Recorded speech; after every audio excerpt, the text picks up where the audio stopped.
Hey yo, hey yo, hey yo, hey yo, hey yo. Ghost of Yote. I was hoping more for like a Samurai Champloo type of vibe, but hey, we'll take Ghost of Yote, right? What up, Shinobi? What up, Shaq? Lucy, TRD, Monty, Luis, what up? Kai, my boy, how you feel? How y'all feeling, man? Happy Monday. Oh shit, Shinobi with the 155. Let's go. Let's get it cracking.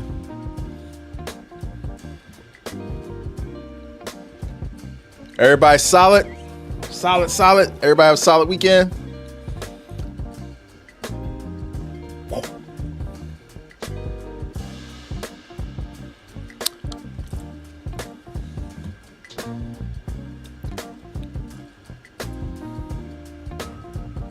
Woo!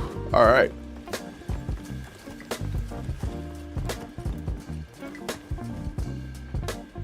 Working like always, Monty. I feel it. Lucy said it's hot. Hot in Cali. Ghost of Yote has a mode for Samurai Champloo. Oh yeah, I know, TRD. When they announced that, I was like, ah yes. All Samurai games should be played this way. All of them. Hell, that's how I like to play a Monster Hunter. I mean, I guess my character theoretically is a samurai.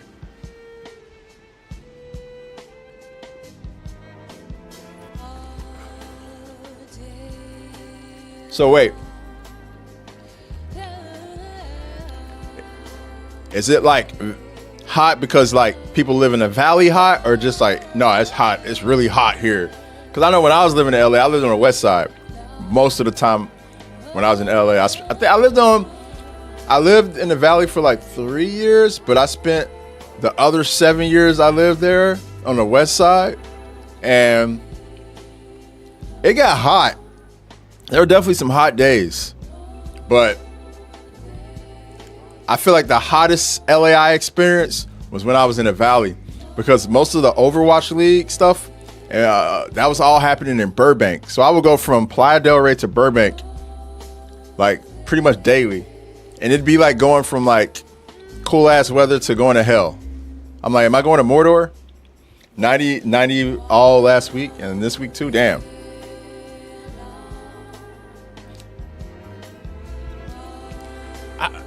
Damn, bro. Like a sauna outside? Well, not humidity, it's dry heat, but yeah. Damn.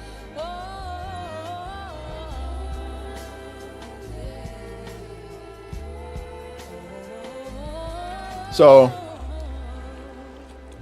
y'all go to the beach? Because that sounds like the type of weather you take your shirt off and go play some volleyball. You know what I mean?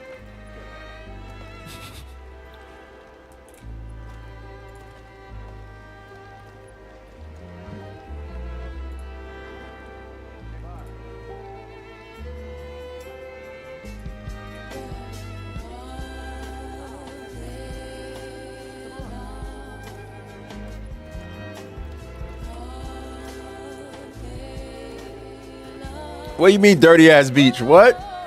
Hey, what's up, miss? What you mean dirty ass beach? What? Wait, whoa. What dirty beach are you talking about, man? The beach I went to was not dirty. But, you know, again, I lived in Playa, so the beaches, I mean, I feel like the beach upkeep was there. Have the beaches regressed since I moved away? Have they gotten worse?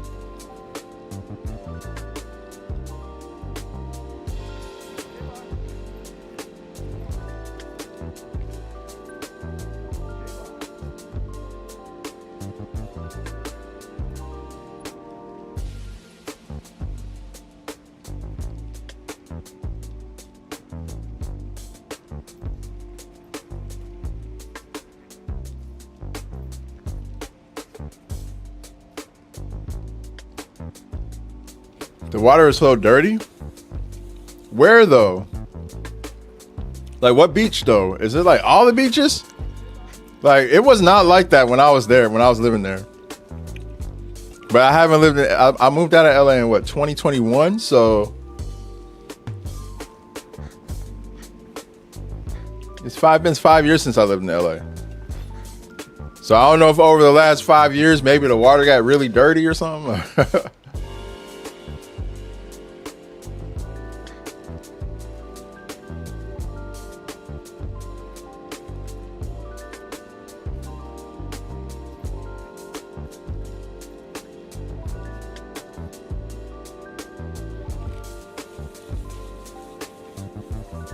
What do you mean like actual Los Angeles? Playa del Rey is part of Los Angeles.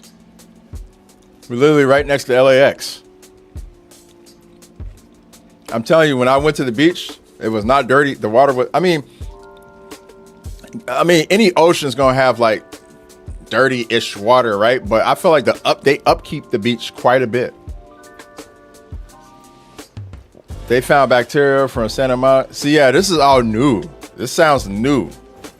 It was not like that in 2021. I swear it wasn't. Because I was a regular at the beach. That literally, I jogged to the beach every day.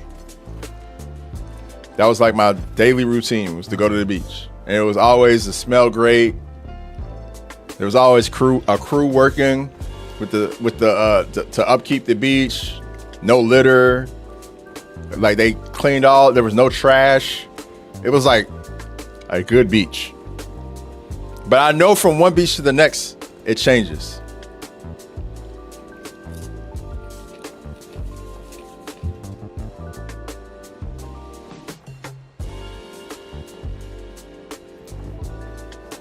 That's crazy. Well, hey, even if you're not at the beach, sounds like a nice time to go to the swimming pool. Take your shirt off at the swimming pool, tan a little bit, get some sun, catch some rays, jump in the water. You know what I mean? Something. I couldn't just sit there and melt. I hope y'all aren't just melting, man.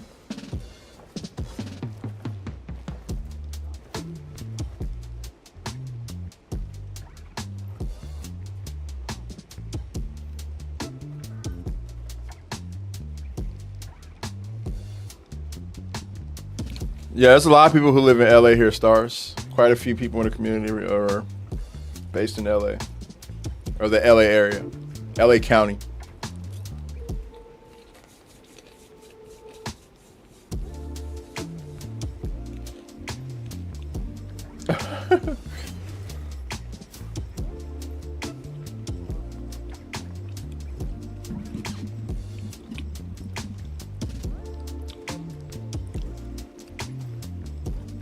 Hey, thanks for the heart me, P-Box. How you doing? Yeah, no, that sounds horrible. It sounds like it got worse. It regressed. The beaches regressed. That's sad.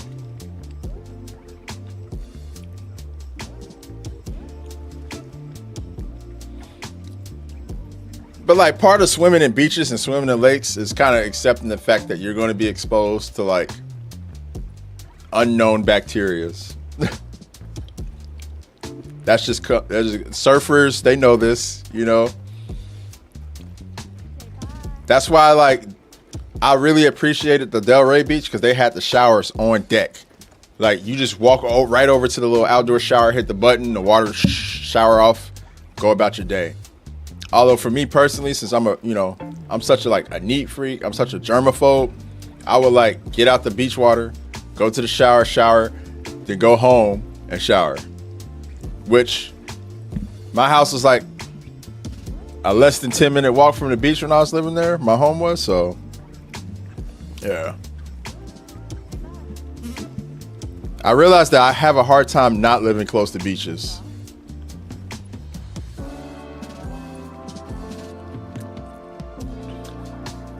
I think it's because my wife too, she's born in Long Beach. So it's in her too, to be near the water. You had an eventful couple of weeks chilling out? Hell yeah. I hope it was a good eventful. Even if it wasn't, I hope it built character. P-Box. Trust me, it's been an eventful couple months myself. So I'm with you on that.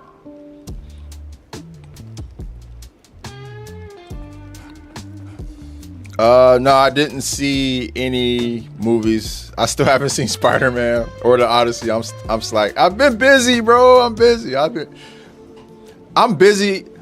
Look, man, I can only consume so much entertainment, bro, before I start losing my brain. I play a lot of video games. So like, if I got substitute video games for something, but I can't do it all because I have to be able to like do other stuff. You know what I mean? I have to enrich myself. I believe there's got to be a balance of some sort. So I don't know. Maybe after Gamescom or, you know, my birthday's coming up a couple weeks. Maybe I'll take some time then. I don't know. But I have not seen any movies. No, I'm sorry, dog. I'm behind the curve on that. Sorry, but not sorry. I did start a couple of unannounced games, though. Unreleased games over the weekend. I'm hyped to talk about them. I just don't want sniper dots to go on my forehead because I'm under NDA, of course. But there's some good, very interesting stuff coming out soon. Some shit that's unannounced that's gonna get announced at Gamescom and shadow drops.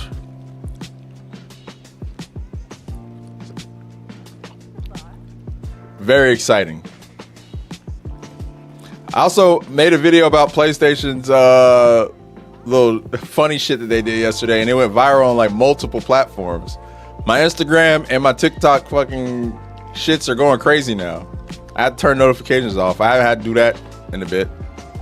I was like, oh God, here we go again. I was like, dang, I want my traffic to be good, but I don't want it to be crazy. I like when my videos hit that like 10 to 50K range. That's where I like to stay. When it starts going over 50K, shit start getting a little crazy. Even if it stay like close to like between 10 and 100, I'm good. But once it goes over that, I'm like, oh God, here we go. You found your lost gecko last night. Well, that's good. You found it alive, right?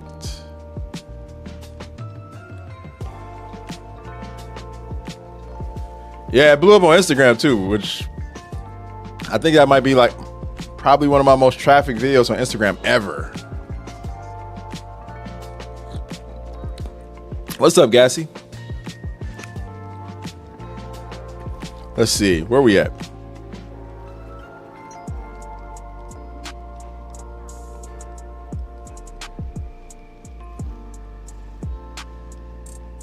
Yeah, it's just at 228K on Instagram, which is insane. About 70 people mentioned it in their stories.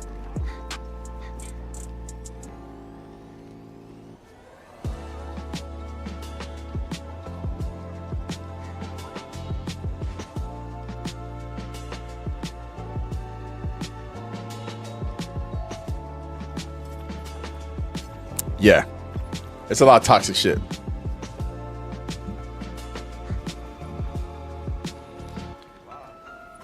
The last one that like blew up like that, yeah, that, like one of those like overnight big videos that's like 250,000 overnight. The last one was like, I think Power World last month. So the Power World video, yeah, that was the last one I did that. It's usually like once a month, some shit like that would happen. Yeah, I'm not like ruled by analytics, but it is interesting to see what does like go crazy like that, you know.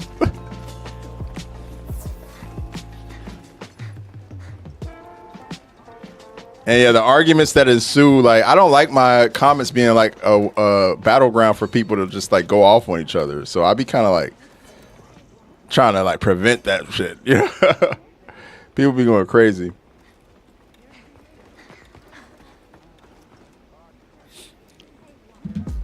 What's up, dog?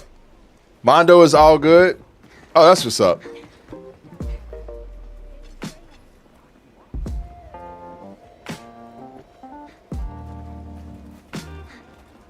Mondo is the gecko.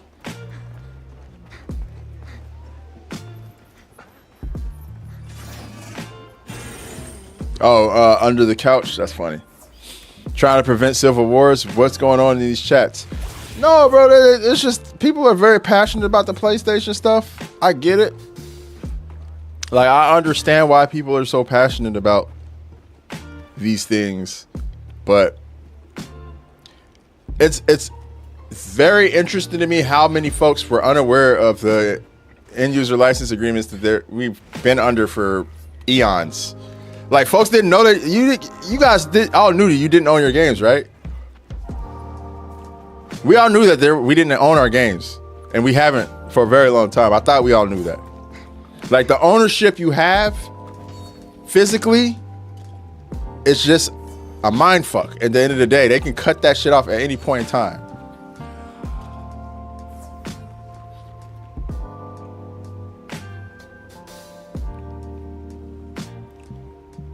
There's a shit ton of people who had no idea. And I have to remind myself sometimes when I'm like trying to have conversations about anything like that your average gamer nowadays is a little behind the curve when it comes to like their rights as a consumer, the buying power they possess, things like that. I always forget that stuff. So I have to be a little bit more descriptive than I want to be, you know?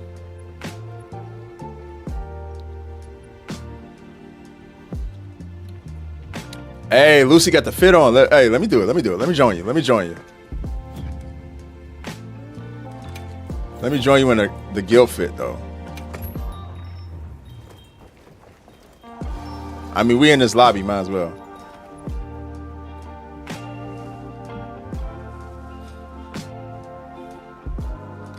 In the forever lobby in our uniforms. Ubisoft has made it very clear with my Siege account. Yep. Speaking of Ubisoft, I think they're gonna be very mad at me this week.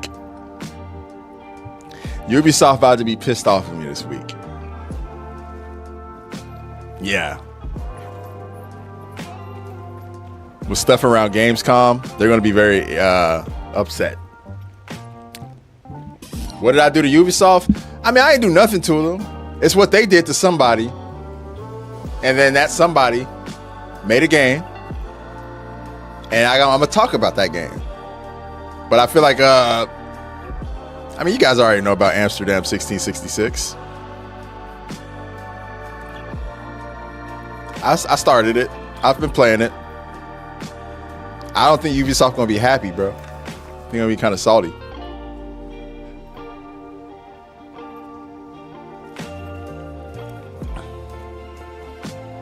Hey, Elijah, thank you. I appreciate that. It's a long time coming, man. Now people can't copy my videos for free. I put about an hour into the game, and I'm like, this is a game I'm going to finish because I like what they're doing so far. This game right here. 16-6 in Amsterdam. Missed? I don't believe so. No, I don't think they do. But that's something that maybe we could check in on. I don't know. I just know that they had a very contentious exit out of Ubisoft. This game got canceled by Ubisoft, and the creator left Ubisoft, who was directing the game, had to fight for the rights to it to complete it. And now, in a couple of days, we'll be able to play it. And that's pretty much all I can say. What's up, Jules? What's up, Yuna? Happy Monday, Monster Hunter Monday. You know, a little pre-game chit-chat before we get into the hunts.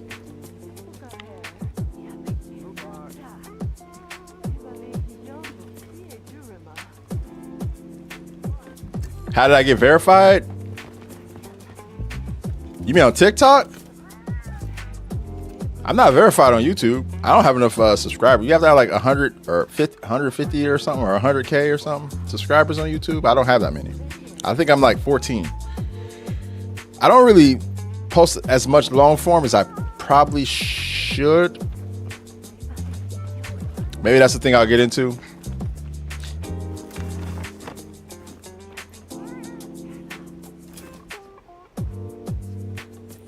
The older my child gets, the more freedom I get. So we'll see.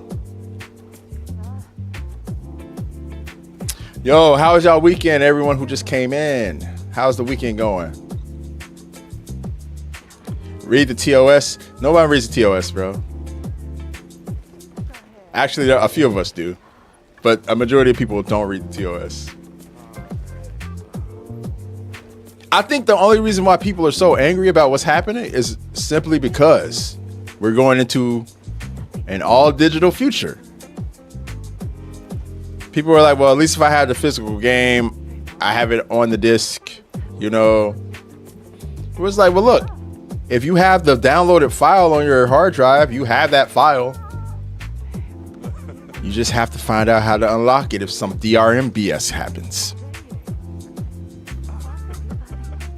But another thing too that people play on PlayStation, another thing they don't do, and then what they could do, if you are on PS5, you can very easily get an external hard drive, plug it into your PS5, and take all your games and put them on the external hard drive and just hold them there. You can do that. That is a thing.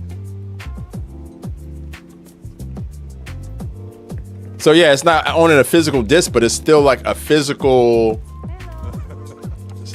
It's still your physical media. It's still, you still have it, and you can still hold it in your hand. You can still, you know. The thing is, accessing the files on there is going to be the next hurdle you have. My weekend was me being bedridden. Oh shit, you got a muscle knot in your back? I'm sorry to hear that, dog.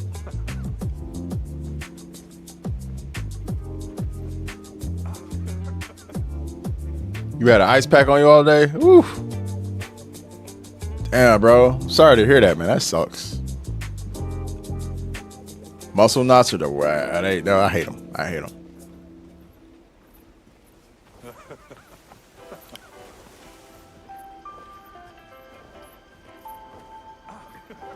But yeah, Mist, I have to look into the claims of them using generative AI for 1666.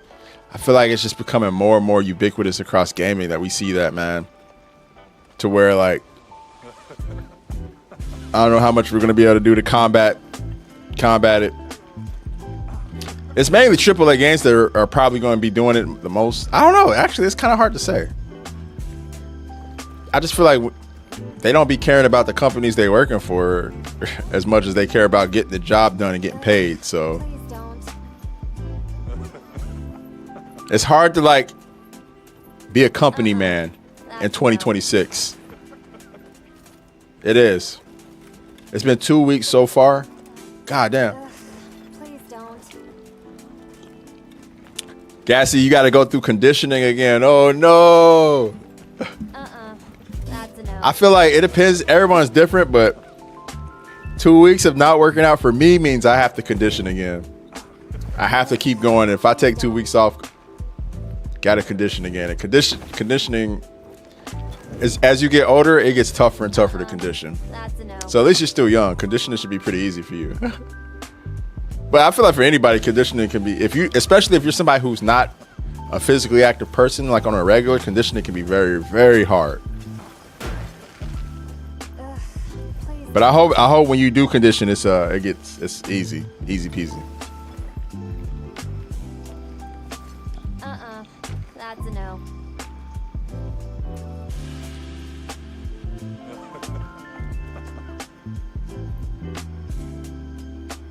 You did that with your Game Boy Advance cartridges? You like consolidated them on like a hard drive or something? Is that what you mean?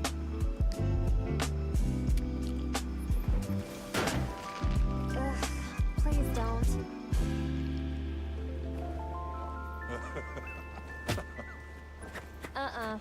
Here we go.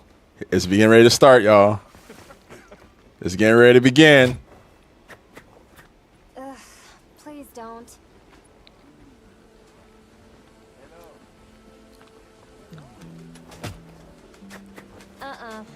That's a no.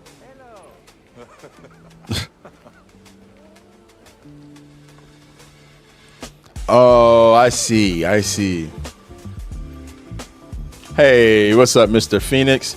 On a USB adapted SD card. Oh, Whoa. that's what's up. Just slow it down. Please don't, okay? That's a no. All right, man. Warm up, Savage, before this gets out of hand. Yes.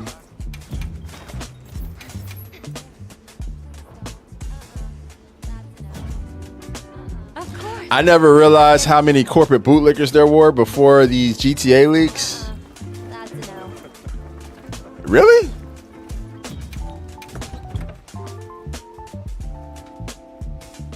Just saw your vid about Sony. Couldn't have said it any better. Yeah, they're pretty. They're pretty audacious, man. Like, part of me thinks that there is a chance that they decided to make this decision and tell everybody, like, hey, you know, we did a slight little update to the end user license agreement. What the hell? He was tired. What the fuck? Sorry, man. My son fell asleep really early at daycare today. Didn't even eat. He just fell asleep. He woke up like 5 this morning, so it makes sense. Anyway, part of me thinks the end user license agreement little rewrite that they did was because we're going into Gamescom. But then I thought about it. I'm like, bro, they wouldn't make an announcement like that before Gamescom. They just wouldn't do that. I honestly think they did it to spite folks doing this PS blackout stuff. Because why else would they? And they didn't really do anything crazy. They just were like, hey, a reminder, we just kind of tweaked a little bit of the language just so there's no confusion, just so nobody gets it fucked up. Y'all don't own your shit. That's pretty much what they did. And I just thought to myself, like, no, that's fucking hilarious that they would do that the first day of the blackout. I checked my email and I saw the email and I was just like, yo, y'all are y'all are funny. But the thing is, like, I feel with all the gigantic gaming conglomerates that we have, the messaging's always kind of funny, and they all kind of treat consumers like lapdogs. Like they can do whatever they fucking want, It's very rare that we see, these companies kind of be like, nah, we'll play ball with you. And it's such a far cry away from what we experienced back when Xbox One first was announced. And they said that they were going always online. And there was a huge backlash to that. And then PlayStation was like, hey, if you want to give a game to your friend, you just hand them the game. Like, they did all that stuff. And people were like, oh, Sony's the best thing. And celebrating Sony. Now look at where we are.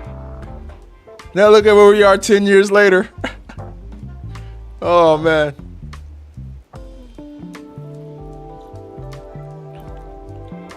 This is the future of gaming industry, though, to eliminate piracy.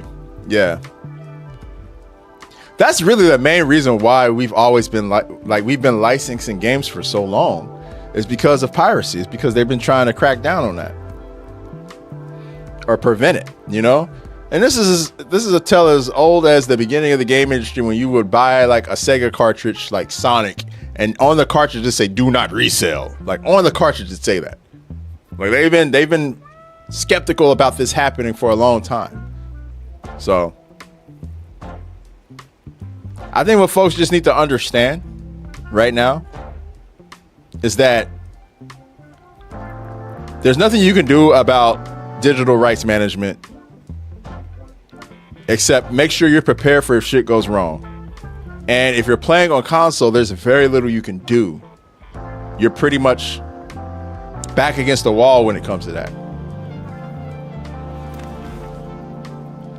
So you guys already know what the solution is, or what I would say the solution is. People think being a fanboy of a dev team means you have to shill for $1 billion company. Yo, Rengar, that's real talk, bro. I don't understand the fanboyism, man. I never really did. like even when I was like, you know, a PlayStation loyalist, so to speak, I wasn't really a loyalist. Like I wasn't one of those people who was licking the boots. But I had a preference in the little console war back in the day. The only console I was ever or only manufacturer I was ever a fanboy of was Sega. I think I told you guys about that era of my life. But PlayStation, I was always cool with them, you know. I always thought that they did consumer-friendly things until they didn't. I feel like the first kind of red flag to me was PlayStation 3 when they dropped that shit like, yo, 600, 700. I was like, what the fuck? And, you know, PlayStation 3 in its infancy was dope. It had Linux. You know, you could basically like fucking do so much shit on the back end with it, but it wasn't really user-friendly. And people wasn't trying to pay that much money for it.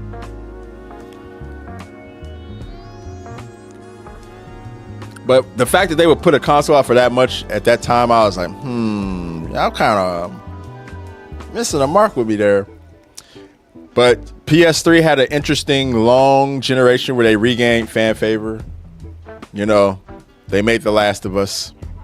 They made Uncharted. They did a lot to regain, you know, consumer loyalty and retake the lead, because for a lot of that generation, Xbox 360 was the leading console. It was the higher seller. It had the killer IPs. It took a while for PlayStation 3 to catch up and overtake it. And then after they did, they kind of never looked back. And we all know what happened with Xbox.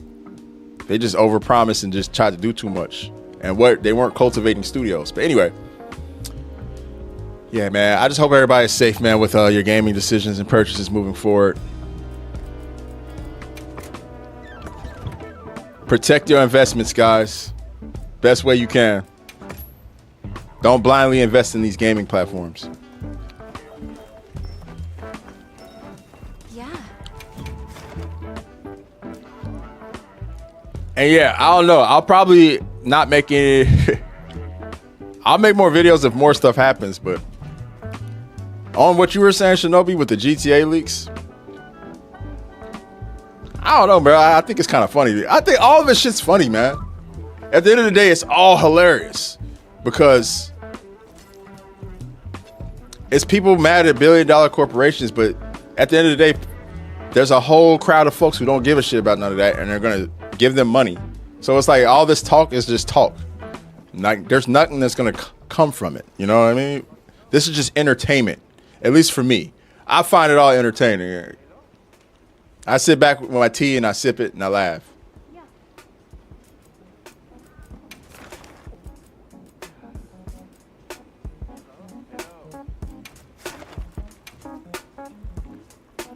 You're stuck on Gogma story? I'm counting on you.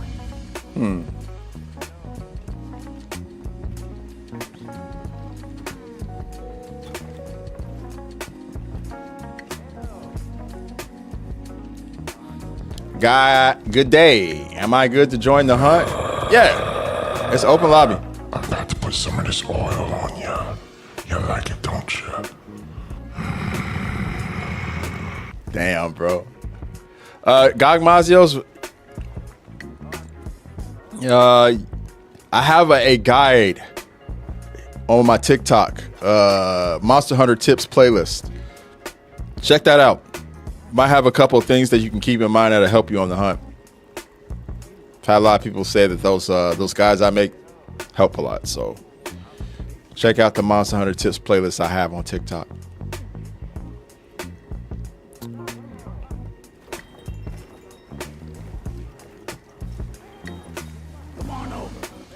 Yeah, dog. Like I said, bro, I want everybody to make good investments, man. Smart investments. Be a high information buyer, not a low information buyer. I can help you source materials. Okay. And a lot of you guys who are just kind of passing through here today might not be aware, but me and my community, we've been talking about this for a long time. This has been a discussion of like why people should divest from console platforms and start looking into upgrade to a PC. But I know that's not the path everyone is able to take. So, with that said, just read agreements that you're signing, man, and that you're agreeing to.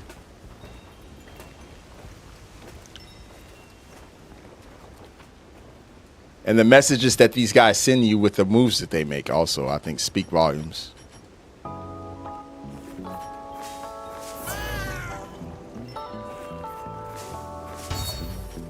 But yeah, Ubisoft said that gamers are going to have to come to terms with the fact that they aren't going to own anything. And people flipped off the handle when he said that, but he was not wrong.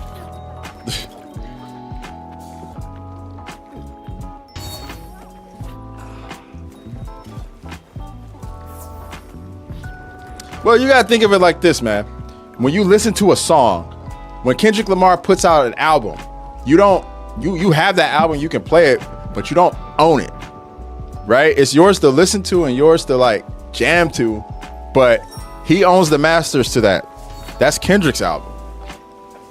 So think about it in that sense. Don't so much think about it as like, oh, it's not mine to keep. No, you can still play the game.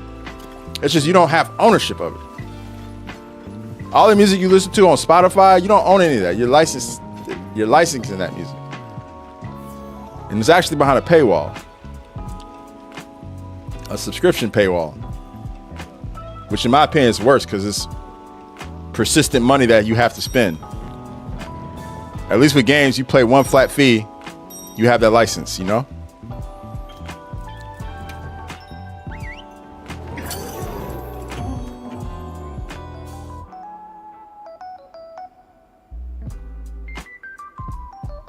P-Box, you should just... There's always niche stuff that people like, though, you know? Like, if I wanted to be the biggest streamer in the world, I'd be like an IRL streamer talking shit all day. Or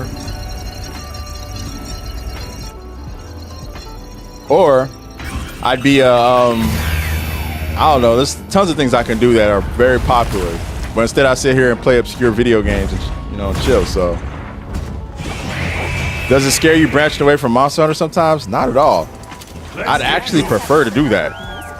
I like playing games outside. I like variety, bro. So no, it doesn't scare me at all. I think the community has come to appreciate that too when I do stop playing Monster Hunter because, we've jumped on multiple games together.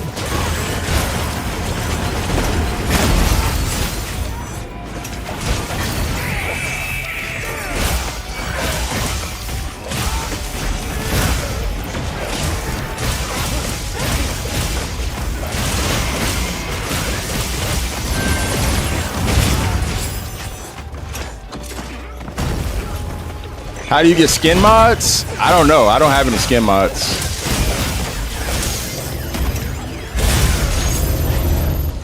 I don't really use mods, so I couldn't even answer that question for you, unfortunately, bro.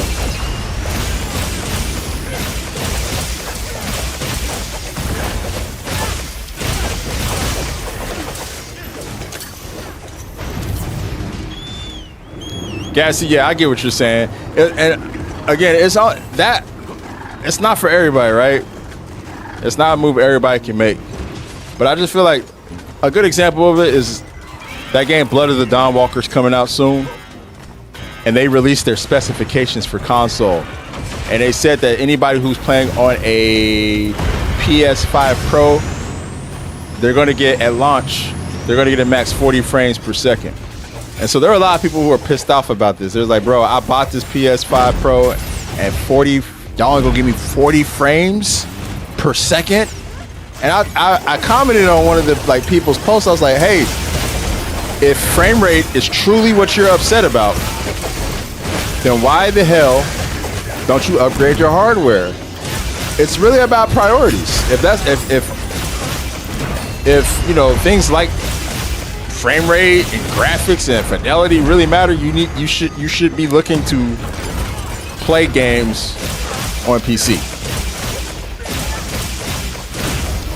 Like, I don't know how you could be like somebody who obsesses over specifications, but you play on console. You know what I mean? Consoles are good for the ease of use and accessibility. That's it.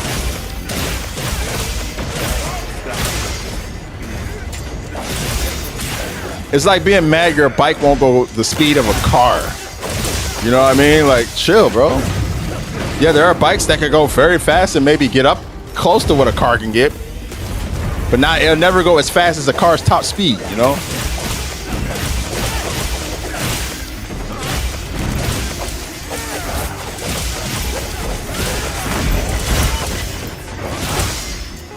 Hey, what's up, Coolin? How you doing, man?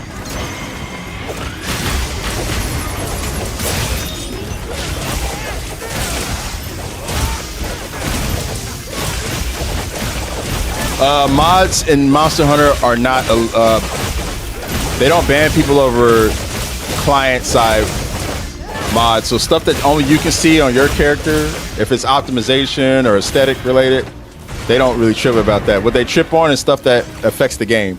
So if you're using like damage mods or anything that affects the gameplay, especially if you're doing it in a public lobby, you can't get banned.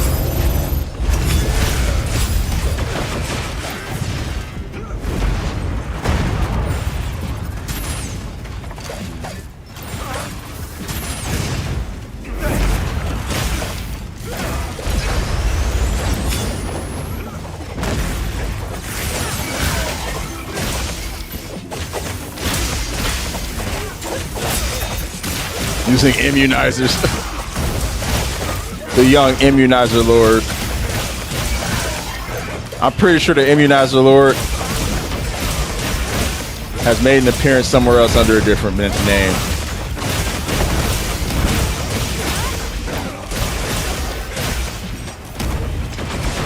Bro, I'm like, is it really that important for you to like look good at a game?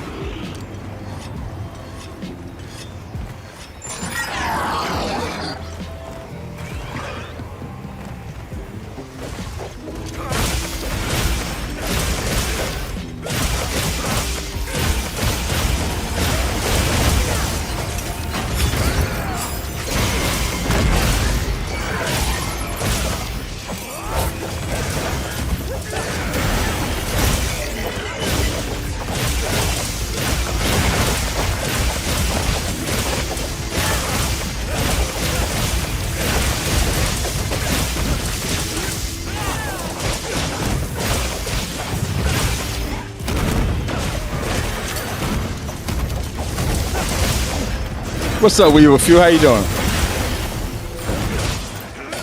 Yeah, I'm excited for the Fable stuff too, Shinobi. I'm right with you. I'm excited for all the Gamescom stuff, man. It's gonna be a good week for gaming. Like I said, I already started playing a couple games that are getting announced, and I'm just excited. That got me super hyped. Cause I'm like, man, this is actually gonna be like a really legit week.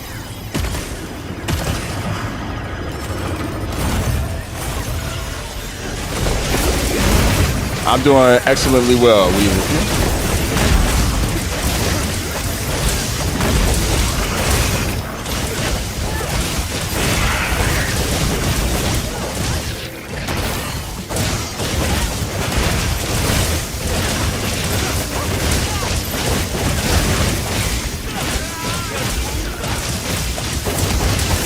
What do I think about the GTA 6 leaks?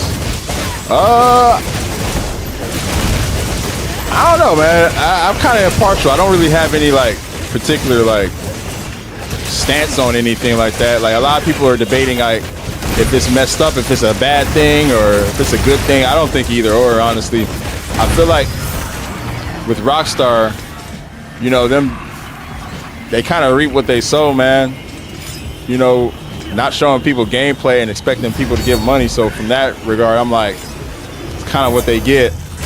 But I also think that this little leaker dude, he's no hero. He's nobody who I'm like clapping for or anything like that. If anything, I'm like, yo, thanks for the entertainment, but you're still kind of a dick. You're still, you know, you're trying to masquerade as some type of like revolutionary vigilante or some shit like that. But nah, you're doing this shit for personal gain. You're not helping anybody, you know?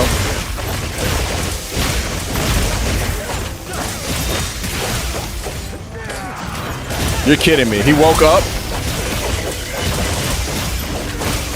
Oh my God.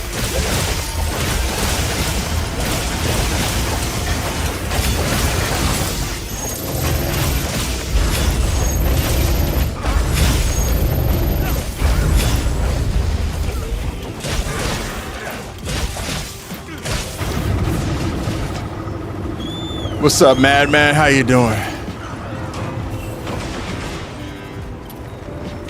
Meows, what's up? How you doing? Happy Monday to you. But yeah, I guess to finish what I was saying there, Cool Nini. For me personally, I don't think that this leaker guy is anybody special or anybody that should be like celebrated.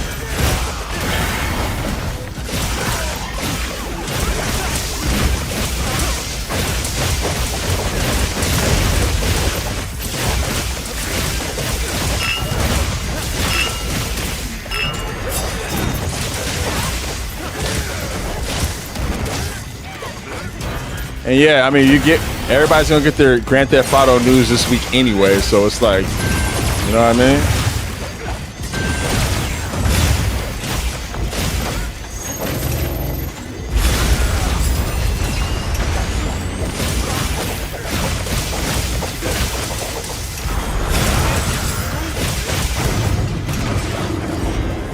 You are, babe?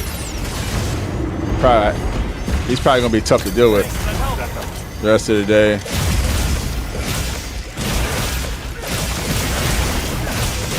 This is our first hunt of the day. So you're excited for the GTA update coming up, Meows? That's what's up.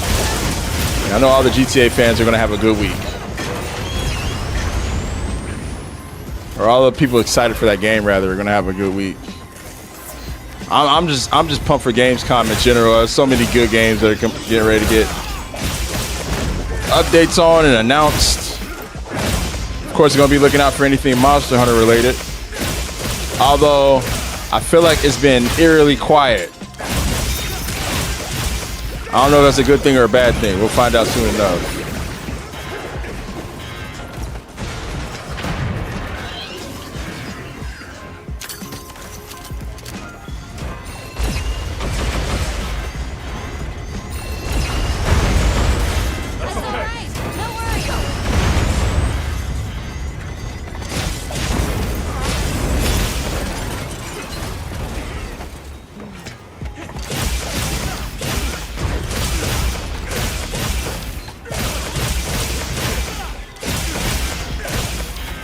Bro, if you don't stop targeting me with this damn mustard bomb every 2 seconds.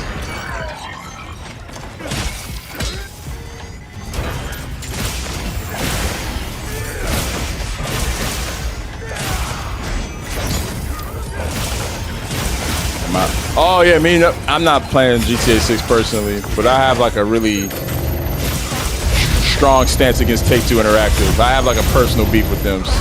I don't really support them or any more of their games. That's just kind of where I'm at personally, but I don't let my preference shit on your excitement, bro. I'm happy for everybody. They're getting their GTA and they're getting their, you know, it's the most anticipated game and probably gonna be the highest selling game in history of the industry. So yeah, man, I'm happy for y'all.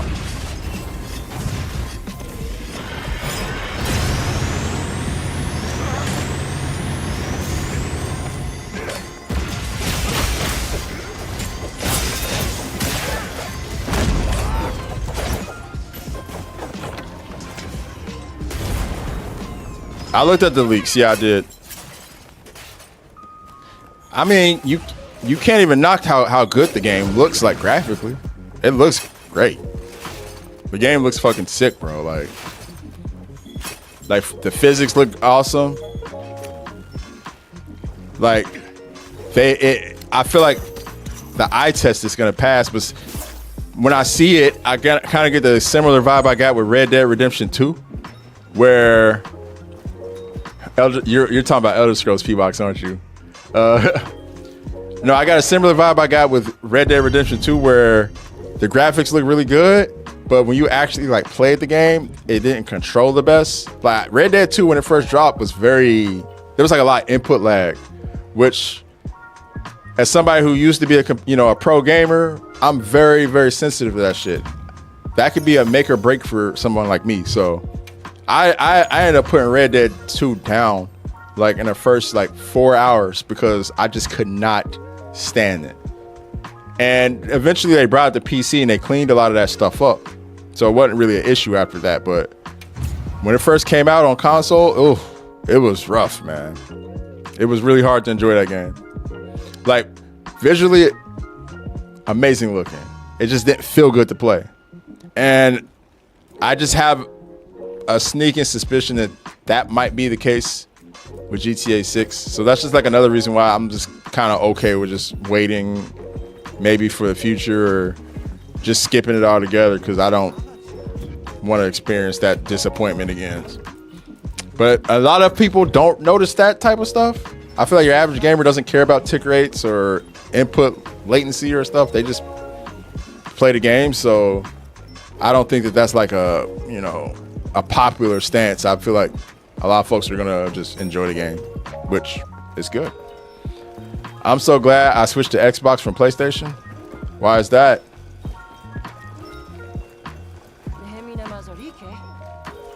If you're talking about the like not owning physical or not owning your licensing or not owning your games and simply licensing them, that's on Xbox too. That's everything. That's PC. If you're playing on Steam or Epic Game Store, that's been a standard in gaming for a long, long time. PlayStation is going down the toilet. Are they though? Like they're doing a lot of like really bad shit.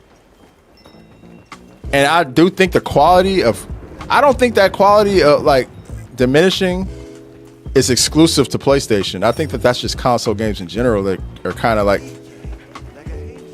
losing their luster. And I have a long explanation for why I think that is. And but I don't want to bore the chat to death because I've talked about that multiple times. Like turning physical games and digital copy. I don't think that that's Grandma, I hate to be the bearer of bad news, but Xbox is going to do the exact same thing. If it's almost a guarantee because they are, out of all the console manufacturers, they're the most in the red right now.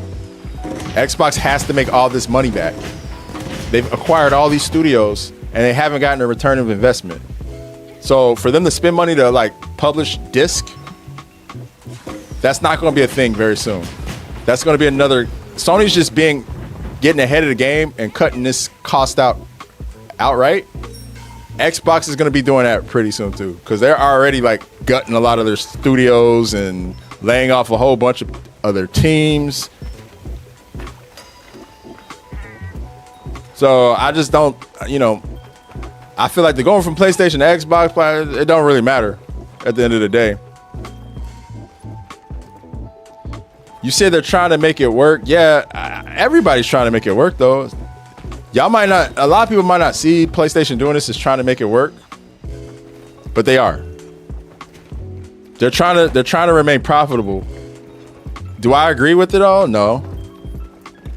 But it's this is a business at the end of the day. Yo, Jules, have a good time at the gym, yo. Catch you when you get back. I'll be here. Yo, GG's on that Savage Omega run.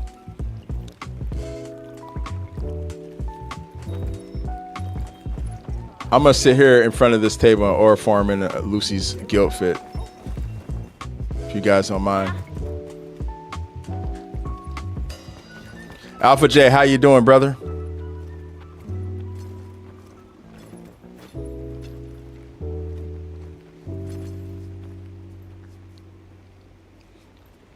Yeah, look, everybody who's mad at PlayStation for getting rid of physical media, and don't think Xbox is not going to do it, because they will.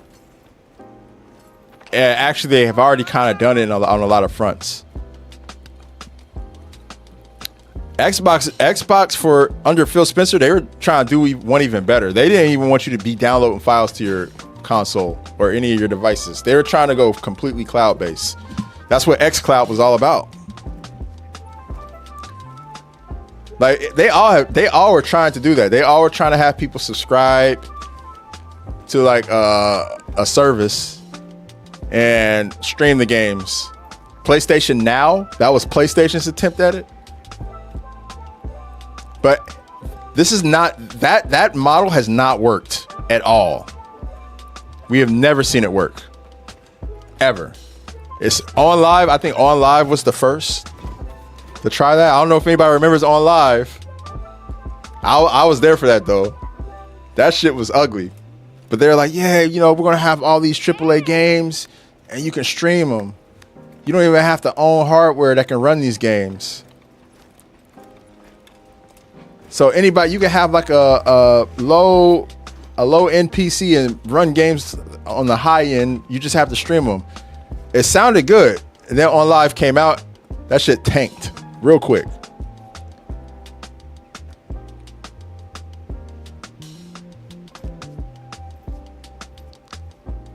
I guess I say all that to say the licensing stuff, it sucks, but it's been here for a while.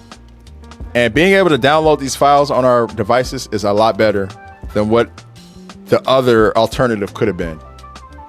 And I'm not saying be happy with it, but I'm saying take solace in the fact that we didn't get that other thing, and take solace in the fact that, you know, there are still other avenues you can explore to make sure that you maintain some semblance of ownership over your games.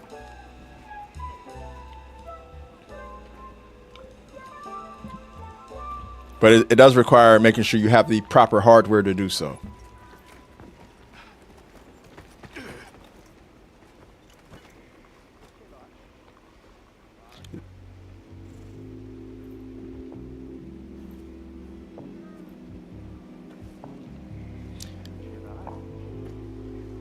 P-Box, you make a good point too. I think that's a good point to make. A lot of it is because PlayStation is starting to see that the competition around them isn't really viable, so they can pretty much do what they want to do. This is why I always thought the console wars were stupid. We wanted Xbox and PlayStation to compete, you know. We wanted them to be reasonable about competing, though. I think that was kind of what Xbox did. They shot themselves in the foot because they're trying too hard to stay, you know, competitive and doing shit that was out of character for their brand, like acquiring these big, massive, you know, multi-platform developers instead of just cultivating their own studios, which PlayStation had been doing for a long time. Now PlayStation's kind of, you know, they're switching gears too. But the last thing I think console gamers wanted was a one console future, and that's kind of the direction shit is moving in.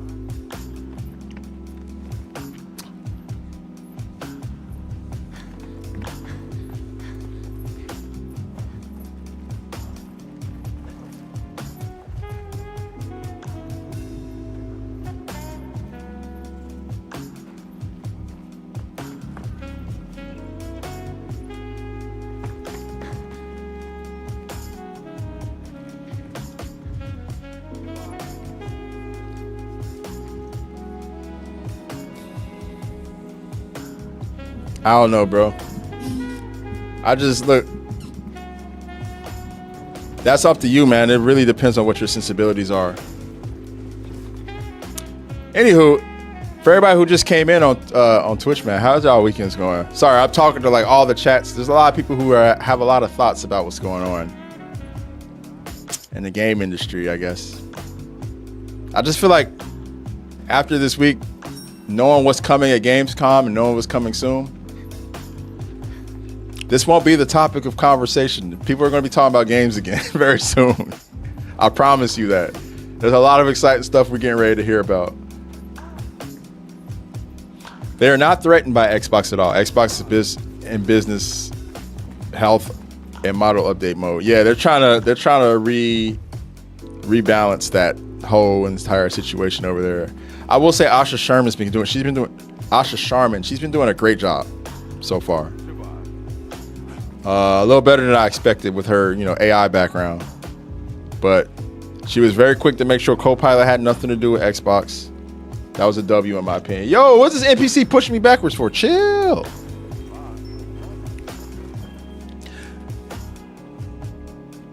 Yeah, but she's been making the right moves. I'm glad that instead of just outright, cutting some of these studios or shutting some of these studios down, they gave them a good exit path. Like they were like, hey, we'll give you the rights to your games back. We'll give you the IPs as a severance instead of just shutting the studio down. So now, studios like Compulsion Games, they can sell South of Midnight and recoup the benefits of it instead of Xbox owning that IP and just shutting the studio down. So like that type of stuff, to me, it's sad to hear that it's happening, but that was the best effective route to everybody getting what they wanted,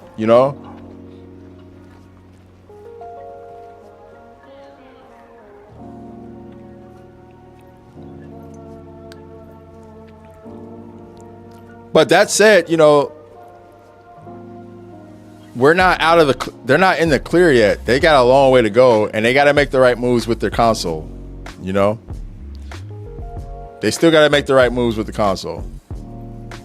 Whatever the next Xbox is, I feel like the consoles have to, if they're going to remain viable, they have to adopt the model that's similar to PC, where you can buy games from multiple storefronts. That's going to be the end all be all, in my opinion. Because if you have to buy from the PlayStation store or you have to buy from the Xbox store and you can't go to a Steam or go to an Epic Game Store or go directly to publisher or go to GOG or wherever, it's going to make all this stuff, all these moves that they're doing hurt and sting 10 times more. It's going to really muddy all the consumer trust that they have. And I don't think that that's the route they want to go. Because, even these little viral videos I posted yesterday, I feel like the comment I'm seeing the most is, I'm never buying another Sony console or Sony product again. That's like what I'm seeing more than anything. And I feel like it's because people don't feel safe. This is just because they reiterated something that's been in effect for damn near 16, 17 years, Hey, Bambi, how you doing? What's up, bro? The 185 stream. Bambi, I hope you're having a good weekend, man. Or had a good weekend. I know it's Monday now. I have to remind myself. It's Monday.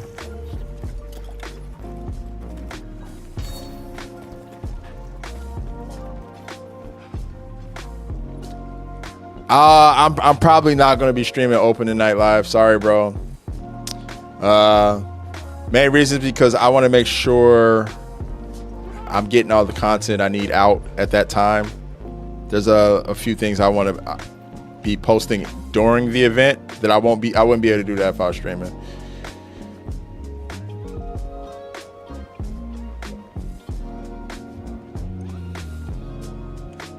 Maybe I'll get on after though. After I get all that stuff done, I probably can hop on for like a icebreaker or something. I don't know.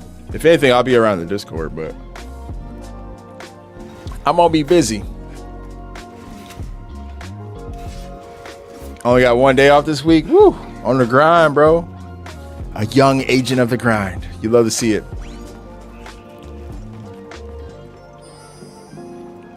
Keep it up, man. If Sony doesn't abandon the studios that made them great, they will stay relevant. Microsoft has abandoned too many of the games that made them famous. Nah. Yeah, it's tough, bro. Again, back to that point, they definitely made a misstep in not cultivating their own studios and kind of going away from that. I do agree. You can't just buy everybody and think you're going to win, right?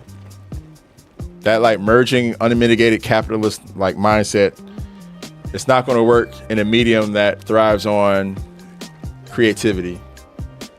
It can only go so far. But that said,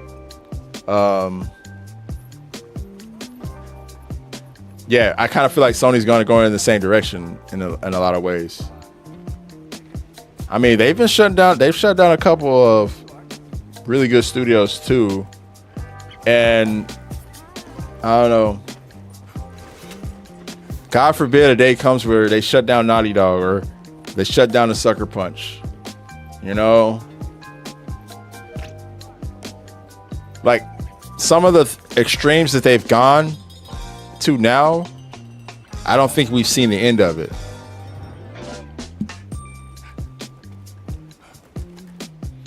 I just think everybody just needs to stay ready when it's all said and done.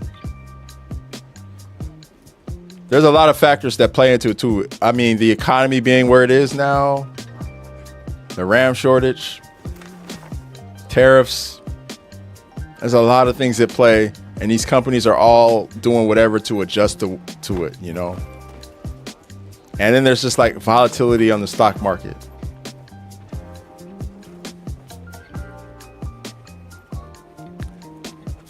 Yeah, no, I'm with you. I hope that, you know, these studios that they've cultivated that have so much like history and so much fanfare over, you know, have amassed it over the years. I want them to remain. I want Naughty Dog to continue to be. I want their next game to be a hit. But if Intergalactic, the Heretic Prophet comes out and doesn't sell well, like, you know what I mean? I'll tell you what'll happen next. Sony's gonna be like, all right, no more new IPs. Y'all need to go back to Uncharted or Last of Us and make another one and recoup all your losses. That's what, you know what I mean? I hate that, but that's just how it be happening.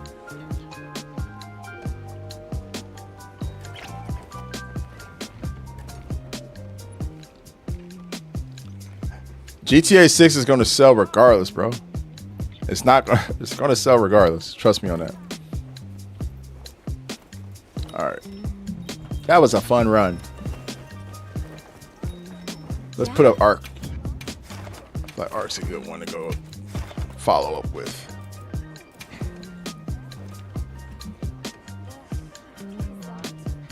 Quest accepted. That's a no.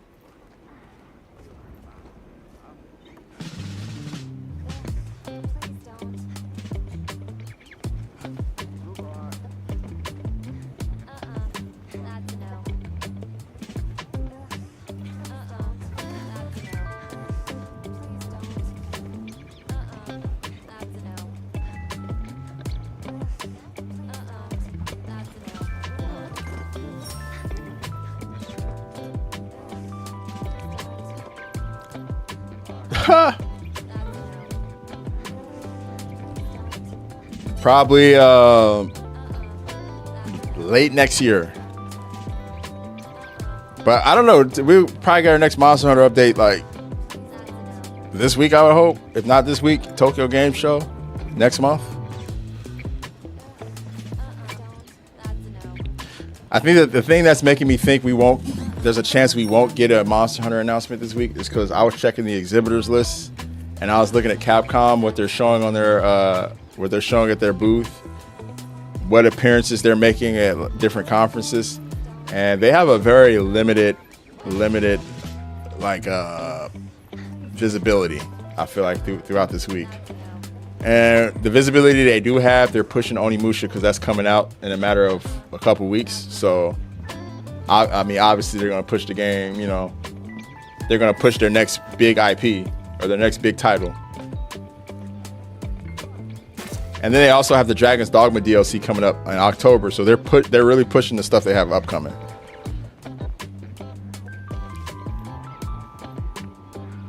Oh, that's what's up, We Evil Few. Hell yeah. I'm guessing that's an A rank, right? That's A? Was that an A?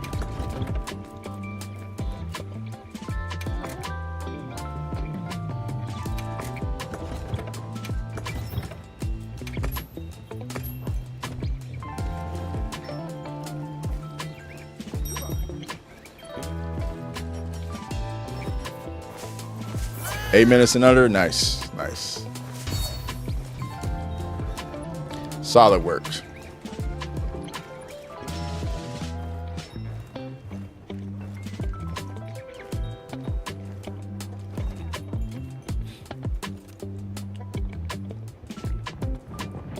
The first Dragon's Dogma 2 update that went live this week was actually like pretty, or not this week, this month was pretty good. It was a quality of life update, but it did a lot of stuff that probably should have been in the game like month 2. But I'm with you. I hope the actual DLC is good. We're gonna find out soon. I'm also hoping that if you start a New Game Plus, that you don't have to go to like a certain point in the story to start the DLC. I feel like if that was the case, they would have told us. Kind of the same way like the Monster Hunter team told us what quest we needed to get up to in order to play Ascendance. Get to it. Get to it. We received supply items. Don't let them go to waste.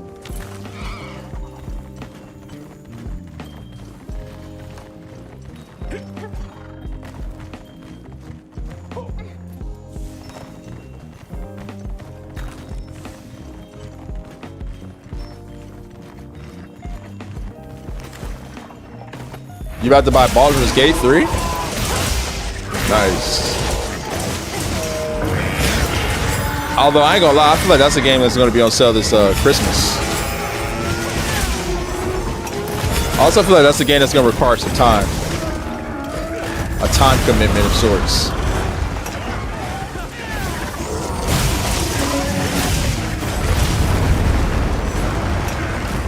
Oh yeah, they are doing optimization and stuff on the second part of the update.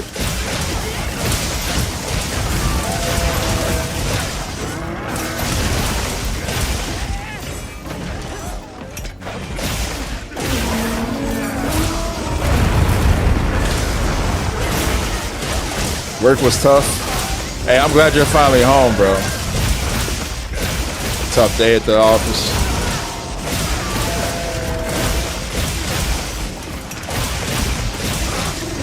Just a long day or just a busy one?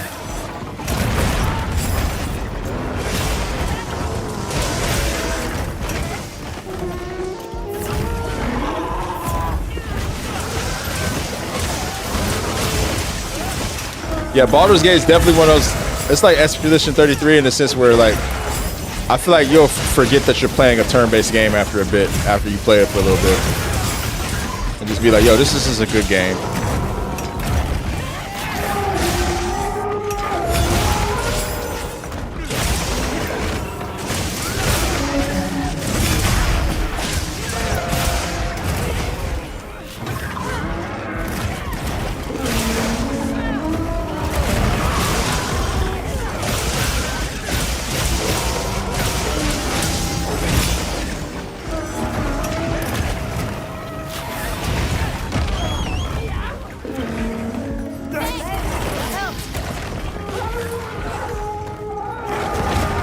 I ran straight into that like an idiot. Nah, real talk, that's been like a growing sentiment, man. People are really getting stressed out with their jobs right now. No matter how big or small the role is, it just feels like they're not feeling like appreciated for what they do. It's not even that the work is hard, it's everything around folks' jobs. The atmosphere, like how the company is treating them. The lack of amenities. All my American buddies, my buddies back home in the States are saying pretty much the same shit. So yo, I'm ready to get the fuck out of here. It's just stressing me out.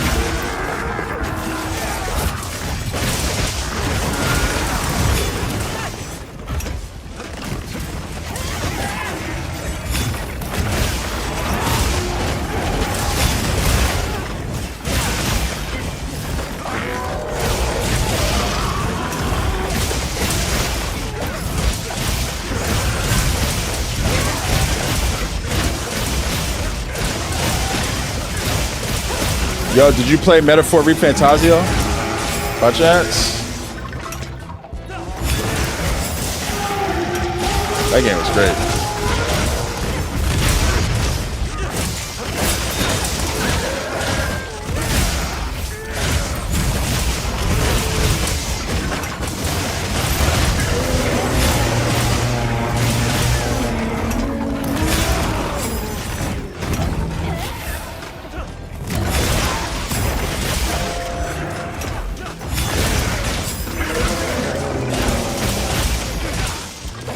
Yeah, you're right. You know, I feel like that's something about being in you know, being employed in America, because the society is so like capitalistic and hustle culture is such a normalized thing. People don't really think about that. They don't think about the importance of having a good work-life balance and the importance of being able to disconnect from your job. I made it a thing after a while because I worked a lot of jobs. I think I spent most of my life as an employed person working more than one job than not. And I had to really get into my brain that when I'm not working, I'm a whole ass person, bro. Sometimes you work so much you let your job overtake your identity in a lot of ways. And I hate to see that happen to anybody. I feel like that's a struggle folks have. I definitely don't take work-life balance. I don't have a work-life balance even before I worked at my job. It ruined your life, damn, bro.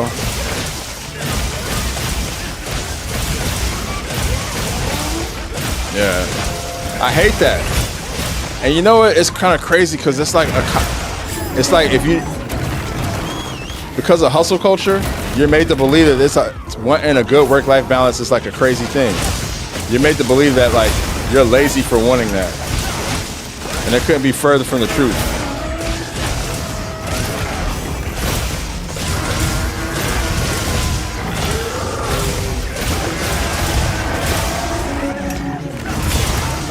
It's so different out here where I live, man, because in the Netherlands, most people in this country are part-time employed. Most people in the country. It's not that having a full-time job is not a thing. There's plenty of people with full-time jobs, but they take their work-life balance very seriously out here.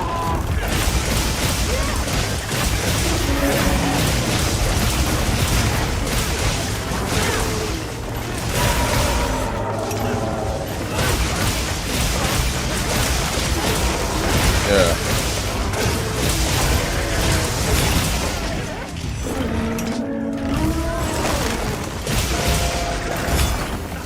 I know all about it, bro.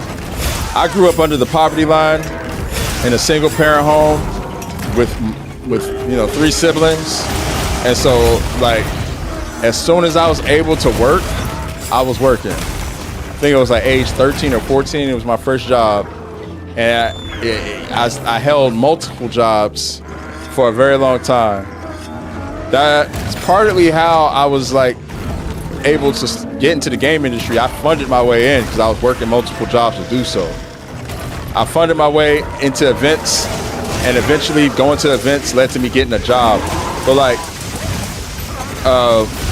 it took a lot of work, man, and it took a lot of time, and it was frustrating, bro, because you would work a long ass week, you'd have to deal with your studies, and then you'd have to pass that money off to help out with the house. It wasn't really an ideal situation, but you do what you got to do.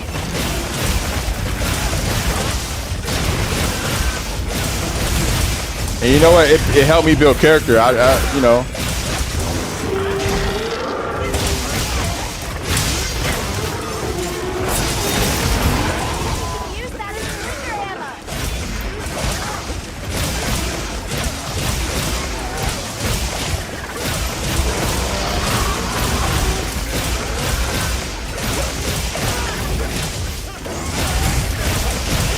Yeah.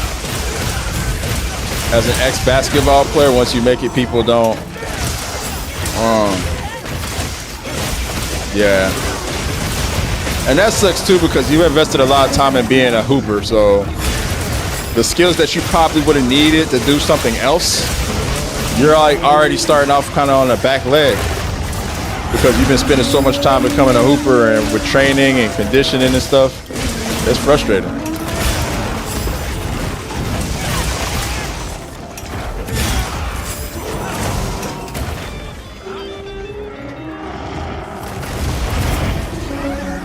Oh, baseball, yeah. Well, yeah, same thing. Any type of like athletics, yeah.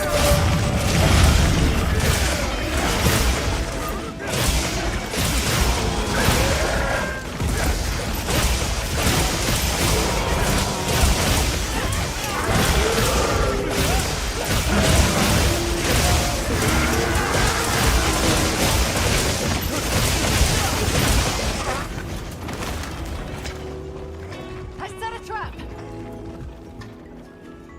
We've been given more supplies. Check your safety. I'll draw its attention.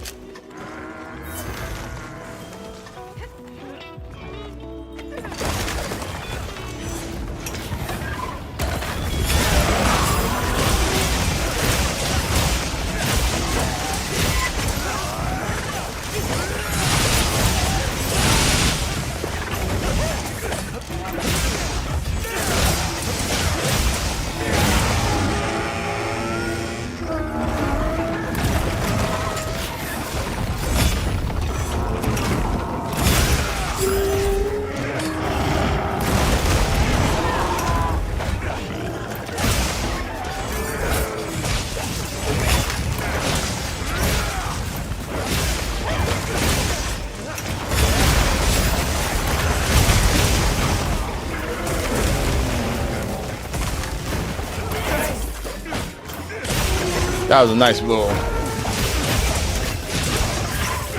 evasion there. Oh, wait. Wait.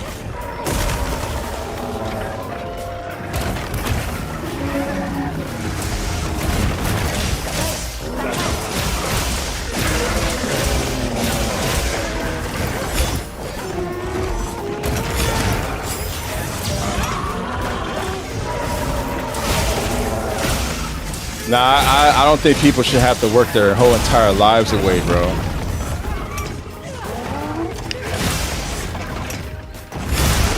That's what we mean by when we say modern day slavery, man. People have to work their lives away just to sustain. Insane.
You're off right now? Like you're off work?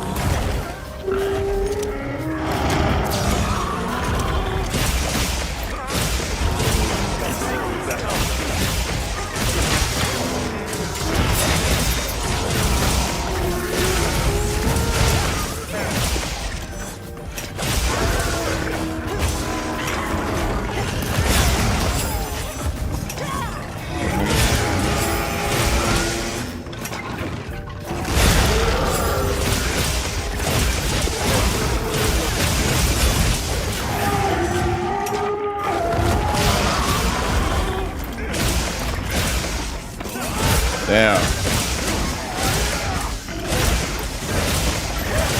I hate that. I hate getting woken up like that.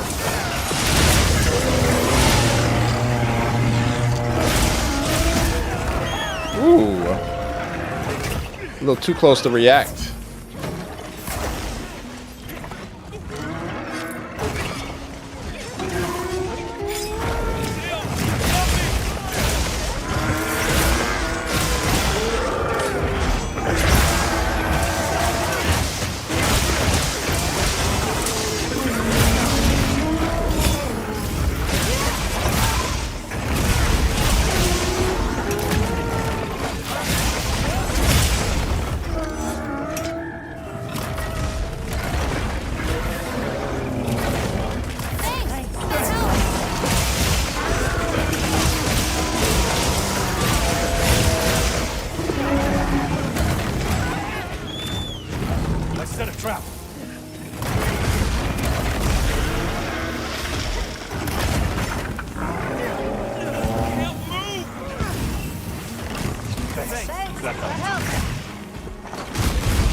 Oh.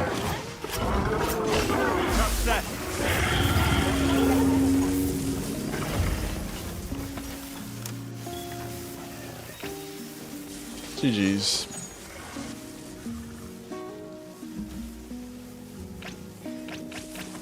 Wouldn't say sad life, but definitely something to overcome. Yeah, for real. Yeah, man. Shit just be lifing. I feel like the best thing to do is just practice gratitude as much as you can. Just remember there's always somebody who has it worse. On those days where shit gets really rough, try to keep your head down.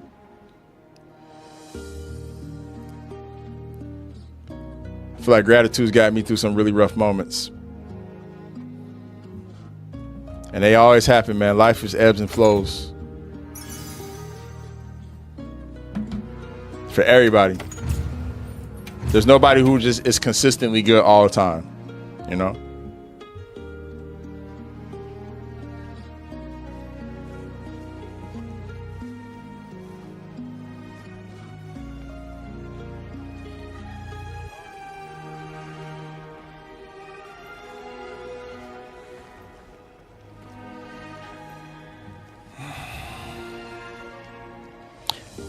That Arkville got belt to ass.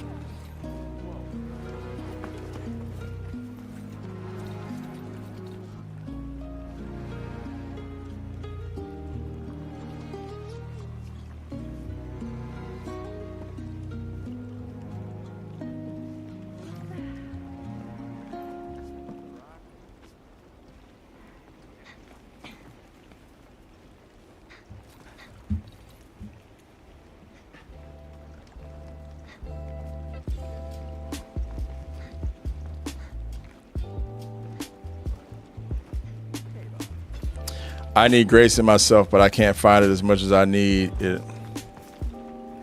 Read about what's happening in Gaza, Sudan, what's happening in Ukraine. Just read about what's happening all over the world, man. Like, it'll put a lot in perspective for you. You know what I'm saying? Luis, I'm just talking to Bebo over on TikTok. He was telling me kind of how, you know, life be lifing. We were just chatting about that. And also how, like, having a good work-life balance, especially in America, is just tough because of hustle culture and because of how companies are doing the most to exploit the people that work for them and not giving anybody a chance at any type of equity. It's kind of sad that we've come to that point, but yeah. I always say, bro, life is a prison. Get caught with your pants up.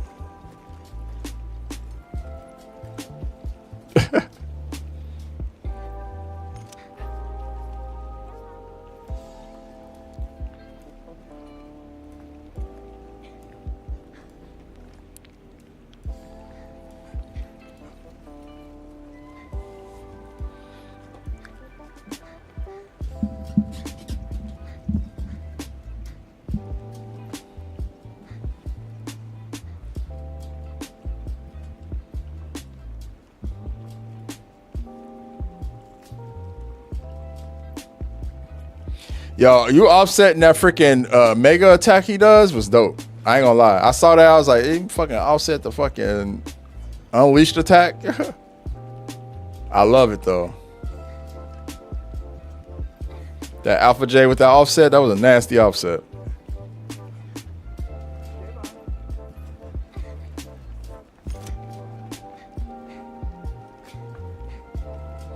So many companies working with skeleton crews since COVID. Yeah, you're right about that, Luis. I think it's just because like a lot of,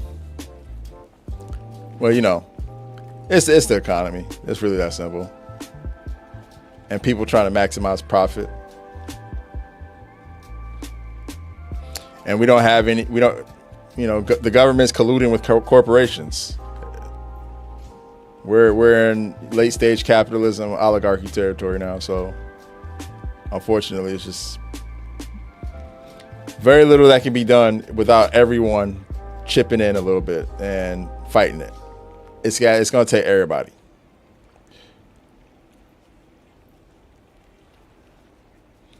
You want to hunt, but you're tired because you just got home from work and had a day. I get it.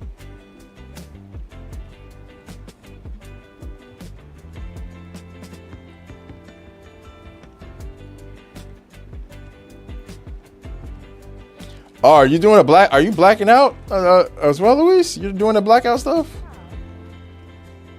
Hey, man, get on Monster Hunter, man. Screw that blackout.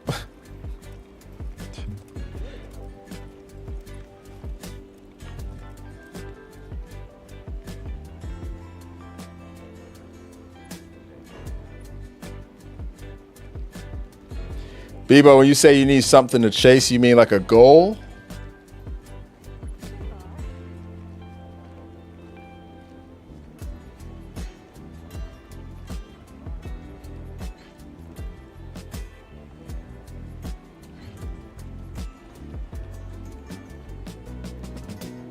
Nah, bro. I just been around for a bit.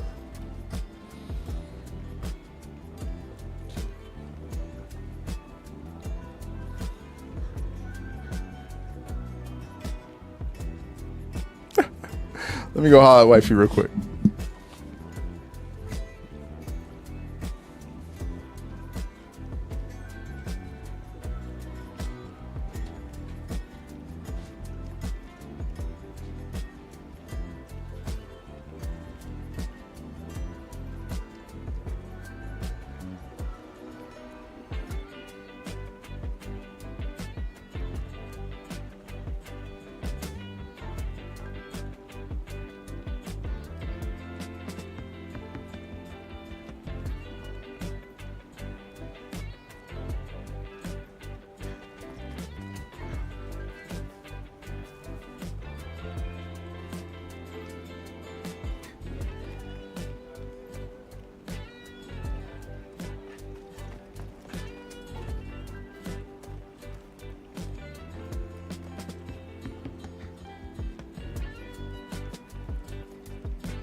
Weather's so bipolar.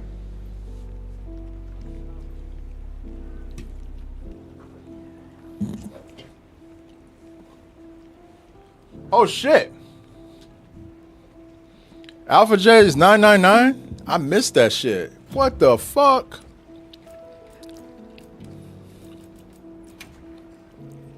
It goes to show you how much I'll be paying attention. Oh, he's not yet. I was like, wait, you already hit it?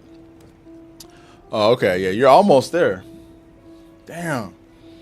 I was like, bro, you hit that shit already?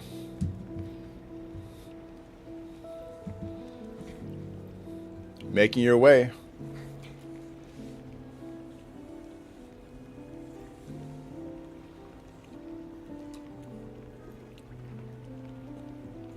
Oh, okay.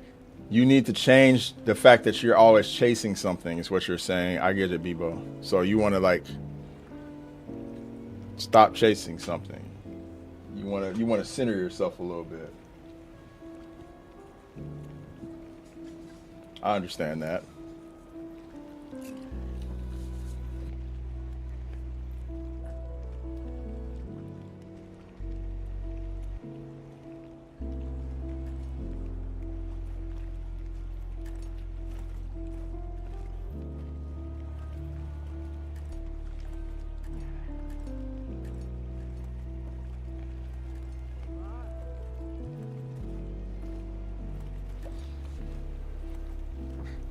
Yeah. Like, it's okay to have goals. You don't all have to chase them, though. Sometimes you could just methodically be working towards something. But I don't think there's anything wrong with having purpose and having intention with your life. I don't think there's anything wrong with that. There's definitely unhealthy ways to go about that. There's definitely things you can be doing negatively when it comes to that. But I don't think having a goal or having some type of intent is necessarily always a bad thing. I think that there are moderate ways to go about it. And yeah, man, it really just depends on your candor, and depends on, you know, what your outlook on things are. Coming back to the game. Oh, okay. This game is therapeutic, man. I feel it.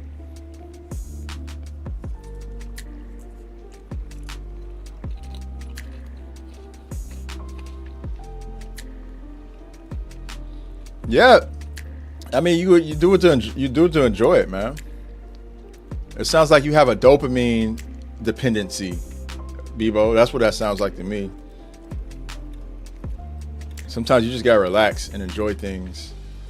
You don't always gotta be like achievement hunting. It's okay to just let things entertain you and not need to, like, you know. And I feel like what you're saying is something a lot of people struggle from.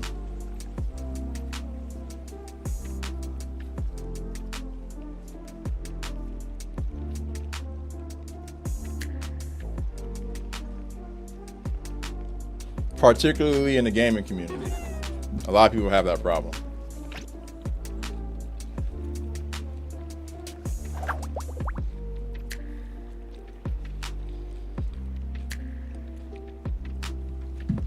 Louise, you weren't seriously doing that blackout stuff, were you?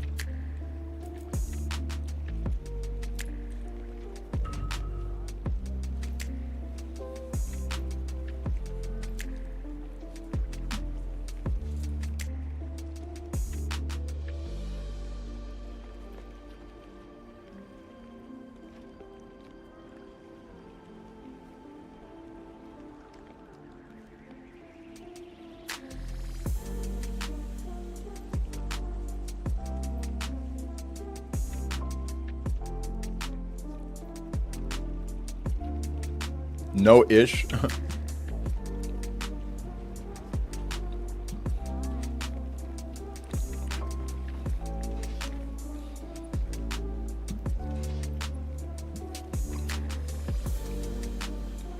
Yeah, Bebo. It also sounds like therapy should be something you should consider too. I don't know if you have like if you're in therapy at all, if you have a therapist, but they can really help you unpack why your brain is like this, and kind of help you find a solution for it. You know, help you kind of give you some guidance on how to compartmentalize a little better with your thoughts. Yo, Clifster, how you doing, man? Don't want to go to work today? That's been a recurring topic today in the chat. It is Monday, so I feel like this is a day where a lot of people feel it the most. Yeah, man. Bebo, I'm a solid proponent of therapy. I believe everybody needs therapy. And, you know, there's some people who are like, oh, I got family members I talk to or friends. And I'm like, well, yeah, it's cool to have confidants too. But a therapist is somebody who's trained to help you. You know, somebody who's studied this stuff. And they are a professional at helping you really unpack your thought process. And I think everybody could benefit from it, you know? So, yeah. I never say that as a slight to anybody. I just always say, like, it helps people rationalize their thought process a little bit more.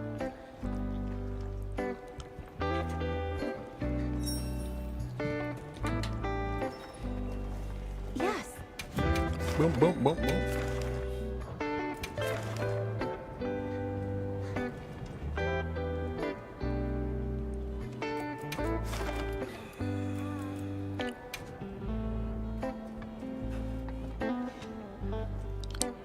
I'm counting on you.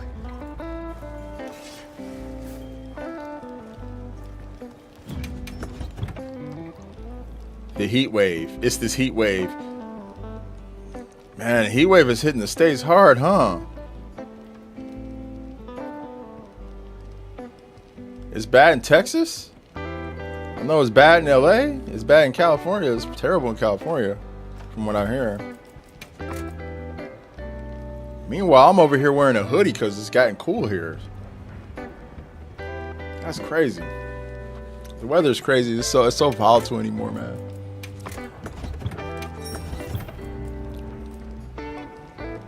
Who asked me beating? Lagia Chris. That's right.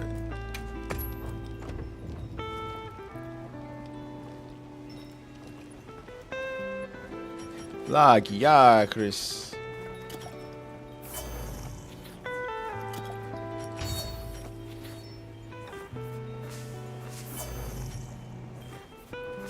It was 108. Feels like 114. Oh my God.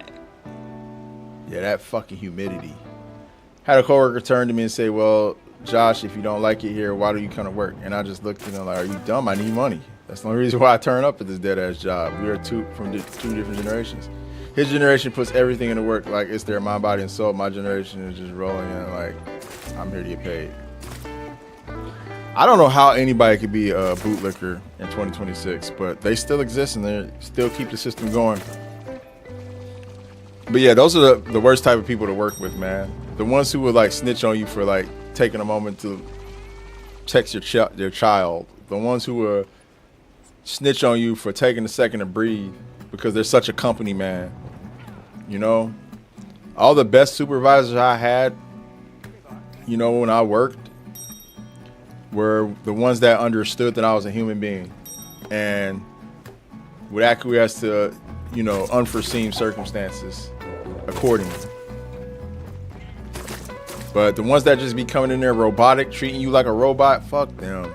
And that sounds like exactly who that person is. If you don't like it here, why you come? Nigga, I gotta get paid, bro. I need money. It's really that simple. We are here to get paid. So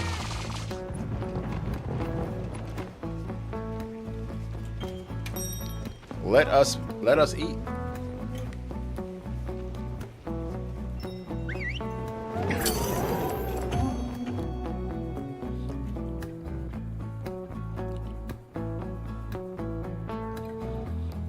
I got the one to strict managers, overall good people, just bad decisions for the company. Yeah, man, but that sounds good.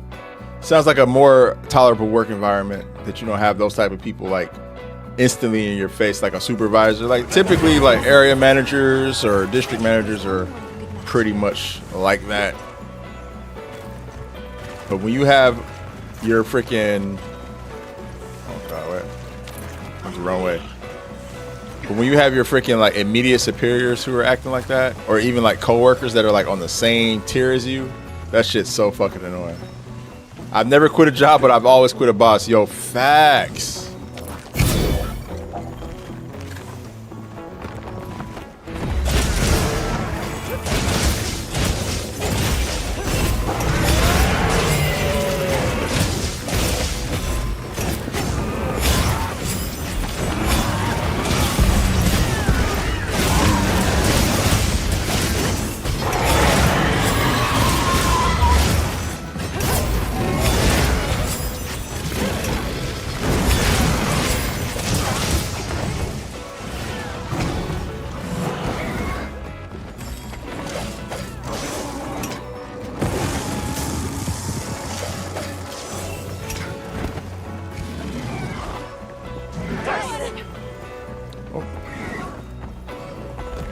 Normally he's all right, but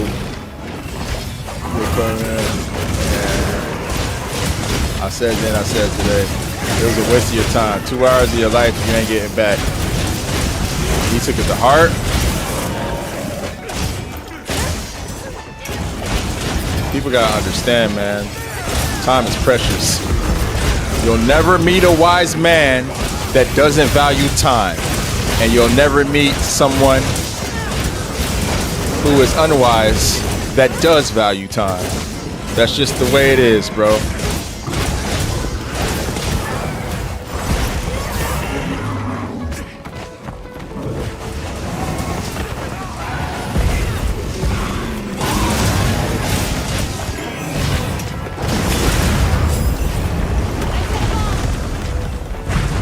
He ran through both of them.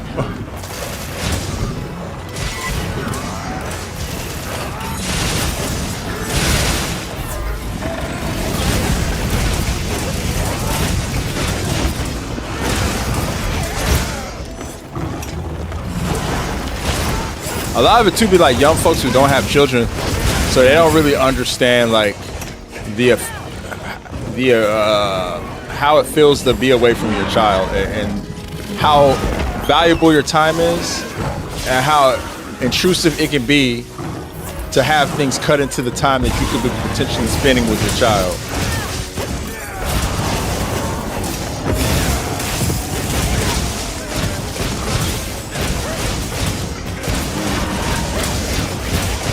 It's like, yo, I got a finite amount of time on Earth with this human I've created. And you're cutting into that with your bullshit. Don't waste my time.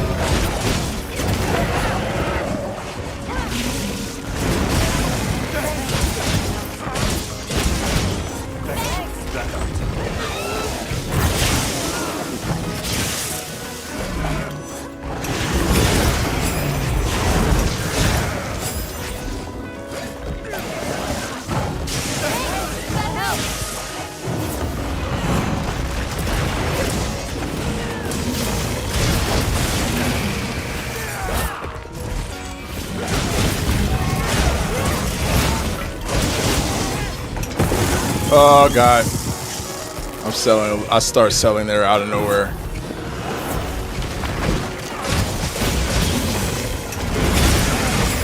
All right, we're back. We're back. We're back. We're back. I feel it. I feel it. I feel it. In my bones. In my bones.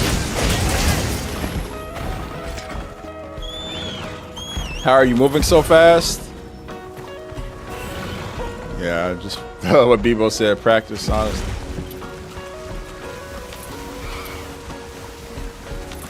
I just know how to play the weapon as intended. Wait, oh, he's going to the nest.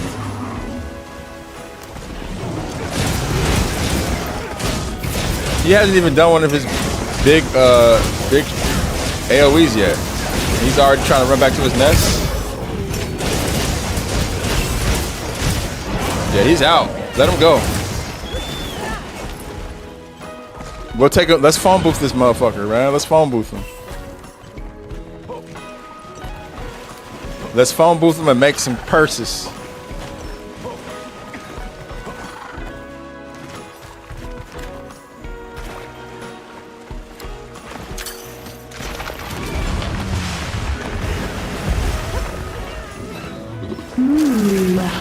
laggy retard. I'm drawing attention.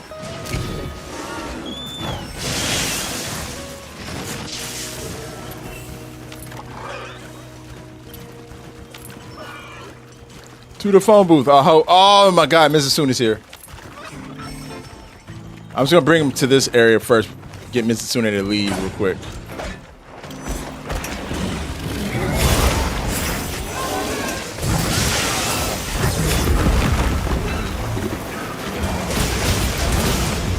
Wait until he gets up for the that tempered wound. Never mind. somebody did it anyways.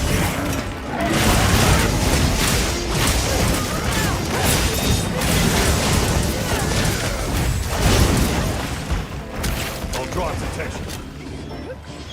Do my best with this.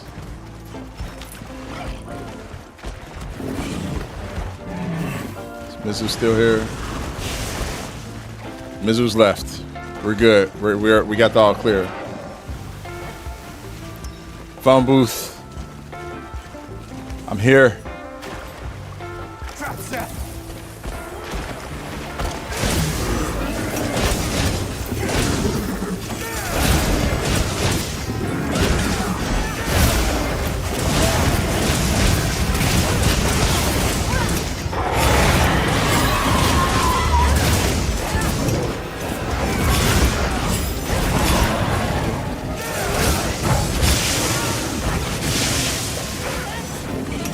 Good stuff.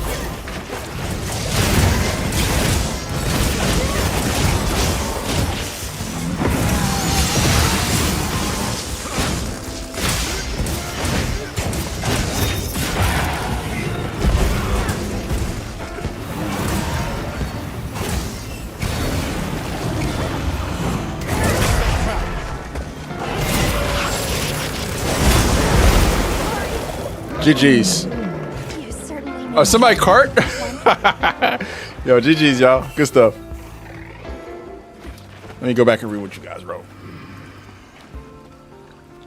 Ayo, Deadpool and Monster Hunter. Oh, yeah, but there's Deadpool. There's a Deadpool that be walking around this lobby. It's pretty funny.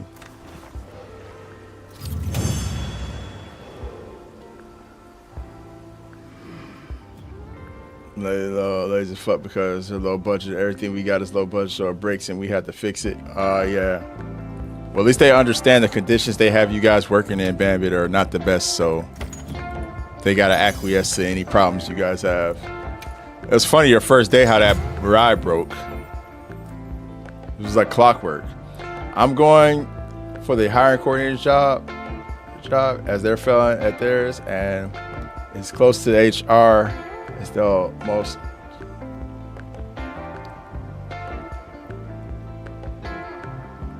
That's what's up, Clister. You got to be the change sometimes too, you know. You got to get in there and be the change.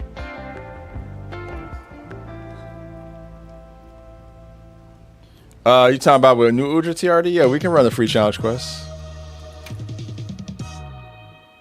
Or I'm sure someone in here is down.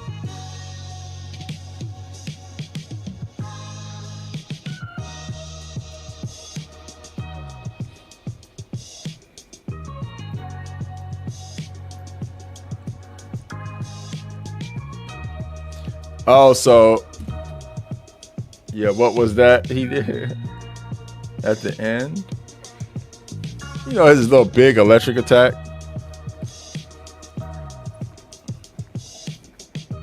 His little big wind up electric thrust, whatever you call it.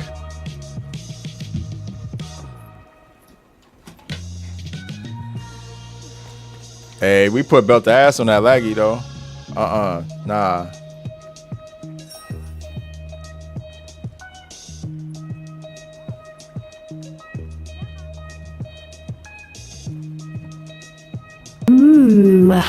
the laggy retard.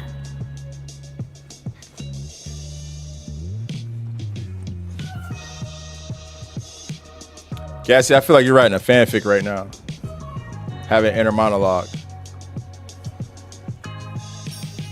I think every job should have a therapist. I kind of got one in my supervisor. She's like my work mom. Yeah, I agree. Some of like the big corporations have like an on-site therapist. Somebody to help people with their psyche as they, you know, go through their daily routines of work and whatnot.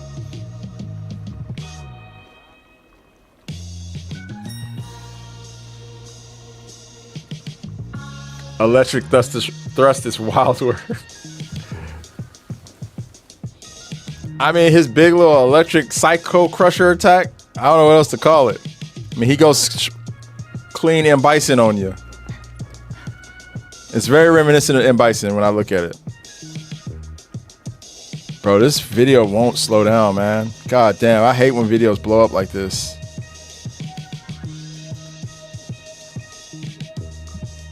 Almost 500,000. It's really disruptive. A charge and a shoulder bash. Something like that. Gonna play Minecraft with the man, but I'm gonna get my new Monster Hunter Wilds level character up to current soon. Oh yeah, beatbox. It's all good. Appreciate you chilling with us. Electric thrust sounds better. Yo, anybody got a nice little double Steve quest? I would love to fight some double Steve. I can obviously just go find one myself too, but I'm lazy. Thank you, P-Box. I appreciate that. Will do. Have a wonderful day. Hey, let's do that shit. Let's do that shit, Luis. I'm down to run it. Oh, actually, hold that thought. Is TRD in the lobby? TRD, you still need help with this free challenge quest? We can run that real quick. But I do want to, Luis, if you have time to run this new Udra first, and then the Steve, I'd be down. Hitting the ops with a thunder thrust. I know. All right, bet. Appreciate it. All right, let's hunt a Udra first.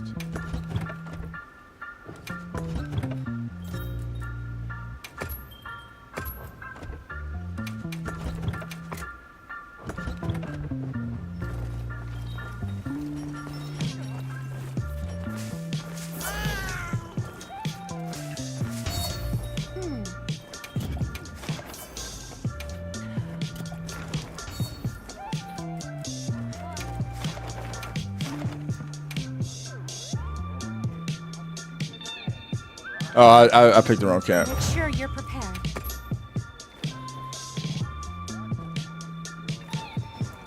Yes.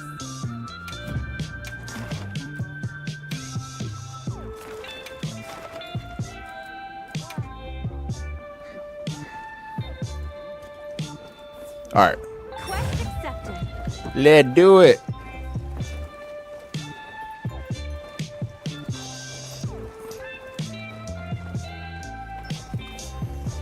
Uh-oh.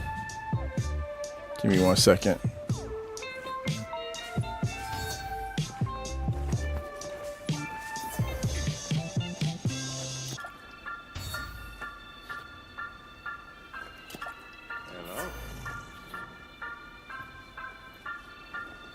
Hello.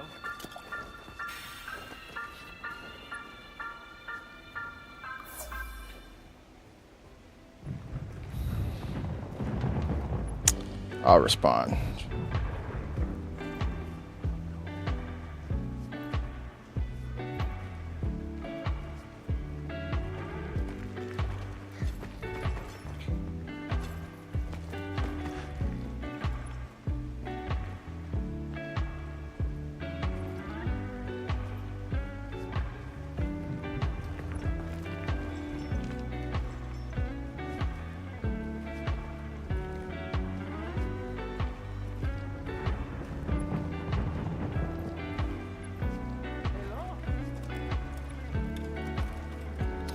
All right.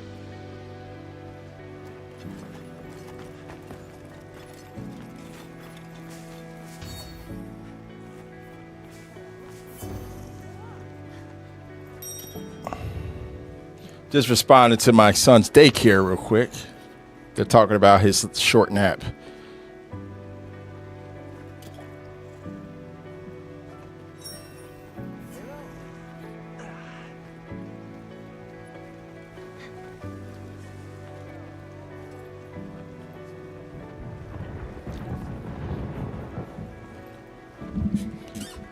We have a few. You put it that way. It's crazy. Yeah, man. Best of luck for the rest of your day, dog. Best of luck on it. What's up, Lou? How you doing, man? Lurking from work. We're appreciate you being here, man.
Let's get to it. All right.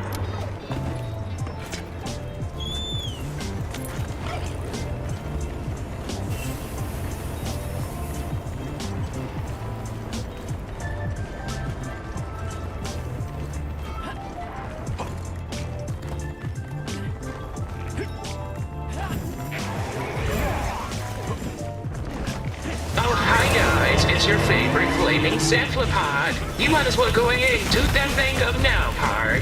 It's time for the percolator.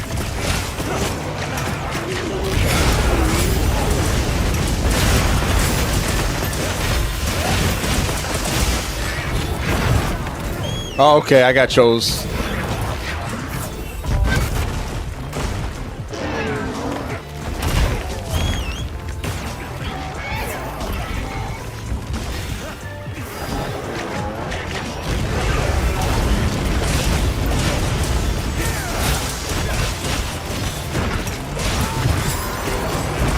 Bro, if you don't stop coming after me, man.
Oh, fuck him, it's time to.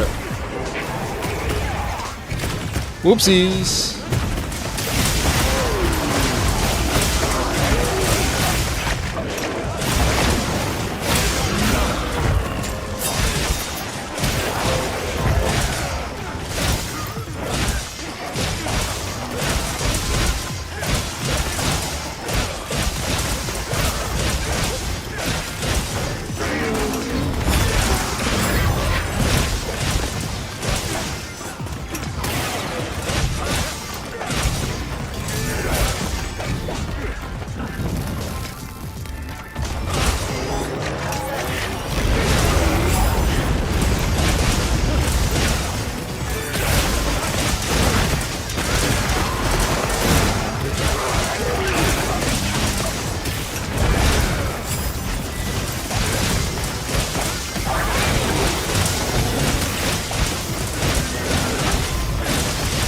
Oh, if we don't do a counter, I'll say, oh, that sucks. He extra, man. He is extra. Or she.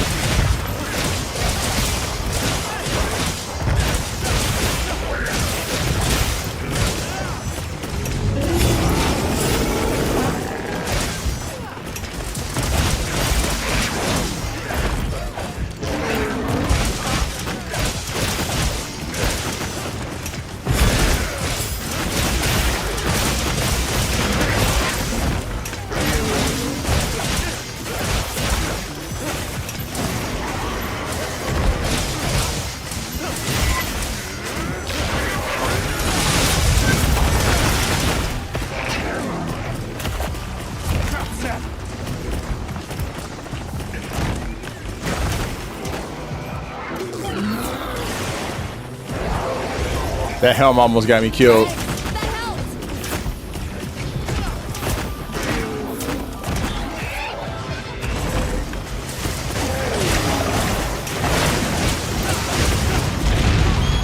A little too close to it.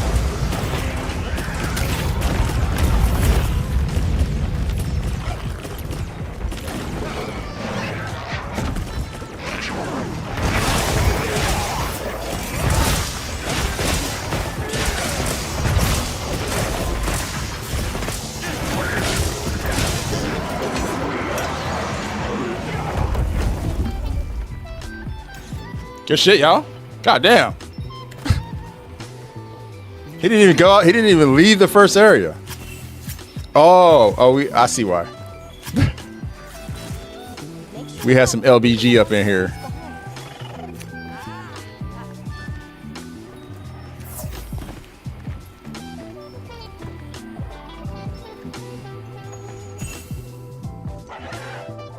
That was a little.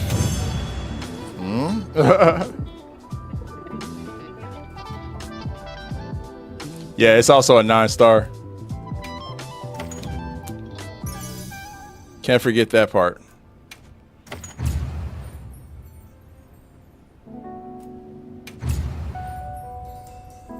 Look at all those buffs. Oh my god.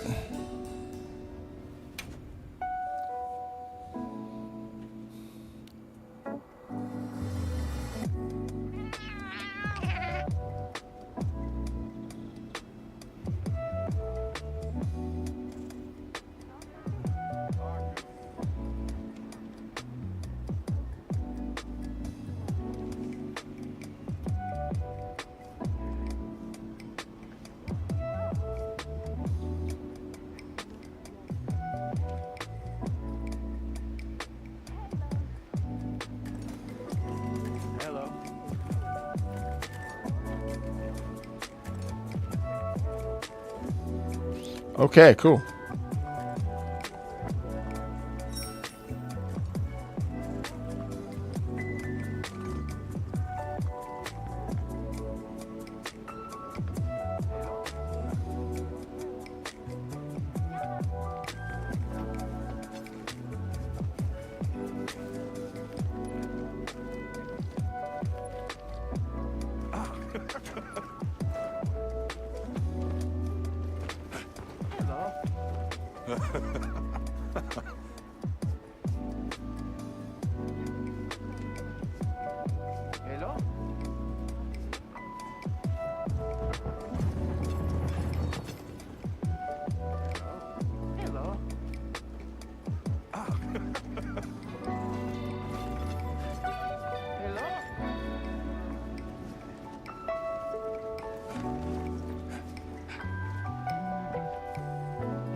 All right.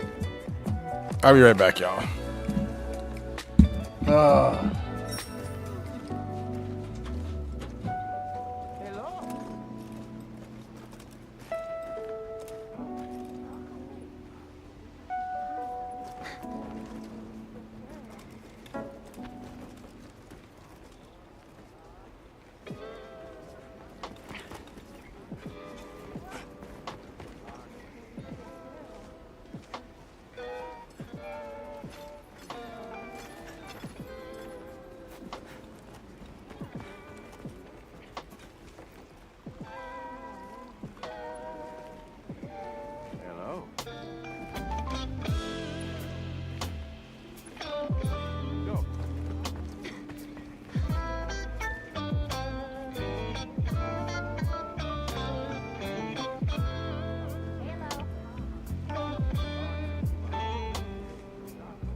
Oh man, everything's happening all at once.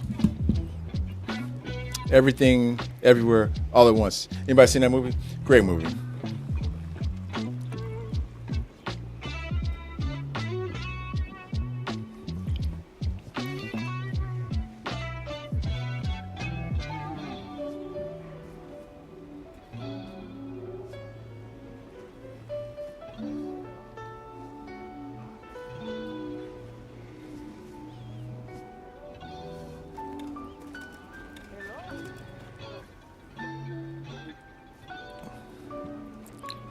Okay, let me message them one more time.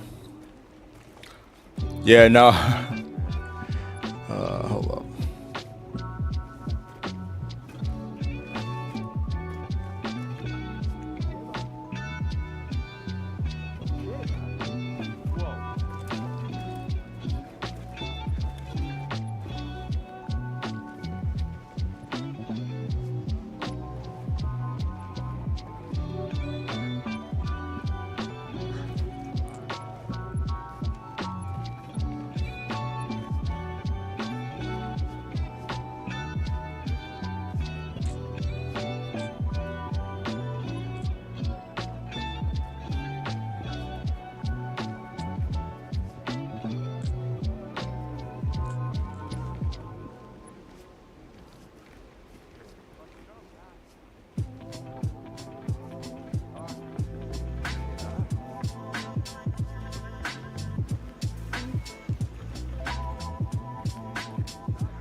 Okay. Well, shall we hunt now? What's up, Seventh Lyric? How you doing, bro? How you feeling, man?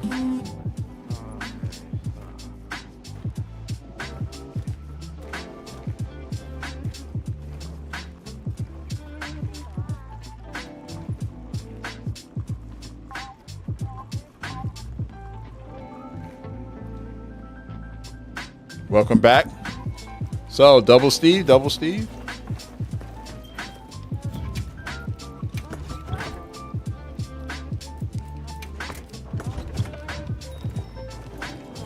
you guys for your patience. So the situation right now, if you guys weren't here, my son decided to wake up at like 5 a.m. this morning.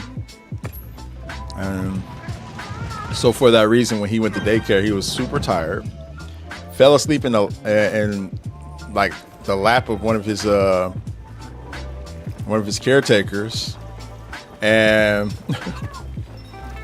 slept for 30 minutes and woke up, and now it's actually not nap time, or when it actually became nap time, he wouldn't sleep. So he's probably going to be very tired toward the end of the day. So the daycare is like messaging me like, yo, could you come pick him up early, yada, yada, yada. So just figuring out all that right now. Me and my wife are figuring out what's going to happen with that. Oh, okay, bet, Luis, all good. Gives me a chance to kind of munch on my sandwich. Good fam, deciding to go gaming laptop route and have a PC monitor. Oh, you're gonna get a gaming laptop. That's what's up. There's some pretty powerful ones out there. Just make sure you get some you make sure you have like a setup that's very ventilated. Like ventilation is a big thing with gaming laptops, especially the big ones.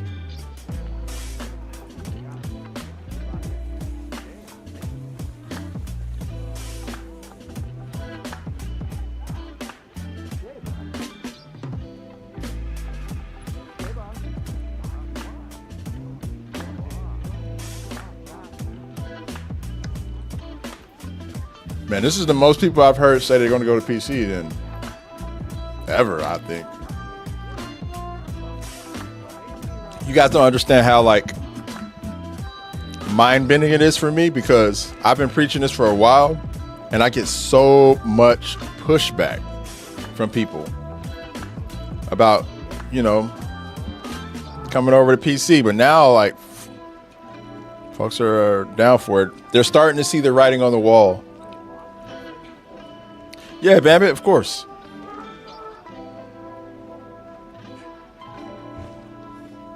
Yeah, no, it's just me and Luis. Luis is posting the quests. It's his quest. Actually, that's not even my decision to make. It's more Luis's decision. But I'm sure Luis would be cool with that.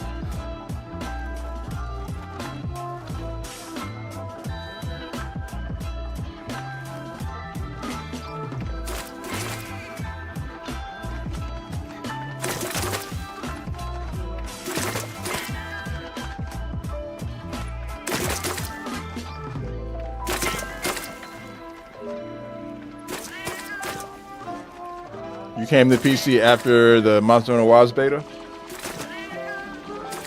Word.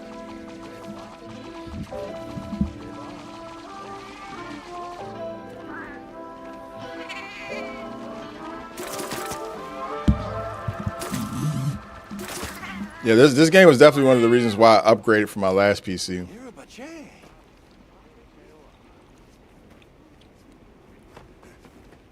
My last PC wasn't a slouch. I had a 1080 Ti. It wasn't, or it isn't a slouch. I don't really use it as much though now because obviously I upgraded. But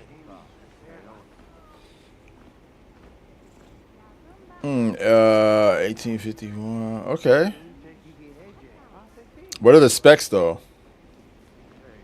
Oh, that's a nice. That's one of the best monitors on the market right there that you're getting. I just participated in the PlayStation Blackout. So you're not playing games this week? I'm telling you, don't watch Gamescom. It's going to be hard for people to keep this up after they watch Gamescom and some of the shadow drops that are going to come. Y'all going to be like sweating. Like, I want to play.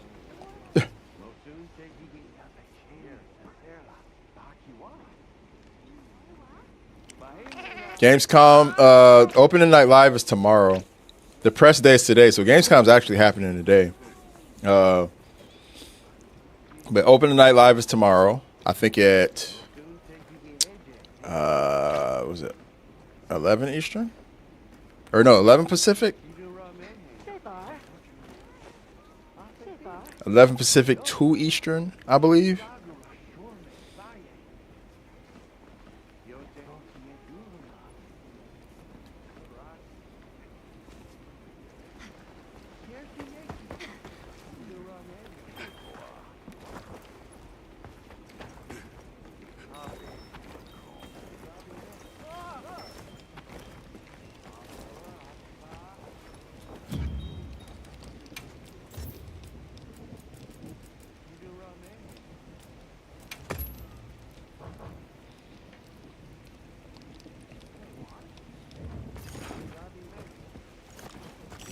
Hey, look, I'm not one to tell people what to do, but I honestly think this PlayStation Blackout is kind of fruitless. I'm not going to lie.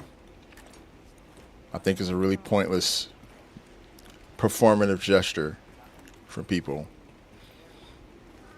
Because if you really wanted to stick it to PlayStation, you wouldn't buy PlayStation. You would just excommunicate PlayStation out. You wouldn't pay no more subscription fees for PlayStation Plus. You get rid of your PlayStation. You just divest from PlayStation completely. If you really want to stick it to them, you would resell your PlayStation to someone else who's looking for one because that's one less sell for them.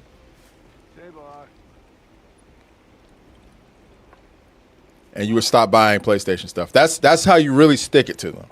But we know it's performative because a lot of people aren't going to do that. That's why the Blackout's kind of like the laughing stock of a lot of gamers right now, because it's like y'all really aren't about what you're saying. Y'all really aren't trying to stick it to Sony. Y'all just doing this to make yourselves feel like you are, to make yourselves feel better. It's all performative. And I know that I don't want to come off as like being I'm not saying this stuff to be degrading or, you know, to be condescending or anything like that. That's not what I'm doing. I'm just being honest here.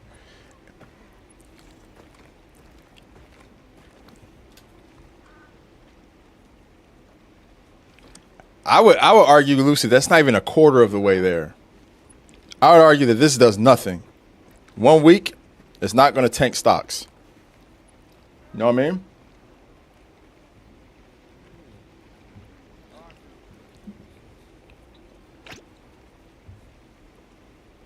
One console generation, maybe. 1 week? Nah.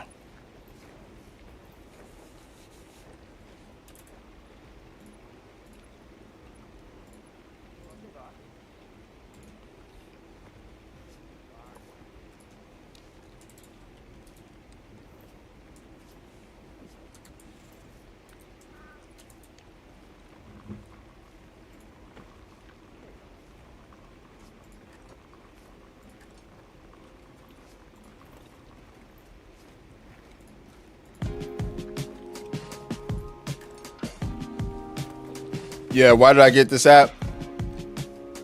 Yeah, cancel plus, yeah. There's a lot of stuff that would have to be done. Didn't PlayStation come out with a TOS saying you are now renting games you buy? No. It's always said that we're licensing games. That's always been the thing. But what they did was on Saturday, they sent out an email basically refining the language they already had to be more clear.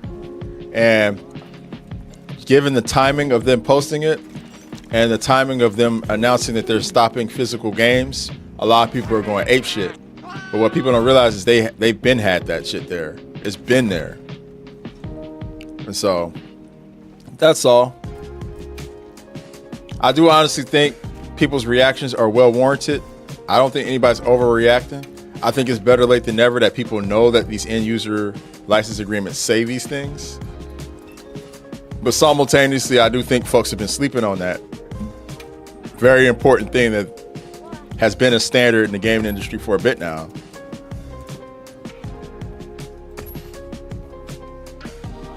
You hit your first sub 20 on Schnibber Arcgel? Hell yeah. Hey, congrats, Prince. Nice. How you feeling after that?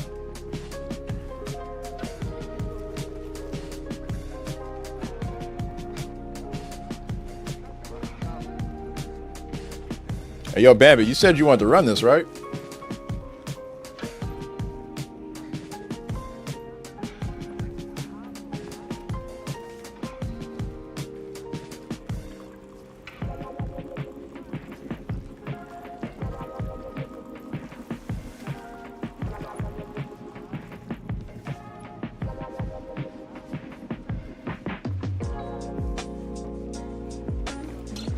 Those are some pretty solid specs, Lyric.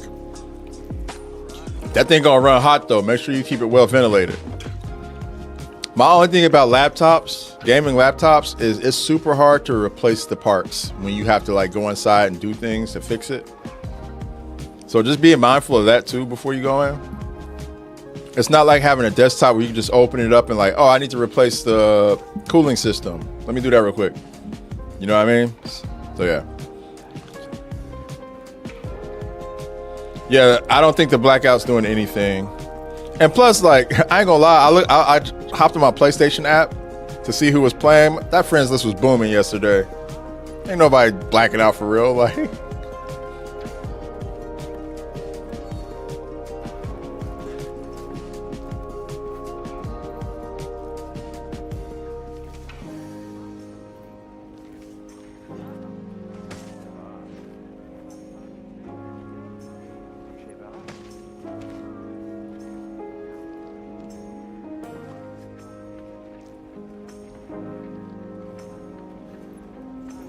Bro, people were calling me a bootlicker because I was telling them that the blackout's not going to do anything.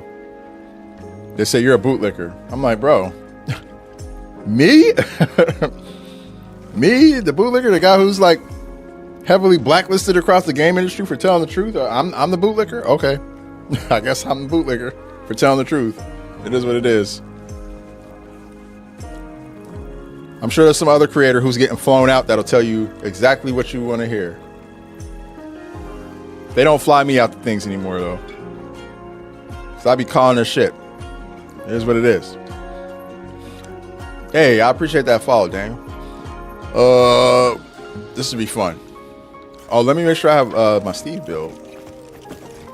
Or else I'm going to be bleeding.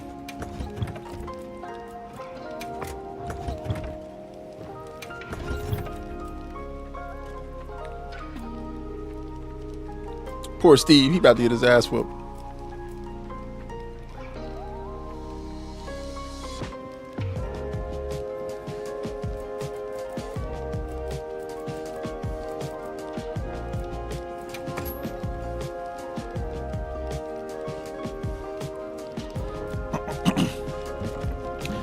Strider, yeah, you have to. You don't even necessarily have to be a yes man, but you have to be very delicate with how you talk about a lot of these corporations, or they will not fuck with you. Like sometimes, if you just tell the outright truth about some of the things they're doing, and you're not very gentle with how you approach it, they will throw you on a blacklist with the quickness. I know this because get this, I was hosting events for Sony at E3 in 2017. I was hosting, like legit, they had me before the press conference at a desk representing their entire company. The following year, I made comments about some of the way I forgot exactly what it was they did that I commented on, but I was just being honest. They cut off all ties, all communication with me. And that's cool. I wasn't like in my feelings about it, but I was just like, it's funny how that works.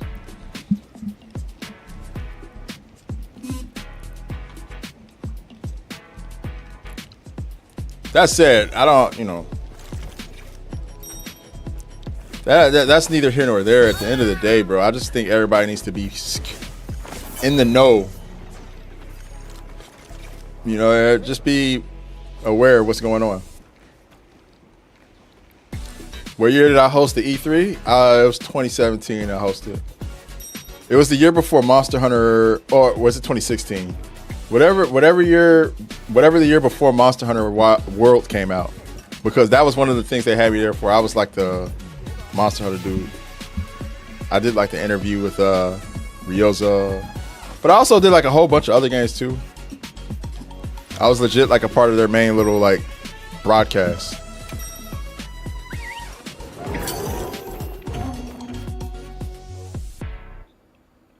Yeah, whatever year they announced Monster Hunter World, I'm pretty sure that was 2016 or 2017. 2017 they announced it. It came out 2018.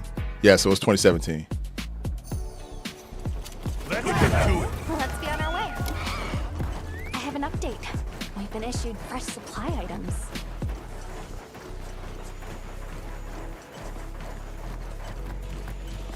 I was in like those cringe compilations because we had like technical difficulties at one point. That shit was funny.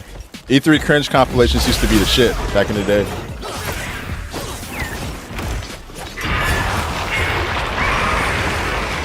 All right, let me lock in here.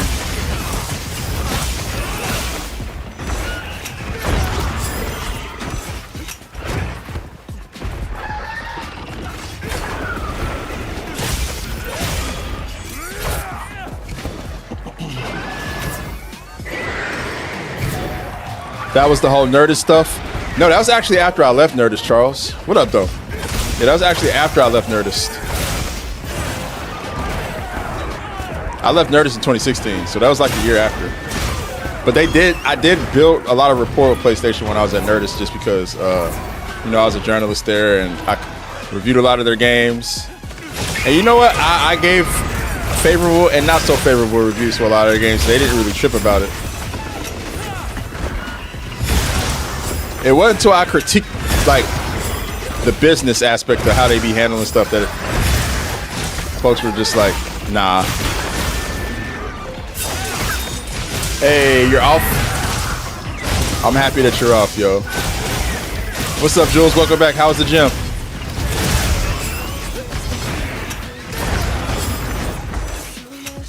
Hopefully the workout was good.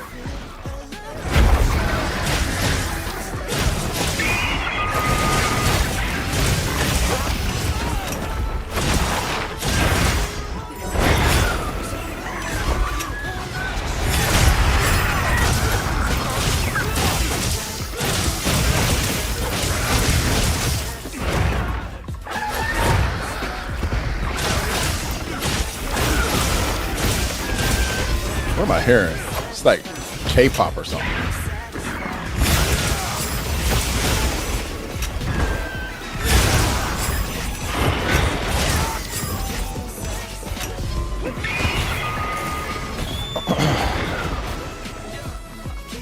Sorry, I just don't know what's playing.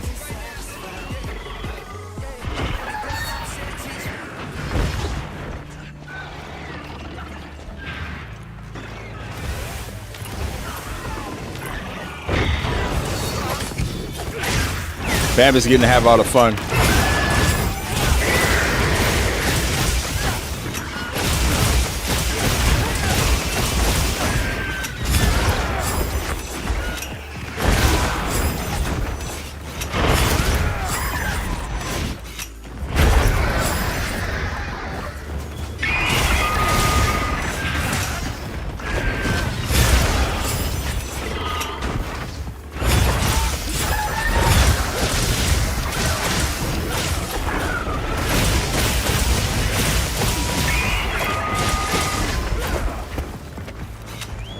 I mean, I was way ahead on a couple things, man.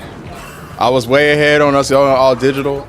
I actually looked, I posted that video about us having all digital games 13 years ago. And everybody said I was a nutcase when I said that shit, but here we are. And yeah, I was a few years ahead. I think what I talked about was the place, I remember now. It was the PlayStation Plus subscription model. I was being very critical of how, like, I don't think that we should go to like a subscription-based model, and that's some area that Sony doesn't want to try to emulate. It's crazy, dog. But look, it is what it is. Like, I have no malice toward them. A lot of the people I really fuck with that worked at Sony are no longer there. Only a couple still remain. A lot of them like moved on to other companies and stuff, and the company's just changed a lot.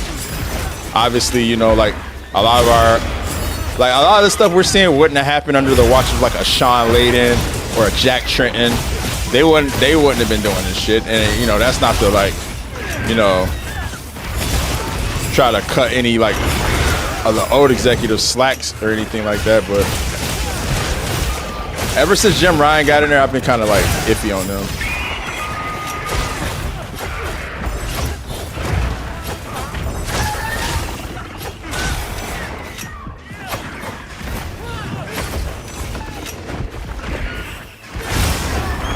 I got an Ardean Longsword, bro. It was good. It might be intro in me, but I hate it with a passion. When you have like 10 machines open, a person decides that they want to be right next to you. I hate that too, Jules. I'm right with you.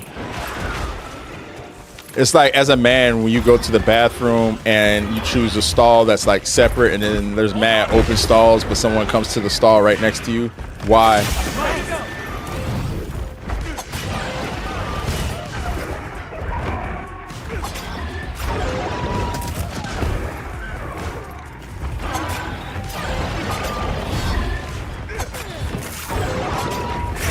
So the thing about Herman Hulst being at the forefront, it's kind of different. Like, his role's kind of like different. They kind of split what Jim Ryan used to do between two people. Herman Hulst, he works a lot on the creative, more on the creative than he does the actual like business aspect of things. And I actually don't think Herman Hulst is like bad for the position they have him in. I just think he got dealt like a really shitty hand.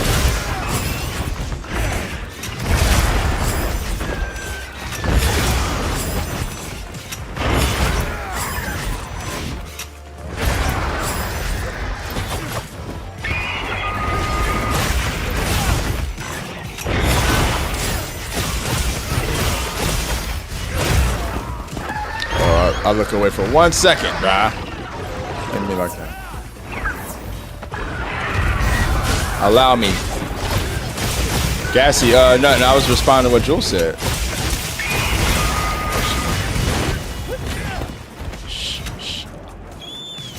It's why, like, I prefer to work out on by my lonesome. I don't like being in gyms. And if I'm in a gym, I like when it's nice and empty. Otherwise, I'll just work out at home. Or I'll go to an outdoor gym. They have a lot of those here in the Netherlands.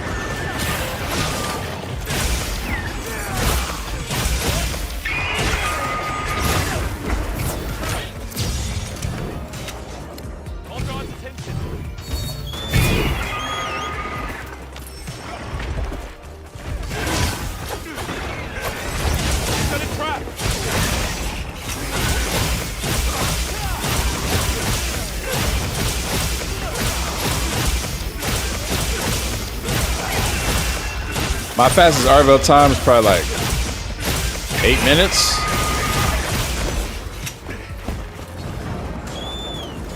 Like 850 something solo, but I don't know what my fastest time is with a team. I think we did it in like 5 or 6 minutes once when we had like the heavy hitters in it. But on a really good run where I'm firing on all cylinders, yeah, I can definitely get sub 10 on my own.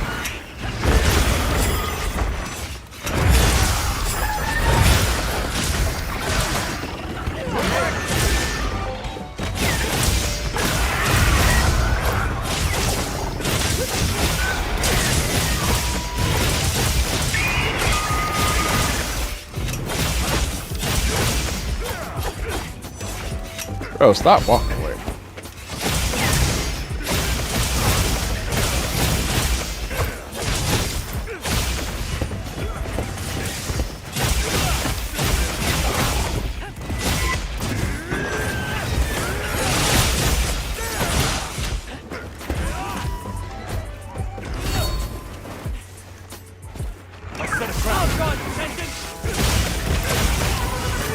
Yeah, you'll get it, Mr. Prince, one step at a time.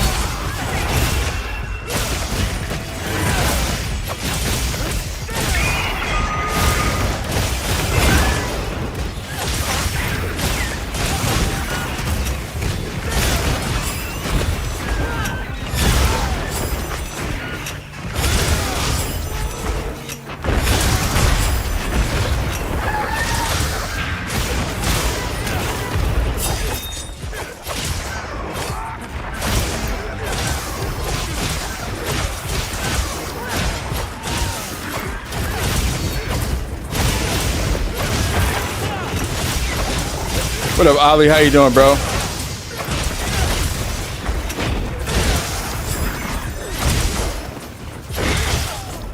Oh, he hit somebody with that? That's actually funny as hell.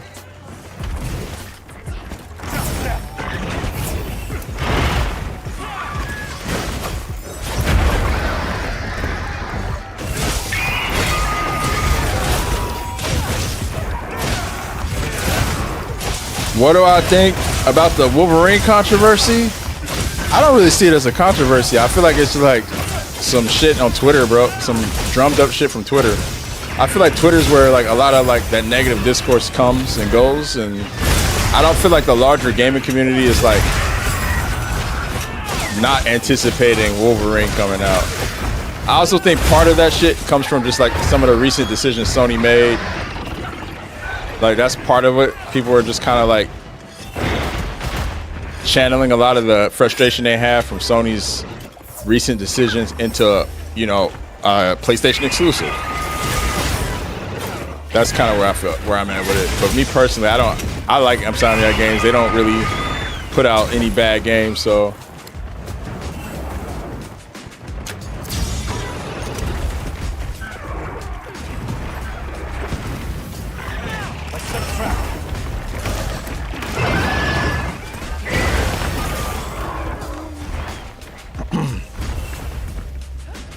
Where we at? Twitter is like 40% bots too. That came out when, yeah, exactly. I know it's so many bots on that app. A lot of that stuff be like so fake. That's why I don't really take any discourse that comes from Twitter seriously, because it's probably manufactured to a certain extent. That's why, like, yeah, and like they say all this stuff about Wolverine, but it's still one of the top pre-ordered games right now. So, like, y'all gonna cancel y'all pre-orders or what? You know?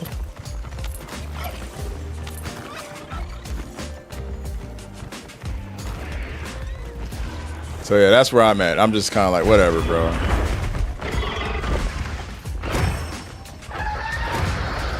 I don't think that people are being rational about their takes on Wolverine.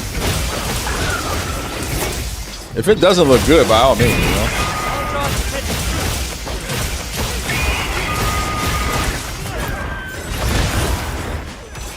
But I think a linear Insomniac game is going to go hard, because they've given us open world games for the last several entries. Sunset Overdrive was open world. the Spider-Man games, open world. So it's good to see them get back to like a linear game format with Wolverine. I'm excited to see what comes with that. That said, I'm not going to probably be a day one player of that game because it comes out in a really crowded month of games. So that one's one I'm probably going to move to later in the year.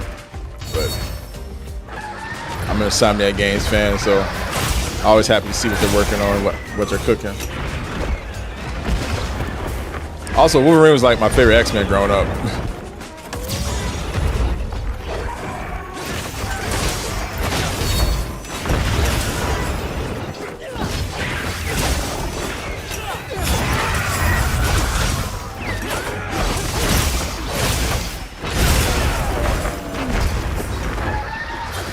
Yeah, a little hard to see.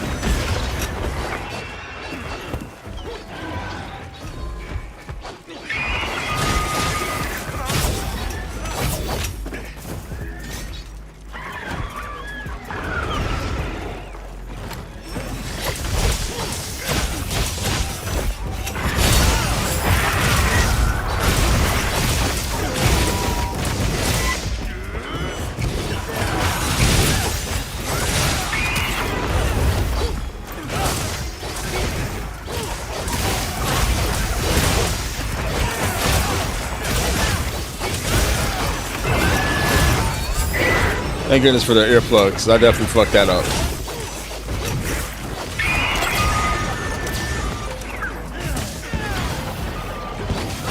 Just in case.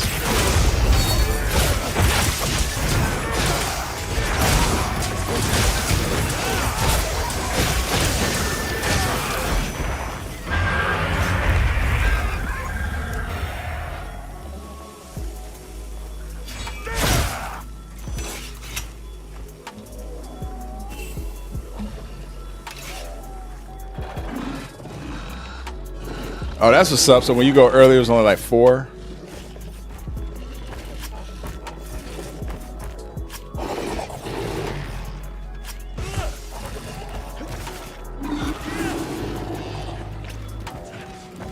All right, bet. Yeah, feel free to hop in on some of these questions you have going in the lobby.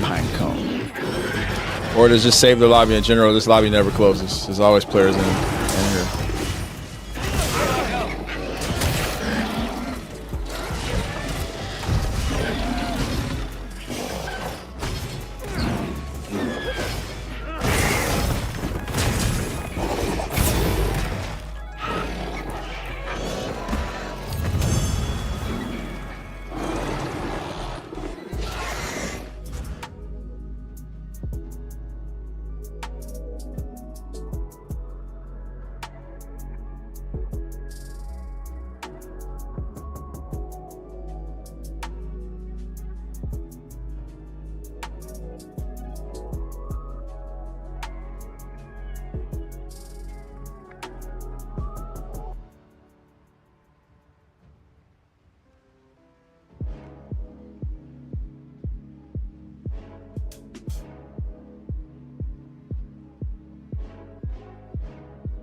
Shit, my bad.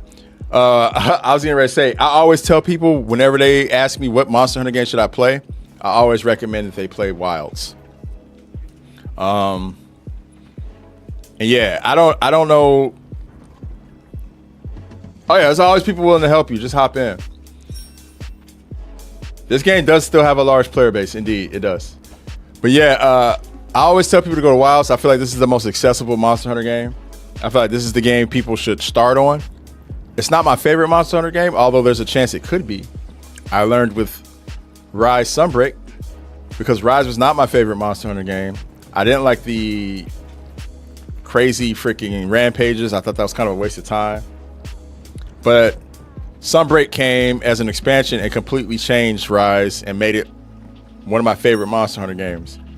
So we'll see what Ascendance does. I'm waiting for that. But yeah, I always say Wilds. I feel like this is the most accessible. This is the easiest Monster Hunter game to get into, the easiest to understand. Like, I feel like where other Monster Hunter games, it took a little longer for things to click for people. I feel like Wilds makes it easy, and it also cut out some of the fluffy stuff that made, you know, understanding Monster Hunter a little bit more difficult. So yeah, I always recommend Wilds now. This is the easy one to pick up and to understand, and then you can go back to the other Monster Hunter games and you'll have a better understanding of how they work. So those extra systems that exist in those other games, you know, because those games are a little less streamlined, you'll actually be able to focus on those things and understand the game better. But yeah, my favorite is For You as well. For You, mine goes For You, Rise Sunbreak, and then I struggle with the third. I often go between Generations Ultimate and Freedom Unite.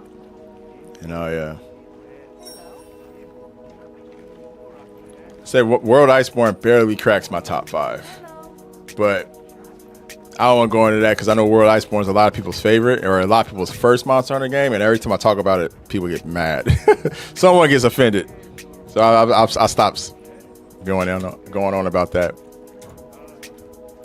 I just got my cousin to finally buy Wilds. Decided to play a new weapon with him as he plays. Ended up picking up Sword and Shield. Nice. Sword and Shield is great. It's one of my bread and butters. Thank you for the first time chat, Dro Man. And yeah, that's one of my favorite weapons.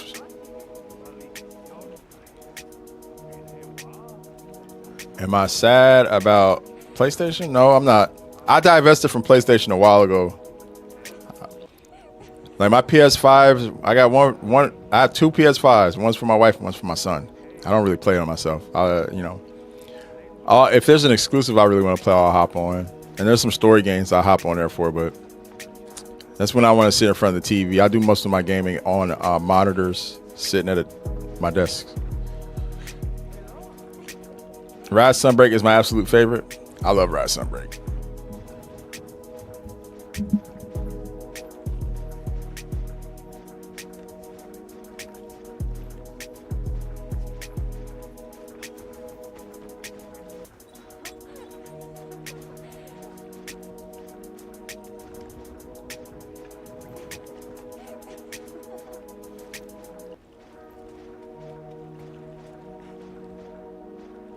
Yeah.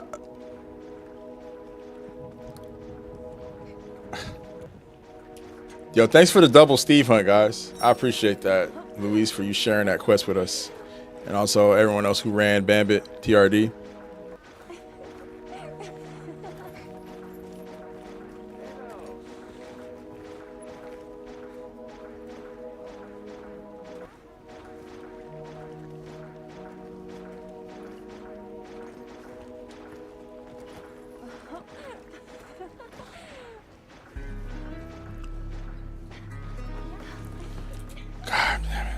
Let me turn this off, man.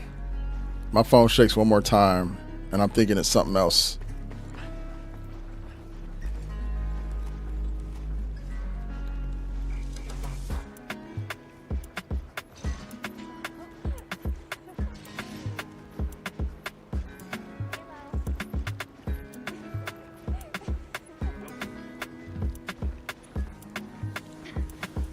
I want to go back to Savage.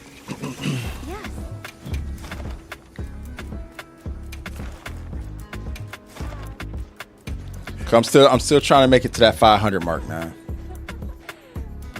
If the next Xbox had disc, I gotta support. Don't hold your breath on that one, bro.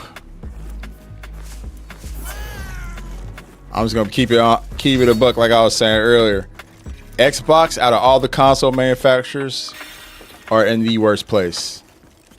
They're going to do everything they can to be cost effective and recoup the money that they lost for all these acquisitions, because they spent a lot of money. They spent hundreds of billions between, more than $100 billion between, you know, Activision and ZeniMax / Bethesda. And there's just so many. They've acquired so many studios. And so with them doing all this restructuring and, you know, Phil Spencer era being over, I just don't, they're trying to find profitability with Xbox again. I just don't see them putting a disc drive, especially if they know their competitors don't have a disc drive. Now, someone could argue, well, they could use that as a leg up to, you know, close the gap with PlayStation, but I just don't think that the data supports that, because there's still 90% of people who are buying games on disc, or excuse me, on digital. There's a lot of people who are not affected by what's happening. So, yeah. I say all that to say, man, if you're gonna stay on the console front, just proceed with caution. But if you really want to make the safest decision, the safest long-term investment, you should look into going open source, aka getting a PC. But if that's something that's not in your wheelhouse, then just proceed with caution. I have been playing Monster Hunter 1 since Monster Hunter 1 on PS2. Nice. Same here. We got a first fleeter in the building. Let's go.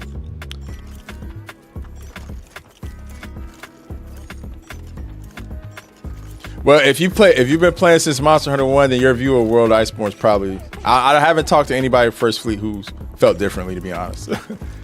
We all kind of felt like it was... Because it was the Monster Hunter game to bring the series into the mainstream, right?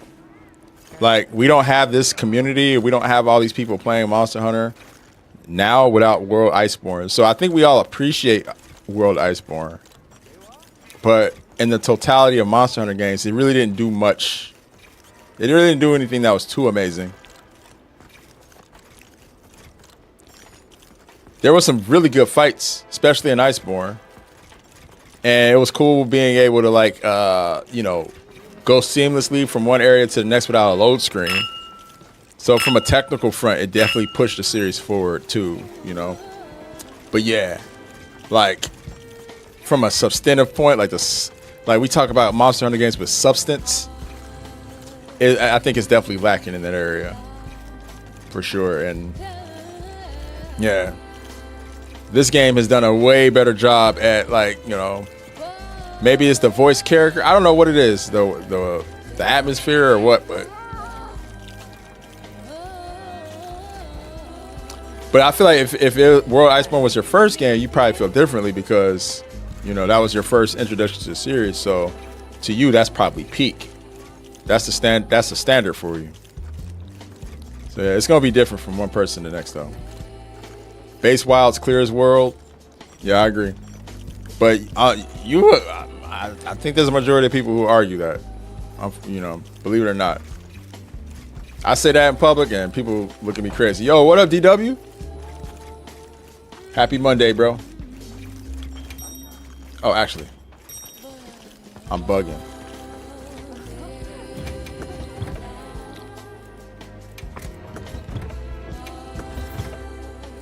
Oh, I did this already, okay. Oh, no, I didn't.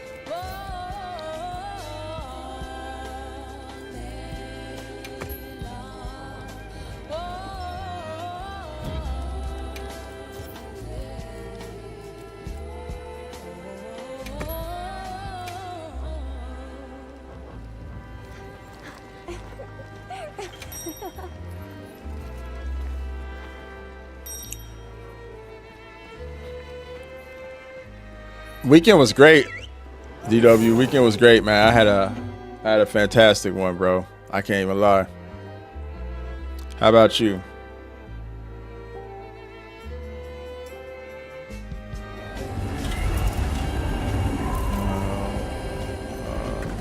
For you, and you about to play Rise. Have you played Frontier? Or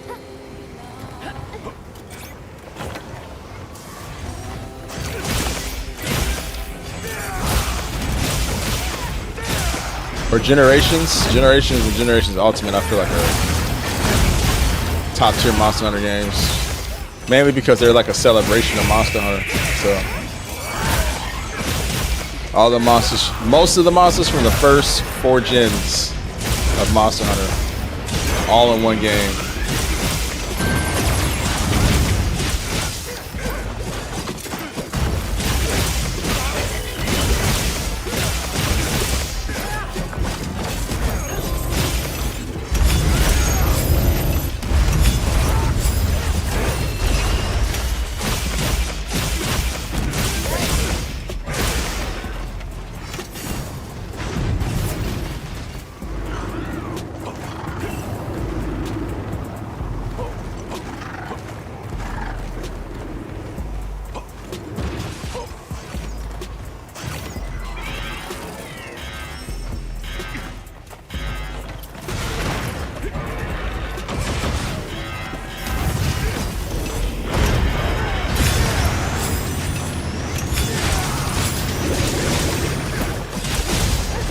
Oh, cool. Nice. Never mind. Somebody else got it.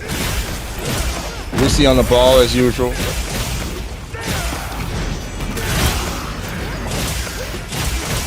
It mostly rain. Oh, yeah, you love to see it though, man.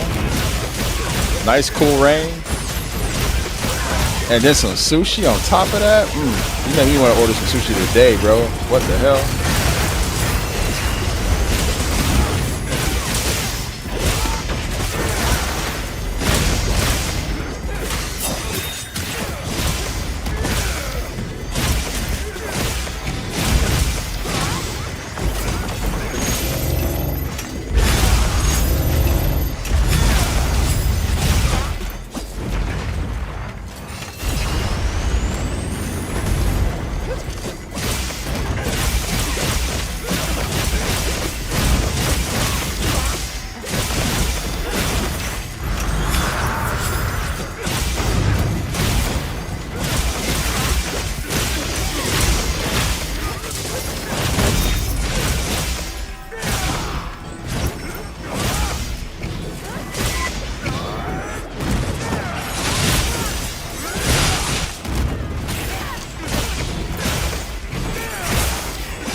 Why is he? Quit picking on me, Omega.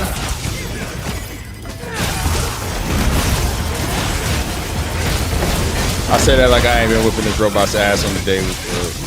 Not the daily, but.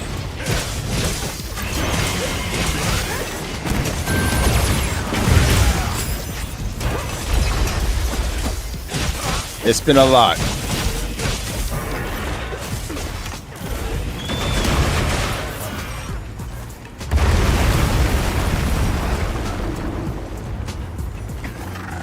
Yo, we all ready for Gamescom, man.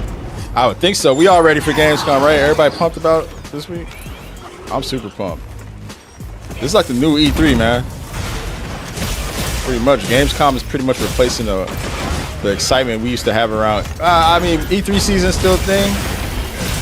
But I'm talking about for an event, it's replacing pretty much what we used to have.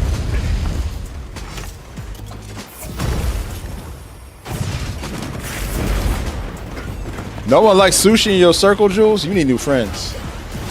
You need new friends, yo. Replace them friends. I'm just playing. That's a little drastic, but yeah, no, that's crazy.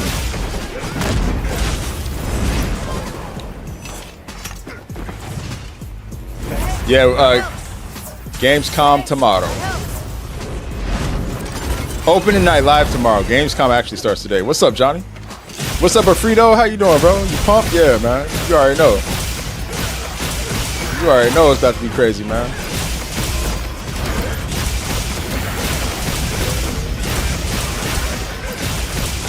Yo, how y'all doing? How was y'all weekend, Johnny, Alfredo?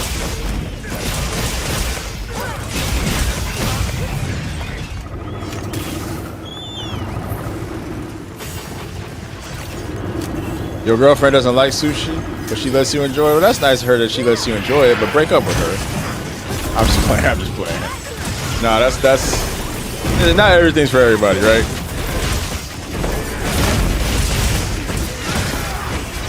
I get it.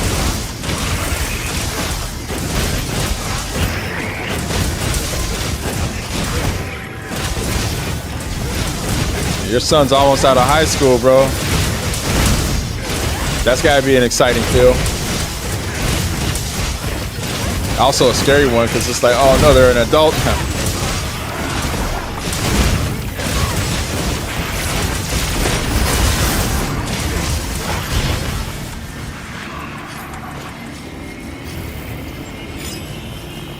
Oh, I love me some KBBQ.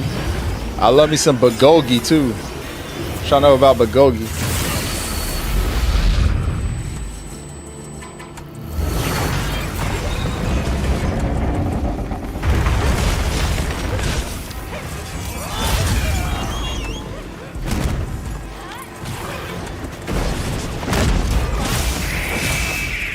Damn, but you're not into sushi? Again, it ain't for everybody.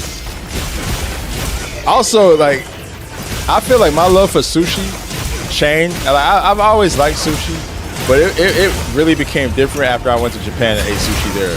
Because I was like, bro, this is how I should be eating sushi. This is fresh ass fish, prepared with the freshest freaking seaweed wrap that you can imagine. It's so good, man. Completely changed my perspective.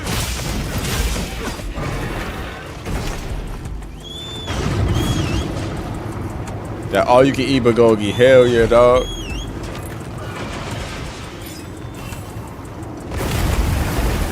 Especially when you go to that Korea. Like when I was in South Korea a few years ago, and I swear the cook made this bulgogi with all the love in her heart right in front of us. She was doing it right in front of us, because you know you sit at the table and she does it, and I was just sitting there like, bro, she putting all her freaking soul into making this food for us right now.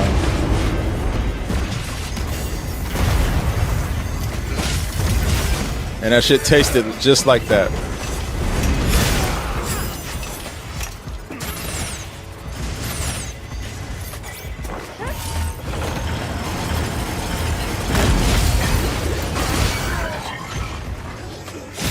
This is Savage Omega.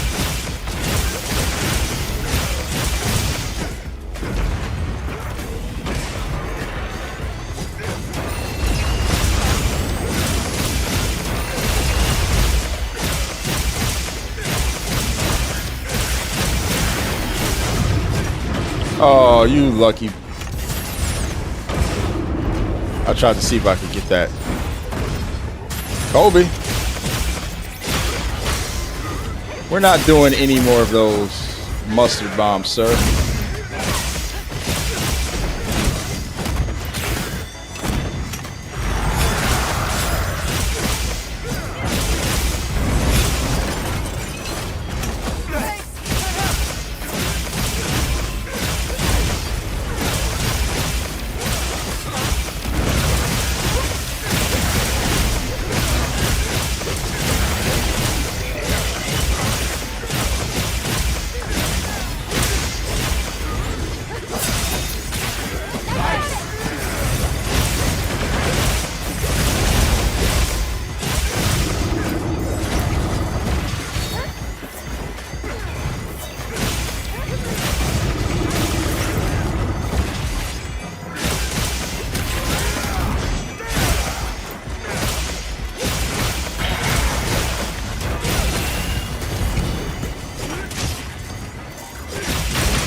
I destroyed the leg, not just the wound, on accident. I didn't mean to do that while he was incapacitated. Japan's on top of your list to visit, man. I don't blame you. It's one of my favorite places, to be honest. Tokyo, Osaka, Kyoto, you name it.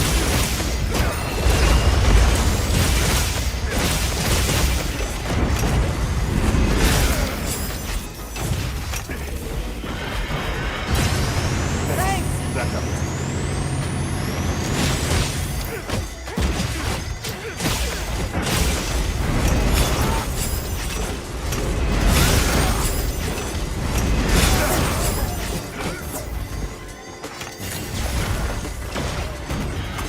My bad. I should have kind of let him do that since you had the bubble. But whatever, it is what it is. He'll start again.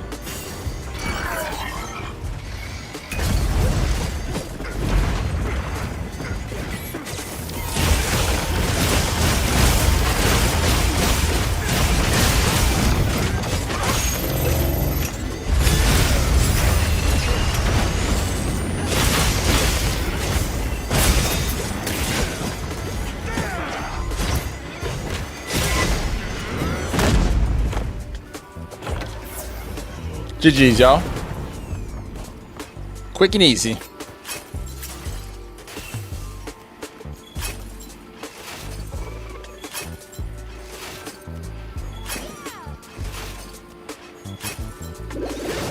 Back meat destroyed is crazy.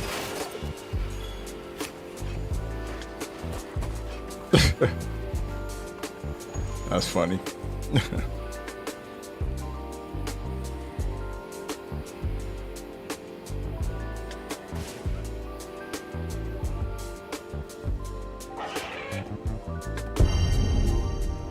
Hello, Bugstick Man here. I'm trying to learn longsword. Is there a way to animation cancel? Yes, there is. I could give the tutorial, but honestly, I feel like you'll probably get best use out of this tutorial I made about that on TikTok. If you check out my Monster Hunter Wilds playlist, it's a Monster Hunter Wilds tips playlist on TikTok. I talk about that quite a bit. You got hit by that laser? Yeah, after a while, we used to all be like, yo, we're gonna protect one another. But after like a lot of us got like familiar with this fight, nah, Johnny, I haven't killed him 1,000 times. Nah, I think I'm going for half of that actually. I'm going for 500. I'm at 482 now. Savage Omega Challenge Quest would be awesome. I love it. Yeah, no, check out my Monster Hunter tips playlist on TikTok, or you can go to YouTube and just type in Longsword Animation Cancel tutorial. I got them on both platforms. But yeah, you can cancel quite a few animations on Longsword, which is great. You don't have to overcommit.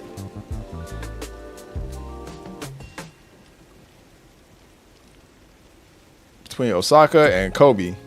Went to Tokyo once and it was nice. Really busy though. Oh, nice. Okay, so you've been around. You've done a lot more exploring of Japan than I have. Yes. I got a lot more exploring to do there.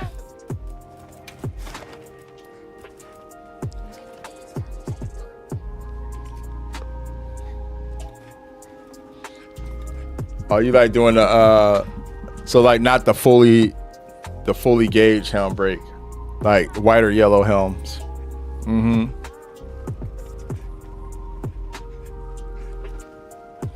Yeah, it doesn't. Actually, the longsword is one of the few weapons that has like a lot of animation canceling.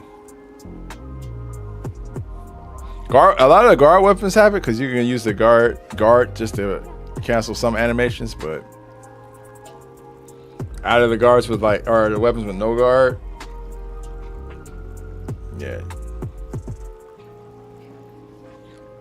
yeah, Johnny, I sometimes will just yeet a helm out there because you don't get knocked down if you're in the middle of the animation, but you can still take damage, so you gotta be careful.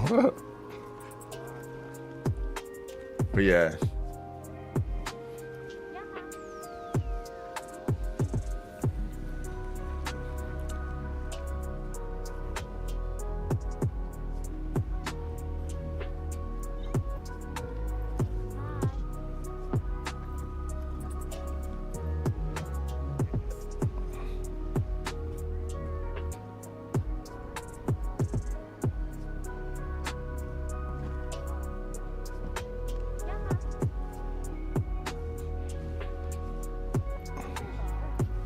Bro.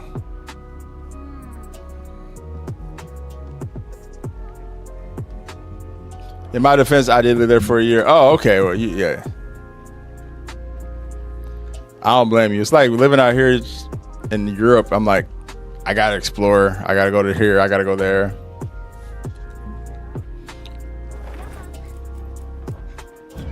Of course. Come back anytime.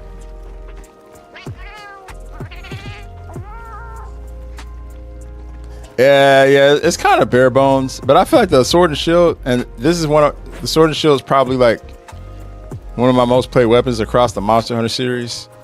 It's very straightforward. It's always been straightforward, and I think that's what I like about it, is that, you know, there's really no frills when it comes to it. Of course, you know, I've evolved into like really wanting to play stuff that's kind of weird. Longsword is probably the most weird weapon I've played because it's like high risk, high reward. And it's the one weapon that I pretty much didn't play in any of the other games outside of playing it a little bit in Rise. But yeah, I like Sword and Shield and Great Sword because I feel like both of those weapons are very like foundationally strong weapons and just very straightforward.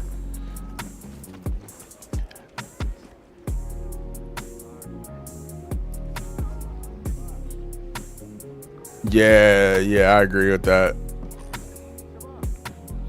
Your most played is the hammer.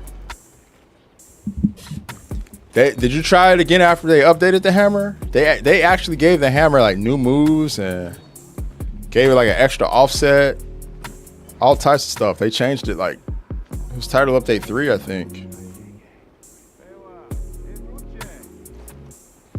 Yeah, dual blades I feel like are one of the probably more popular weapons. I would like to see the list of weapons that are popular, but dual blades are very popular in this game, and rightfully so. Longsword is very popular too, yeah.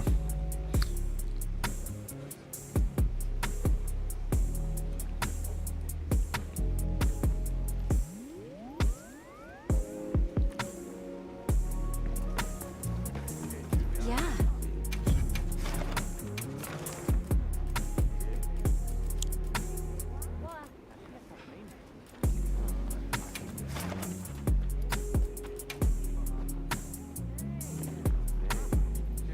Started working on the Switch Axe Make build. sure Nice. you're prepared. Switch Axe is fun too, bro.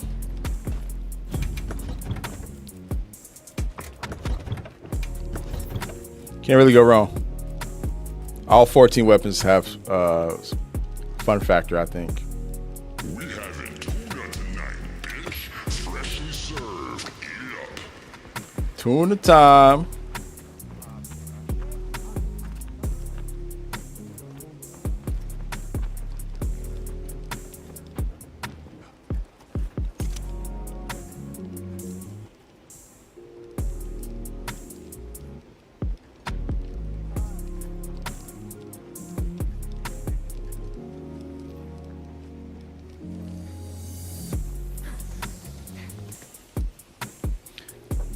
Light bowgun changed because it's the most powerful weapon in the game right now.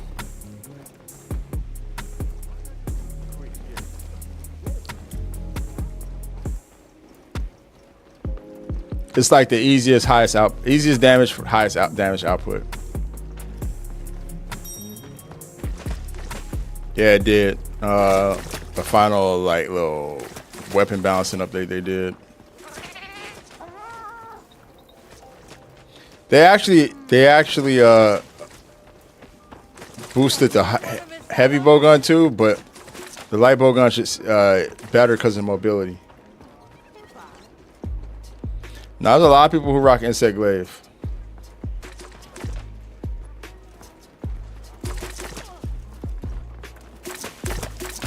Or at least, I don't know, I kind of feel like my view of it is probably a little bit skewed because I play with so many different like people. We have like so many random folks who jump in throughout the stream.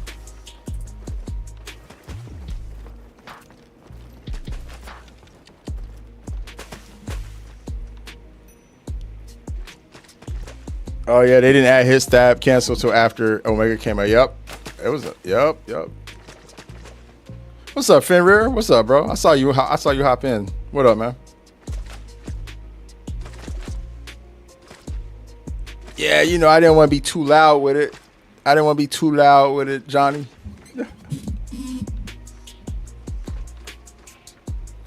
Nothing much, man. Just chilling. We just been chatting about all the little controversies happening across the game industry. We're all ready for Gamescom. Can't wait to see what gets announced. You know, see all the new games, all the games we know are coming out, getting updates on those, seeing if there's some Monster Hunter news. Yeah, it's exciting times. And I've just been kind of like trying to make sure, I don't know, there's probably nothing I can do about what's going on TikTok and Instagram right now. I just keep having, I hate when I get viral. I hate when I have videos that go viral, man. I hate it. I know that sounds crazy, but like, it's not like I'm making any money off that shit, right? A, and then B, like, I don't know. I just kind of like when the conversations are contained. I feel like after 100,000 views, the conversations just aren't contained anymore. They just go off the rails. And people start arguing in the comments, and there's toxic people like using the R word and shit like that. And I just hate that shit, bro. I try to keep things pretty nice and even killed. You know what I'm saying? Like, I don't like all the fucking drama and shit. But sometimes your comment section will become the battlegrounds for people, even when you don't intend for it to happen that way. If Bugstick gets the ability to reposition before Rat and Slash. Oh, yeah. Yo, the Boost Bracer is it's gonna ramp stuff up, man. I can't wait for the Boost Bracer. Like, I don't even know exactly how it's gonna change weapons, but just knowing that it will makes me excited. My desperate delusion for a DC game to be shown. You're really into DC, huh? Like DC Comics. Do you read a lot of DC Comics, Shinobi? Or are you saying you want like another DC universe online?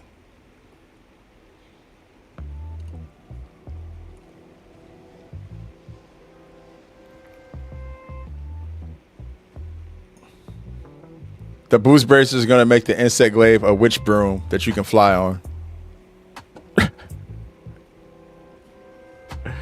Yeah, nah, of course I saw a trailer, yeah. I think my pinned video on TikTok is me talking about it, but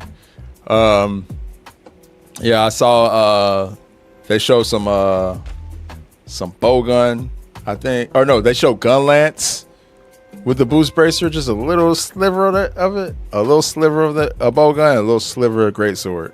That's all we got.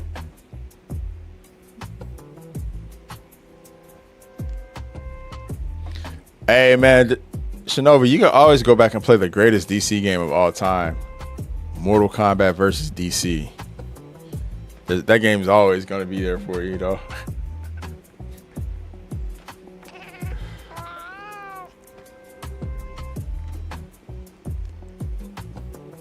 Hey, go back and replay the Arkham series. You straight. Suicide Squad actually wasn't terrible. It just was a poor execution and they tried to monetize too much. But I feel like if they would have just made a game and not try to do too much with it, it would have been fine. We got one more spot to fight Oof Tuna. All right, what about Gotham Knights? Multiplayer, you can play with your girl. Me and my wife played through Gotham Knights. We had fun.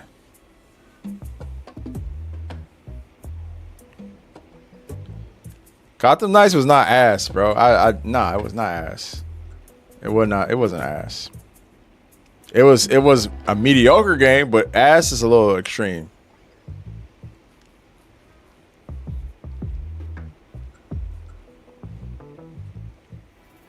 But you know me, man. I think the gaming industry has plenty of room for the, 5, 6, 7 rated games, those mid-tier games.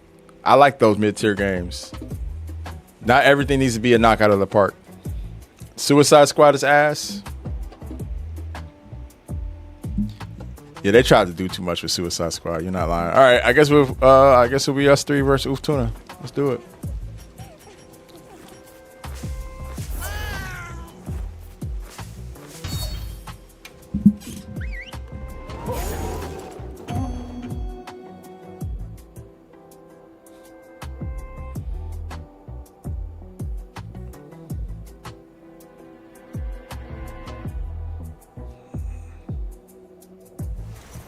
Let's get to it. For new guns. I doubt there's anyone who could match you. Oh, the Gotham Knight story, yeah, being 2 players instead of 4. Yeah, that was interesting. Interesting choice by them, but I just feel like processing power for that would have been horrendous.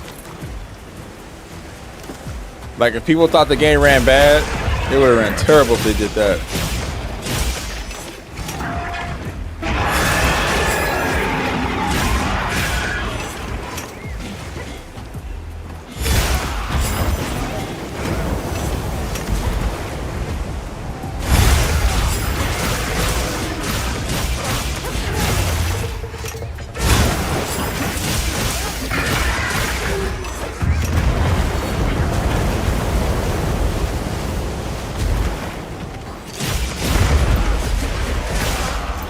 Only if that Wonder Woman game wasn't canceled. I know, right? Imagine having a Nemesis system again.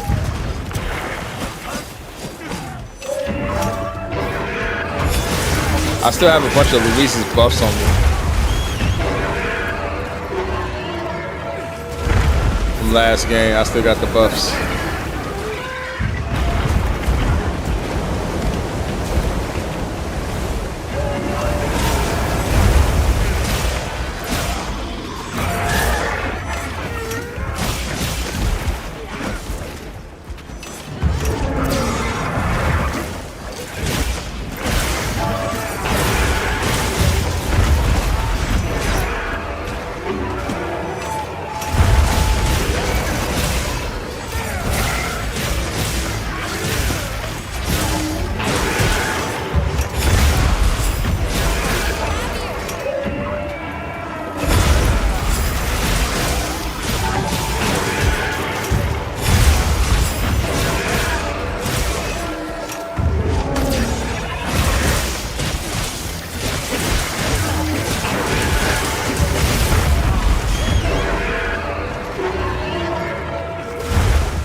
I got too greedy.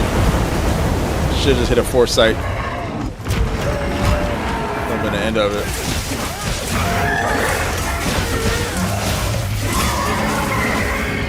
Wow.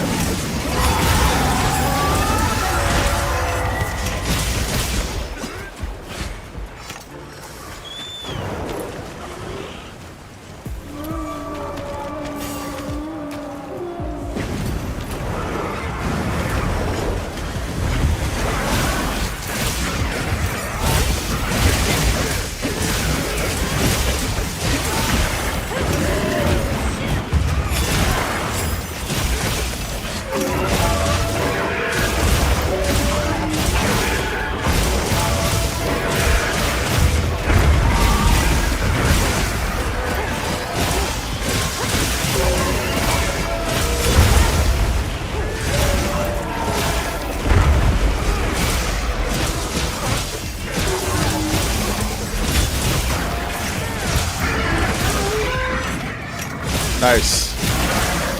Hey, what's up? Gaming for Mental Health. How you doing, man? Somewhat. Semi. It's been chill hunts today. I've just been chatting most of the time, to be honest. I've been yapping my little head off. Been a lot to talk about, though.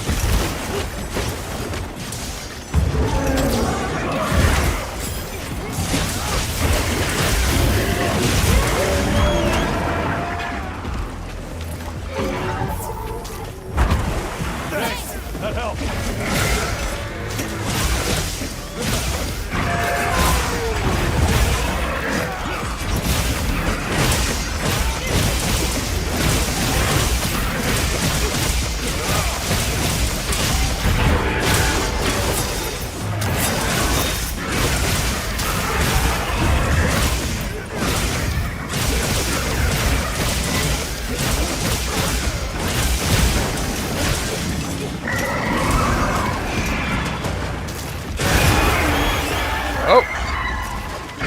Mistimed.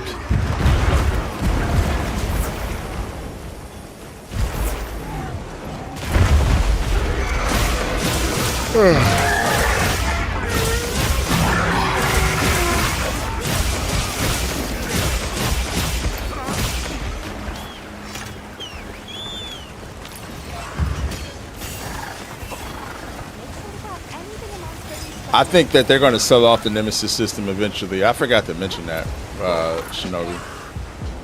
I feel like Warner Brothers is trying to recoup some money. They're sitting on a gold mine right now.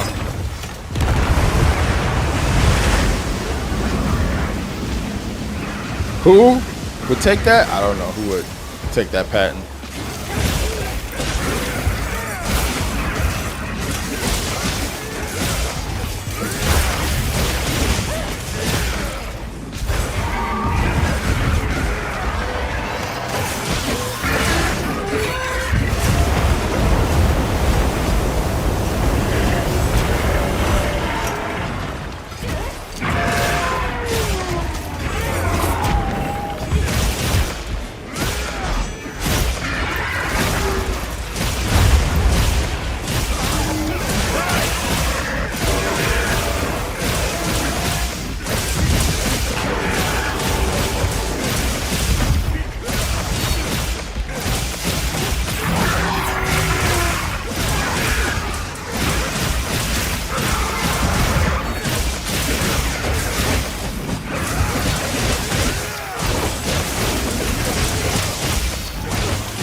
Say lately, I'm like, yo, when did they ever not move weird?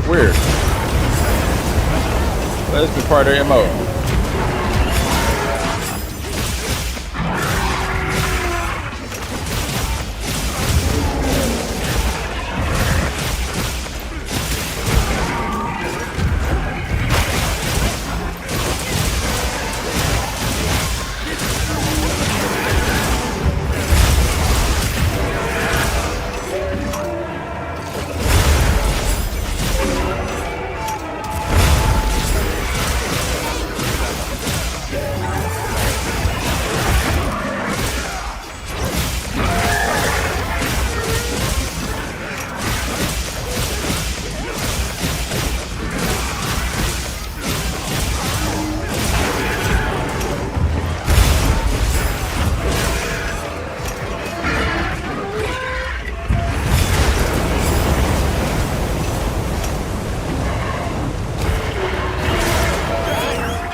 I'll try to see if I can get that.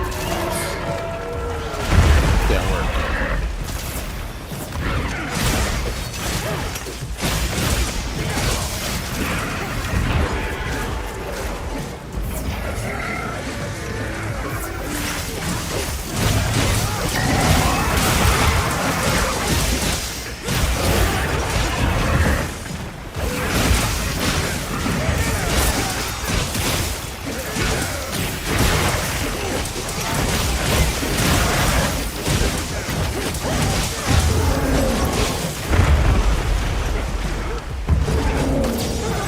Oh no, okay.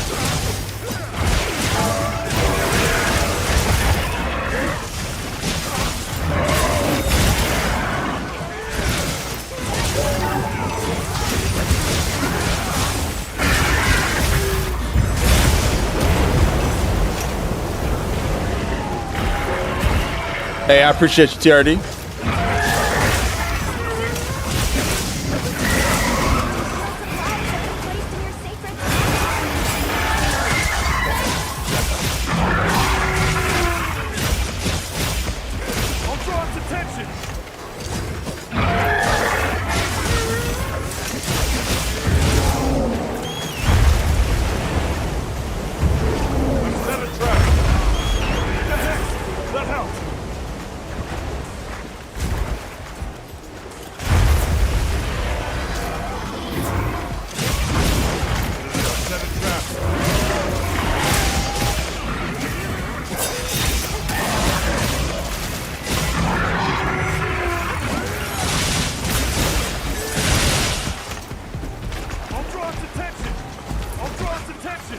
Yeah, he's on the script now.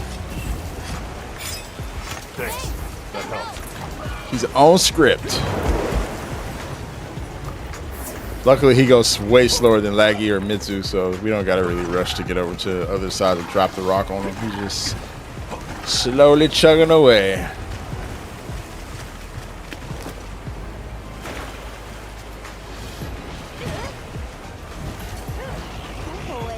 Place the items I gather in your field pouch.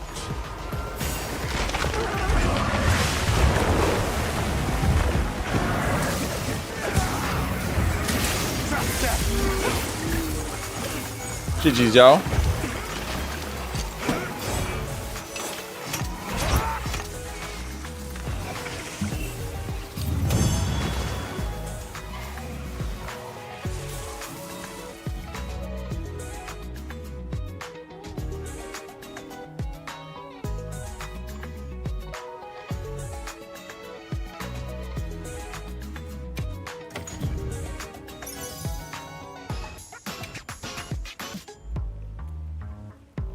Yeah, DC Universe Online was a time. We having tuna tonight, fish, freshly served. I used to be vile on that game. Hold up, let me see if I can find it.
This is my character in DC Universe Online.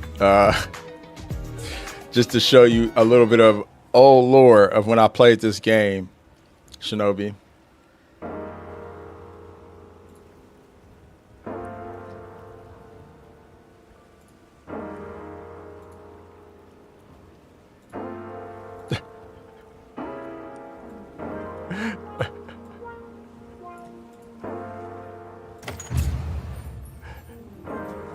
You know that mission? Yeah, right?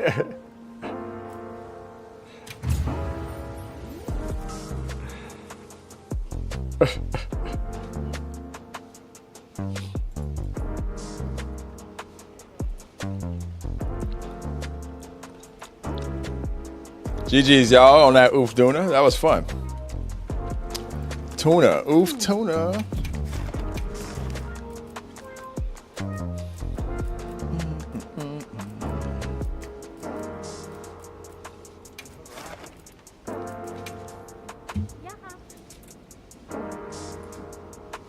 Freshly served. Make sure you're Eat 'em prepared. up.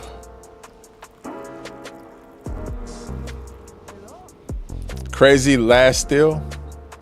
What was crazy about it, man? There's nothing crazy about that, DW.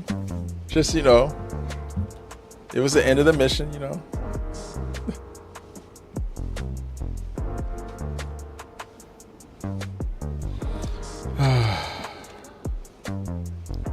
I always text while I'm in the middle of the stream. All right, hold up.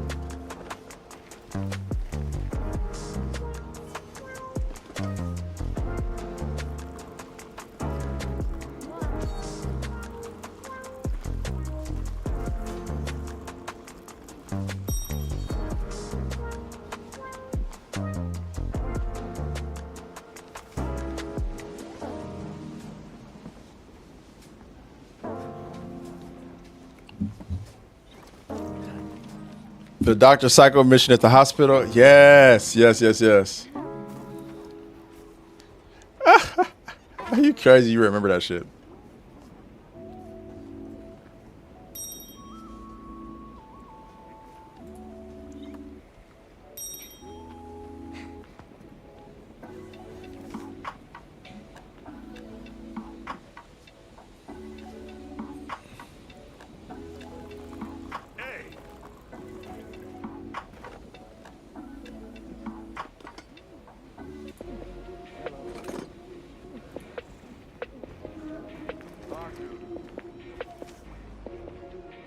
Hey, Luis, you already know, man.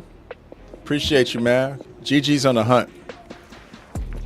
Let me just put my Archville shit on real quick. I'm getting some frame rate drop. Why is that? Oh, it's because I have this tab open. Close it.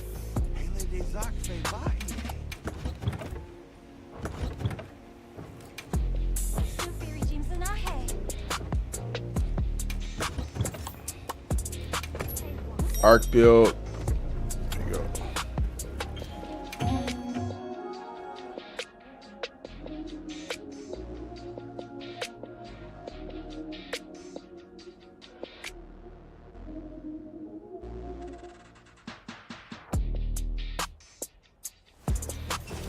Get to it.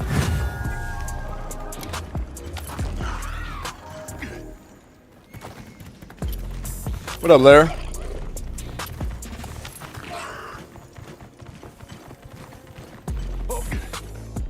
Yeah, you know, Monster Hunter Monday.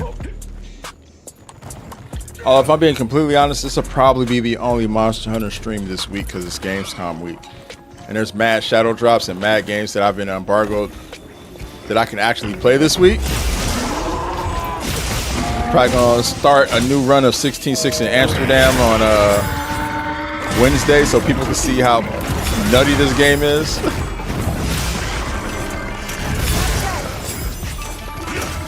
I mean that in the best way possible.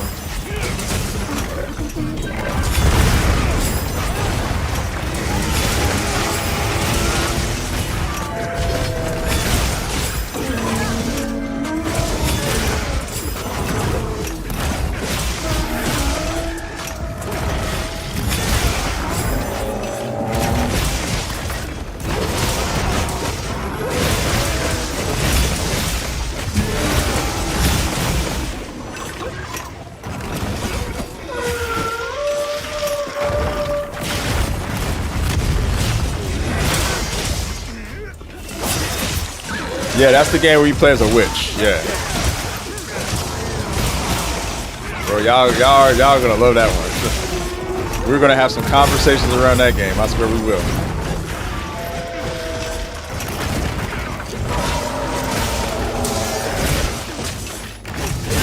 I can tell you who's not gonna like it. Twitter's gonna hate that game for one reason or another. They're gonna.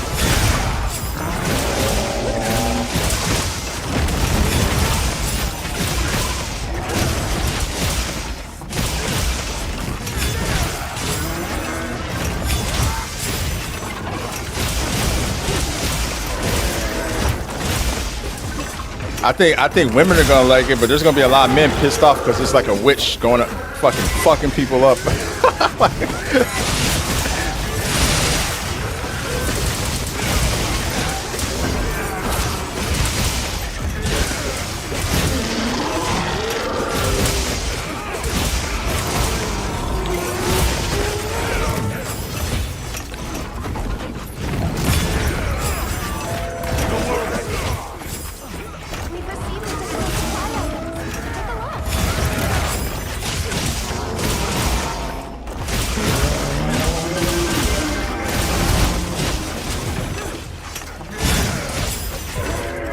I think it's because of the evangelicals and also because it's a woman fucking men up. You know how some dudes get about that. They you know, and she's not freaking like super double D tit chested with a BBL. She looks like a normal ass woman, but she's a witch. Motherfuckers gonna be up in arms about that shit. Cause when are they not?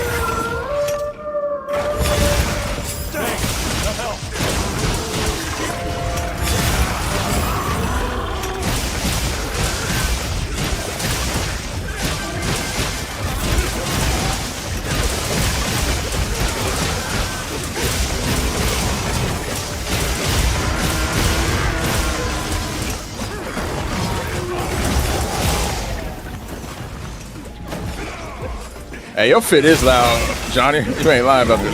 Your fit being loud. That shit commands mad attention.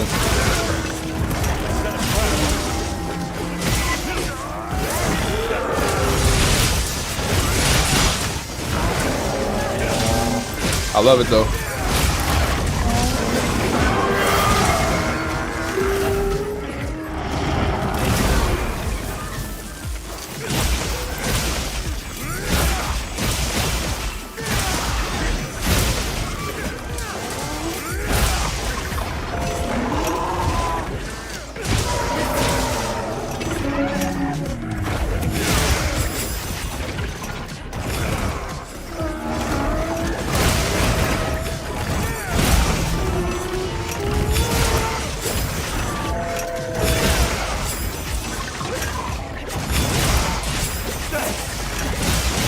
One of my homies told me that Asmongold got a girlfriend. They're like, there's some Asian chick is taking one for the team, so supposedly. I don't know what he meant by that, but my guess is it's like somebody who is trying to change, a girl who's trying to change him or something, maybe? I don't know. Or like some girls like trying to change him into a better person.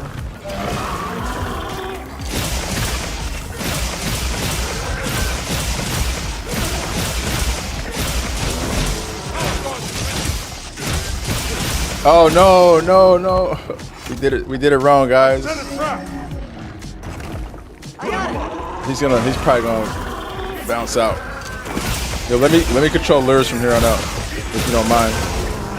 I'll try to keep him here.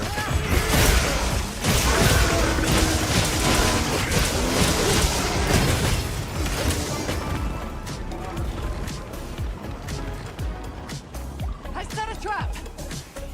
Don't draw its attention. Where that trap at though? Back here? Oh, there it is.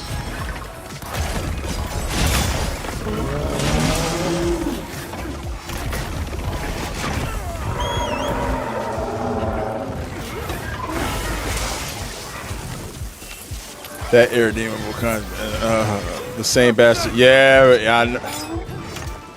Yeah, he been on some other shit for sure. I keep telling people that when I first met Asmongold, he was not on that type of time. But maybe it's because we were in person, he was too afraid to be like that. But when I met him in person, he was not. He was all like nice and shit. I like what you do. I love your work. Da da da da da. You know, you weren't being an asshole. I had no idea he was racist until I started seeing the clips, and I was like, oh. I kind of got the, you know, I didn't want to be presumptuous looking at him and saying he was racist, you know, or I didn't want to be one of those people who prejudge. But I mean, he wasn't, you know, very much neckbearding it out, you know what I'm saying? Like, so I was like, wait a second.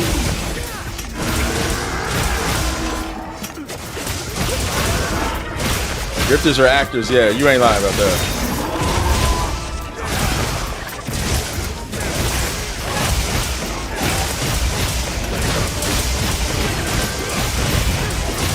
They're definitely performing to people. What up, Trey? How you doing, man?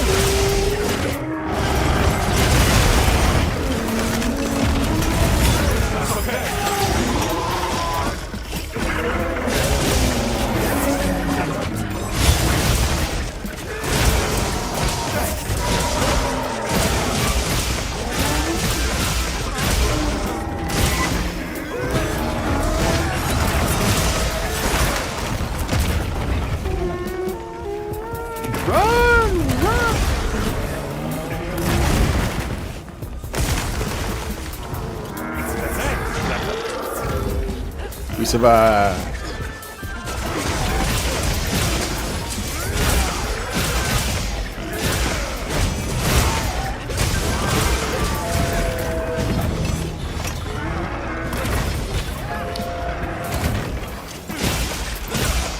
I told you guys, Asmongold's personally responsible for like a couple of those companies blacklisting me because he went on freaking Twitch and was like, this guy's racist. We need to all block him.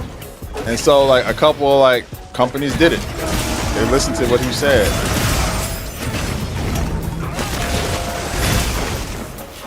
But that's all. I don't want nobody following me who listen to that nigga. That's why I looked at it. I was like, you listen to that dude, I don't want to work with you anyway. So fuck y'all.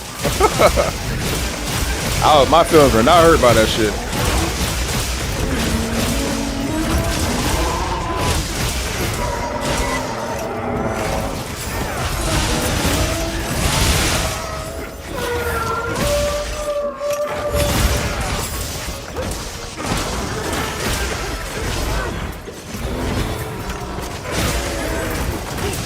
I'm just like, bro, if you had a problem with me, you could have said any of that shit at BlizzCon to my face. But of course you wouldn't. Of course you would. You're not built like that. Of course you would not do that.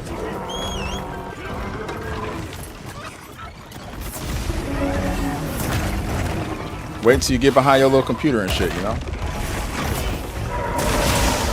Yeah, you don't gotta apologize.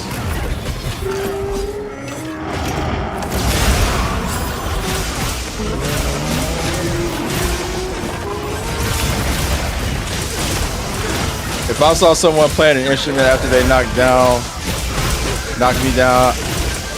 I'd go after them too, Arkville. I know, right?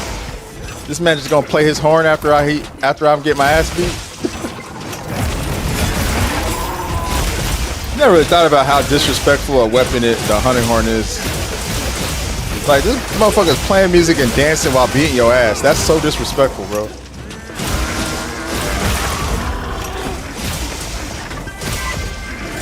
Like, look at Fenrir, man, just fucking over here doing a whole jig.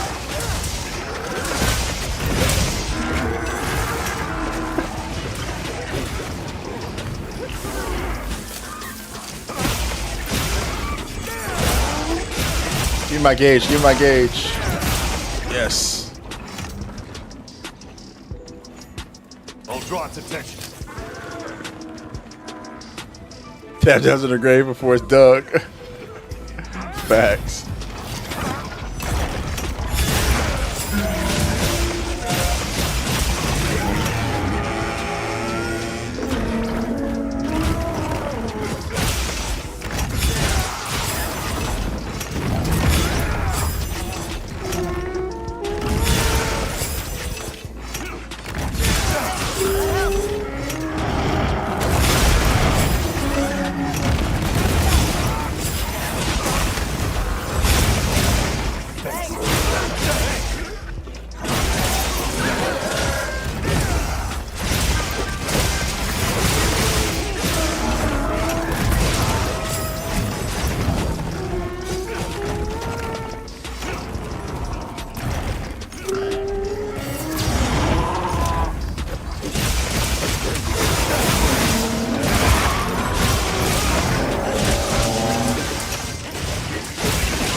I'm gonna stick my horn in your wound and play notes. It's crazy.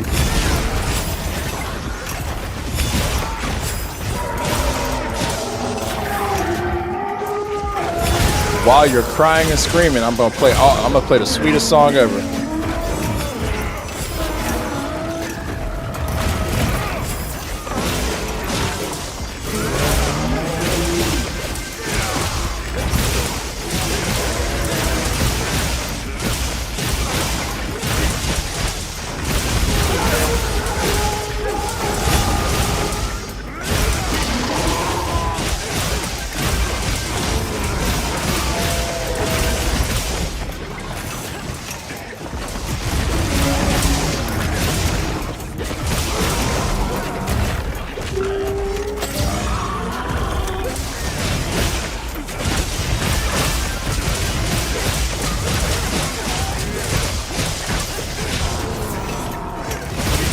What up, Vex?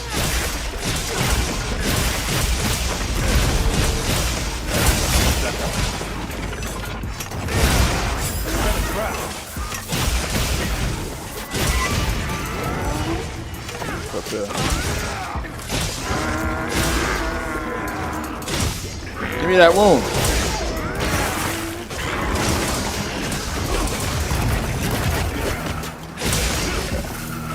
Oh, they healed. I could not get it. Damn focus strikes.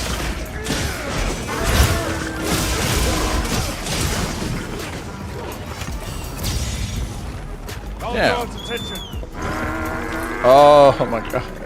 Gotta let him go, man. I think we're out of lures now.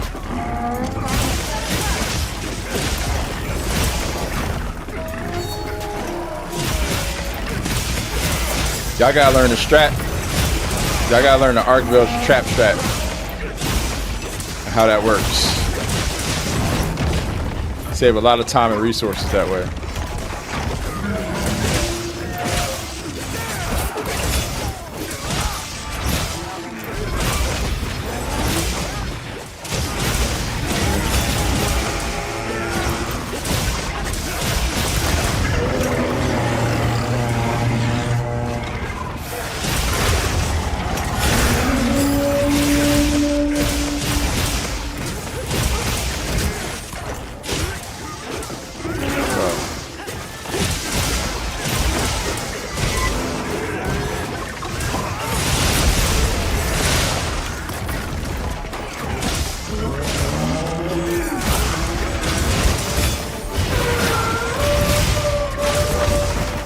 Can't even see my character, bro. I'm so far in this corner right now.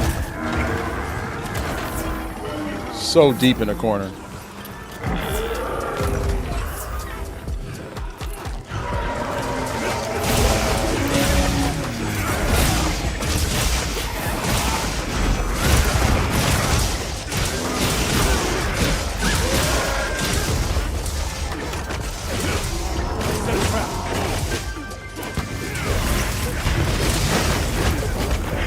GG's. Man, I wish I knew about the wait until he's in the next zone to lure him strat. Would have been so much more helpful. Yeah, I know. It definitely helped when the free challenge quest was live. We used the fuck out of that shit. He never left the first area.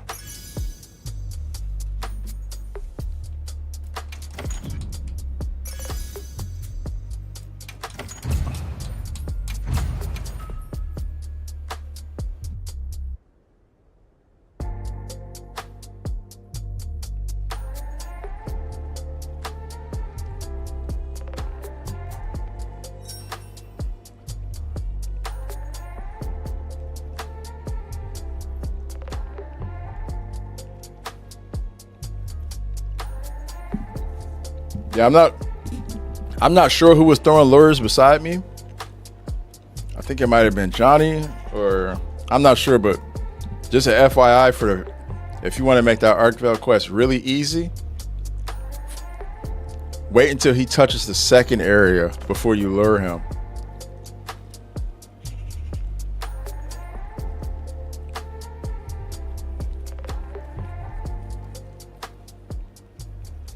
Oh, really, Fenrir? So you had like a history with him too?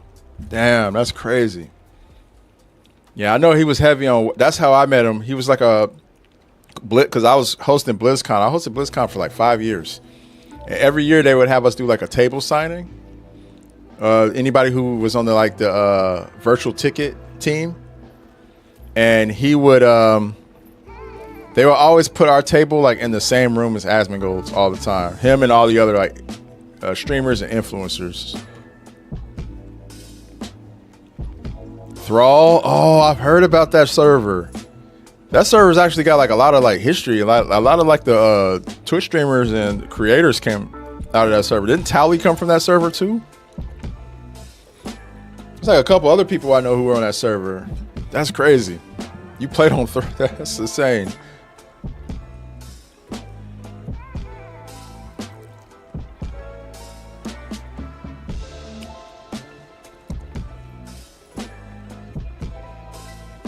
Oh, you go. It's all good, Johnny.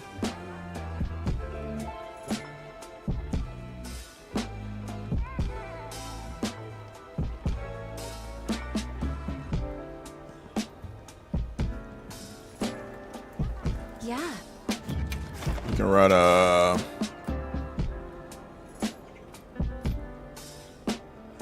Oh yeah, Scott Johnson's. Yeah, that's good people right there, bro. What?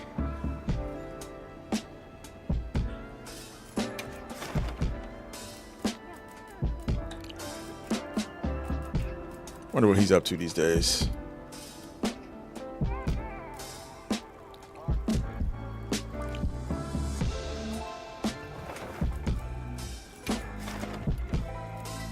I don't know, man. I just kind of feel like it. Quest accepted.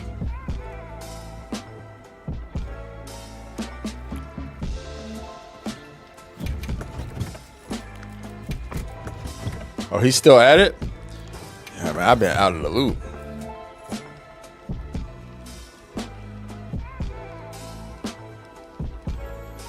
Oh, you about to get the little guy a haircut for the first day of school? Let's go. It's his first day of his senior year?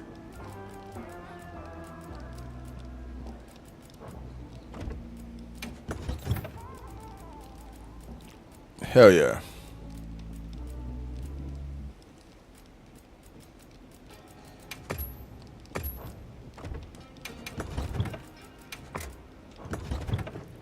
Starts on Thursday. Yeah, good to get the fresh cut.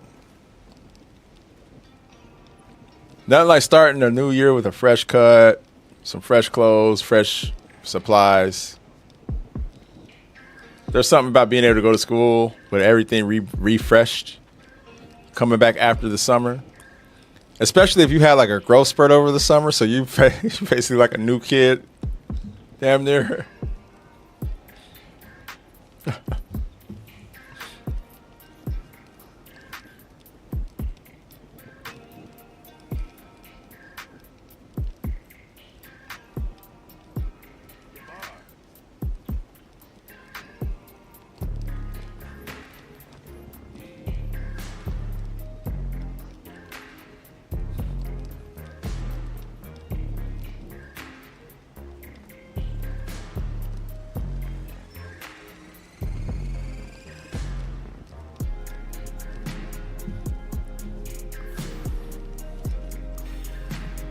Oh, man. So let's look at the schedule for this Gamescom shit tomorrow. Let's take a good look at that.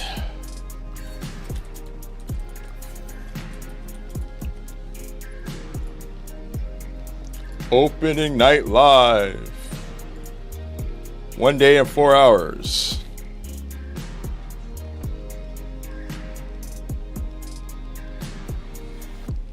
Don't like procrastinating? Yeah, sometimes you just gotta get in when you can fit in too. There's that part as well.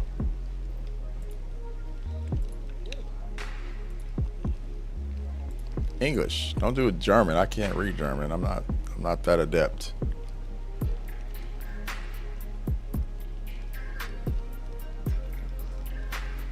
Oh, this is about attending the event. I just want to see who's there.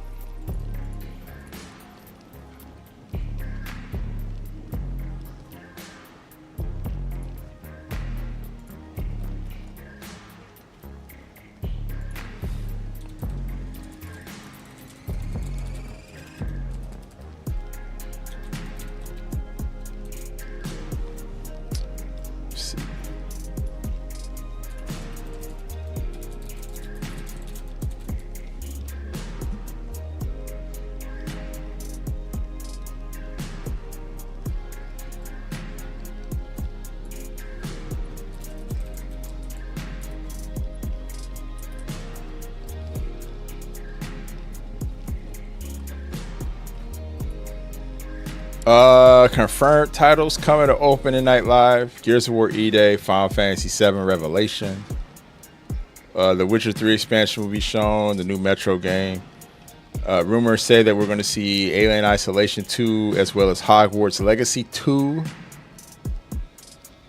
Which, by the way, I have a friend that works at WB Games, and I've already said enough. Yeah, apparently the next Hogwarts Legacy is supposed to be an online game, but we'll see if that actually does come to fruition.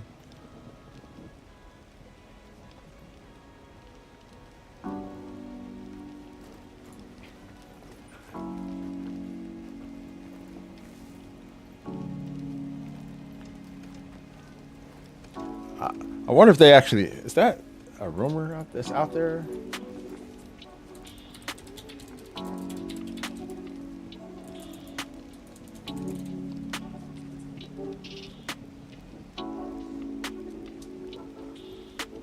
Oh no, it's not out there yet.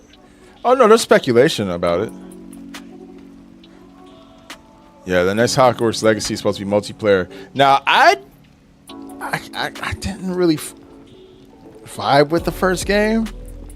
Like, I spent all my time at the character creation screen because I was like, bro, and the character creator on Hogwarts Legacy is fucking dope, bro. At least the hairstyles. But I didn't really get far past that. Did anybody play through Hogwarts Legacy and enjoy it?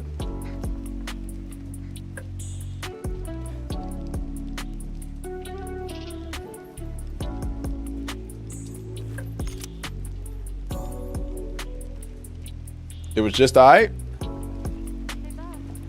I mean, it was the highest selling game the year it came out by a lot. They gave it away for free on Epic Game Store.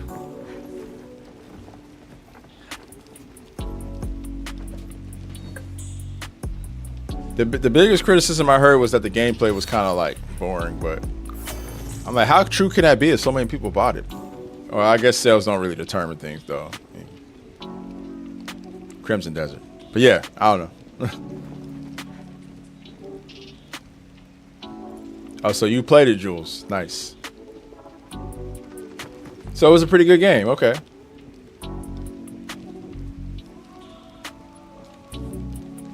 $2K right there? What? Yeah, $2K for real.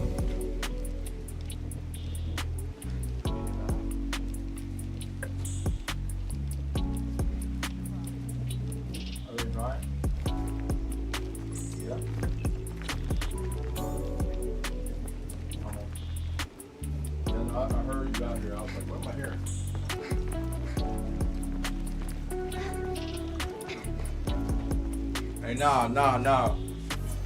Guap, I see you, bro. Get out of my chat.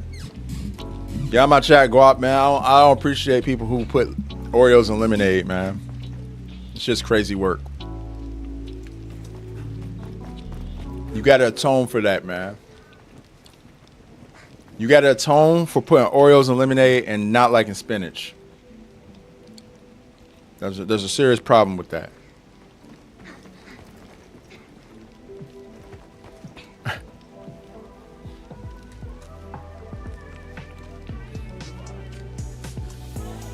Yeah, I think I have it on Epic Game Store if I'm not mistaken.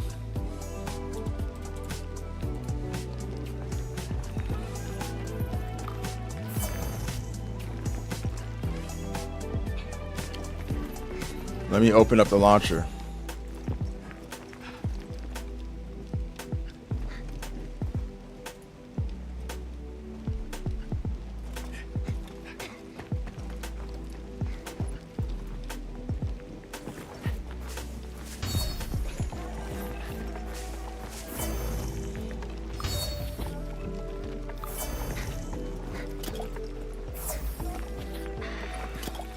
Yep, I have it.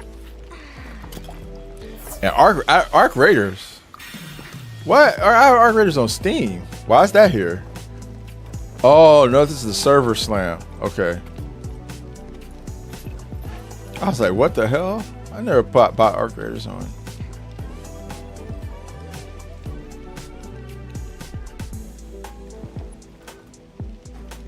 Bro, the first thing that showed up was Fortnite. And look at this shit.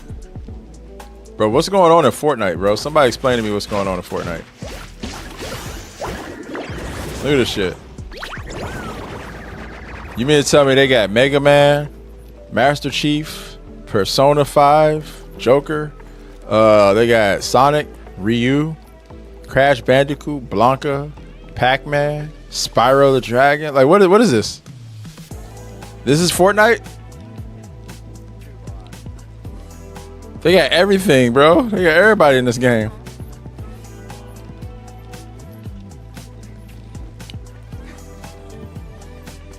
Race through the Green Hill Zone with Sonic the Hedgehog's power sneakers and toss a Tetris rift with your favorite gaming legends. Fortnite is like a celebration of gaming, right? At this point, we can all agree on that, right? Phantom Blade Zero, Fortnite. Wait, what? Wait. What does Phantom Blade Zero have to do with Fortnite? Play as Soul in Fortnite. Buy Phantom Blade Zero on Epic Game Store and get the Soul outfit and Sanguini pickaxe. And what the hell? So this is what they're doing? I didn't know they were doing this over here on Epic Game Store. If you pre-order a game, we'll give you a Fortnite skin of that character from the That's crazy, dog. I mean, I can't knock the hustle, but I kind of can because it's kind of goofy. I ain't gonna lie. Shout out to Epic Games though, man. Thank you for Unreal Engine. We appreciate you.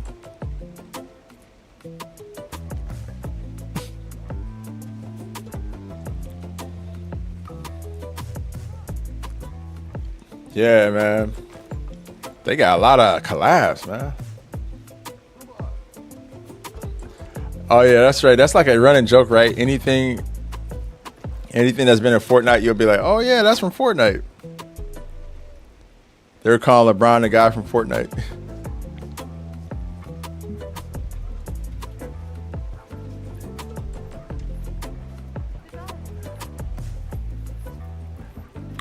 The Mugen fighter game. Mugen, yeah. It does remind me of Mugen. Yeah, it does. Or Mugen, however you want to say it. Oh, man. Anybody here ever been on Salty Bets? Tell me someone in here knows what Salty Bets is, and I'm not like alone on this island. If not, we gonna go to Salty Bets. Salty Bets will be, I don't want to get anybody addicted, because I used to be addicted to Salty Bets, bro. I don't want to get back on being addicted to Salty Bets. Salty Bets still around? Let's look.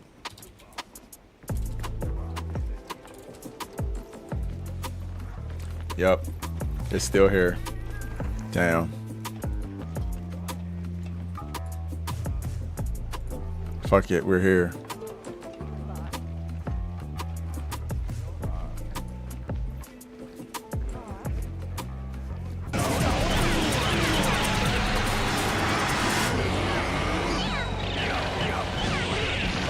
So Salty Bets is a Mugen that's running rogue by it's running all day long, 24/7, and it's got two CPUs fighting each other, and you basically have this like fake currency,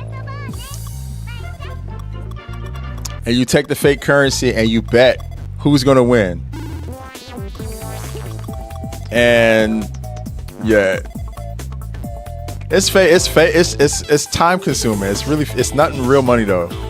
But you're basically betting on two Mugen characters, and it's funny because you'll see a character like somebody, they'll bring in like, I don't know, they'll bring in like Paddington Bear and put him up against like Vegeta from, and you'll be like, yo, Vegeta got this easy, and then Paddington Bear will whoop his ass, bro. Like, who's gonna win between these two? Everybody's betting right now on who's gonna win between these two.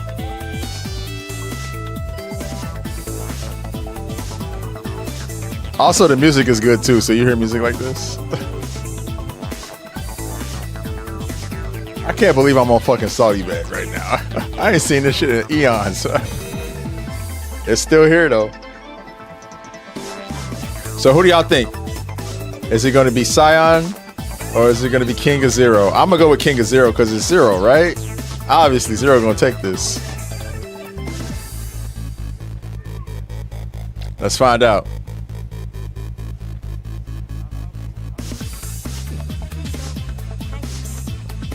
Hey, everybody bet on Sion. Oh, she getting tossed around so far though. Oh wait, but she do a lot of damage. Ooh, she got the anti-airs too. He got her in a corner. Oh, you ain't. Oh, and then he does a. Oh, they got Twitch ass now. Oh, I mean, I gotta sign in, bro. 3-minute ad is crazy, bro. Anywho, that's Salty Bet. Oh man. Ad jail, I know. Anybody want to run a Savage? I got Alpha J in here. Unless you want to make this a duo, Jay. You want to give the duos a try.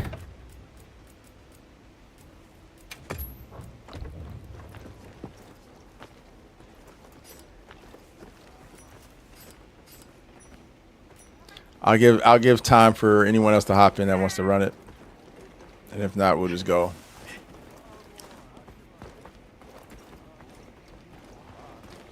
Yeah, that's crazy though. That's Saudi Bet. If you have free time and you want to just check out some funny shit, check out Saudi Bet. That shit is hilarious, man. Because like I said, the most unsuspecting fucking shit. It's just like a Mugen that's running nonstop, and they just program like every fucking character known to man, from anime, cartoons, childhood shit. They bring real life people into it.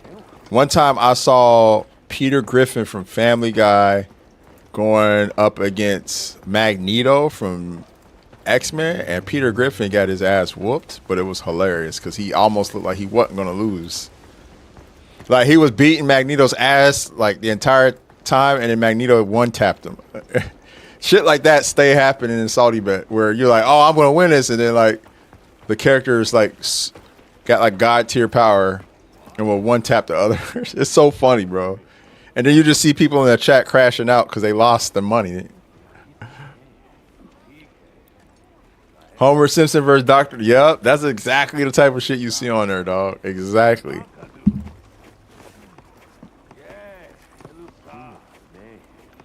It's dope. SaudiBet.com. Check it out. If you, I used to watch that shit 10 years ago, nonstop, man. And it's good to see it still going. It looks like they upped the production quality of it a lot too.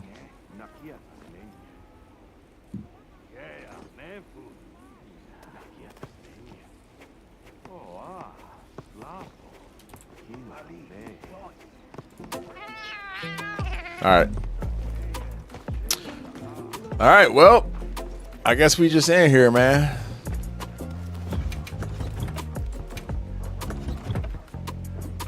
Did that already?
All right, let's do it.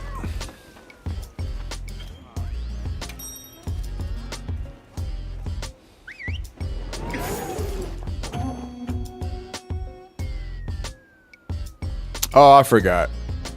Shit. It is what it is.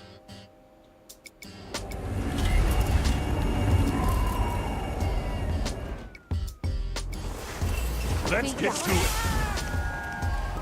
I'll support you to the best of my ability. Good luck. They've issued us supplies. So let's put them to use.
Gotta lock, gotta lock, gotta lock.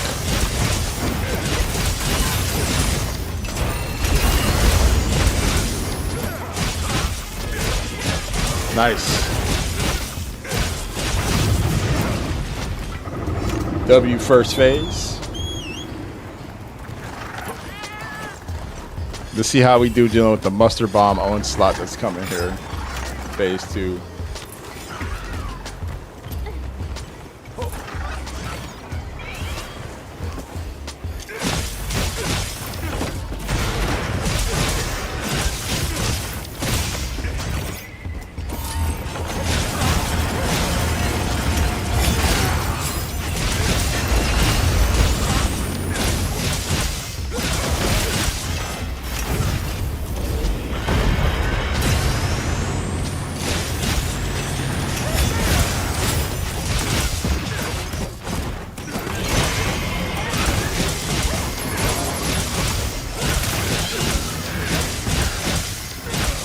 Just made that wound, but whatever.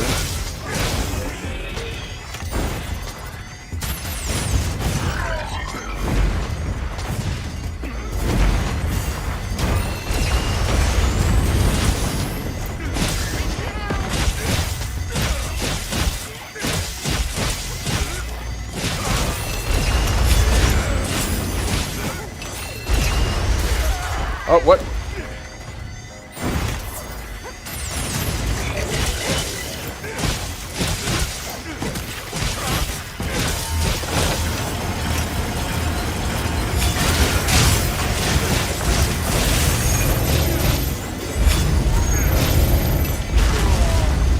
Oh shit, I got roasted.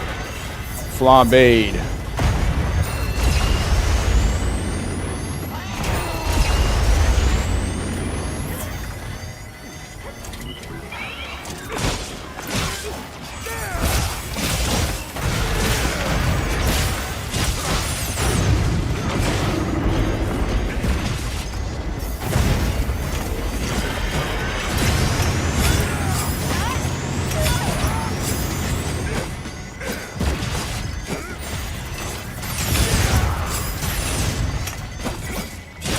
Happens to the best of us.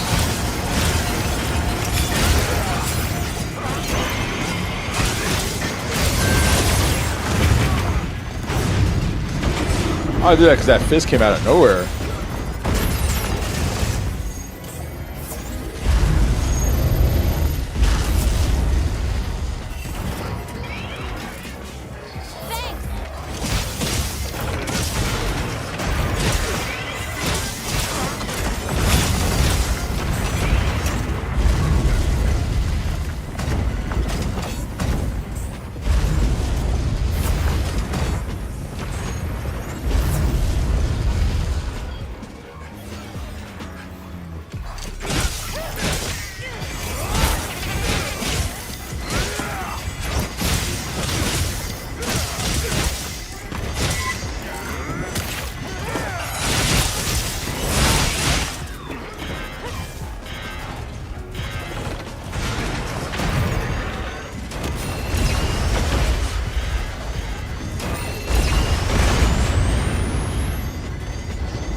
Bro.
That's stupid.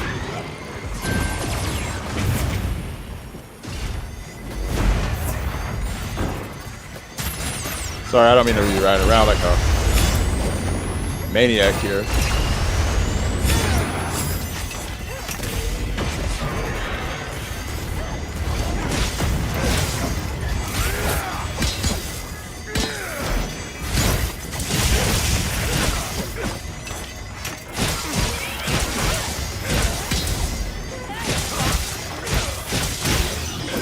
Nice.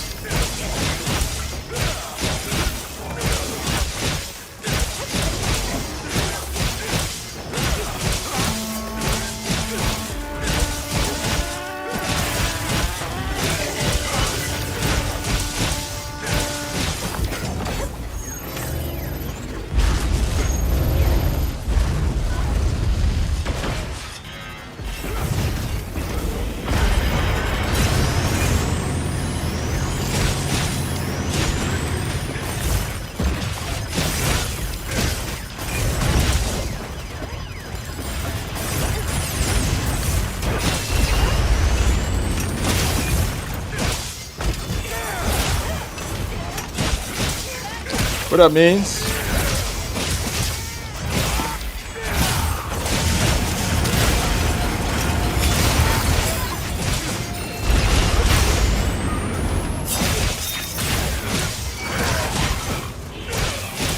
Happy Monday to you, bro. Call it crackhead. See how that works out for you. D1, what up?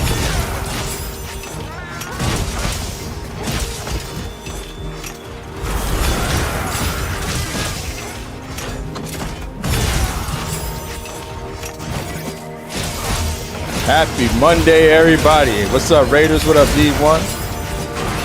Appreciate the raid, my brother.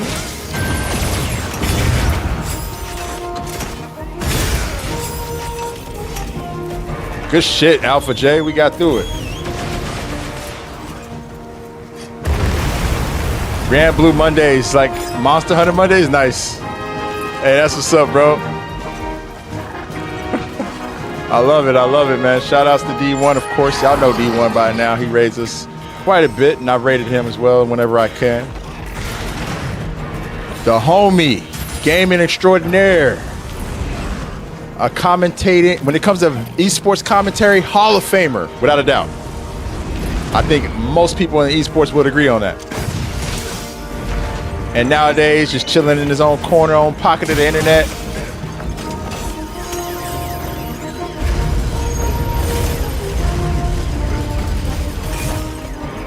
Nah, you know it's the truth though. Playing some Grand Blue Fantasy though. Hell yeah, man. Yeah, it was fun watching you play that yesterday, man. I was like, yeah, this game, there's a lot of similarities to Monster Hunter.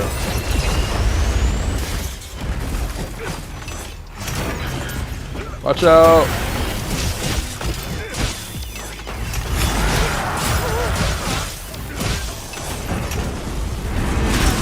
I fucked up there. My bad.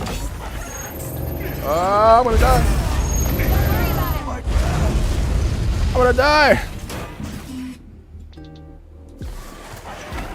How you doing though, D1? We have one final major difficulty left. After going through all the content, nice. Hey, Jules, have a wonderful day at work. But that's what's up. Defy Infinity difficulty? That shit sound crazy. That's like fighting Thanos type shit. The hell? That sounds crazy, dog. Also sounds fun though.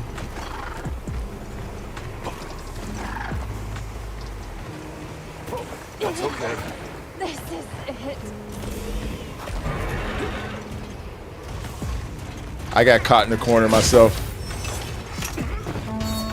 Yeah, this is the Final Fantasy 14 collab that came to Wilds almost a year ago. We're going to be going on a year of Omega pretty soon. It's kind of crazy to think that. Hey, what up, Dezu? It's been a minute.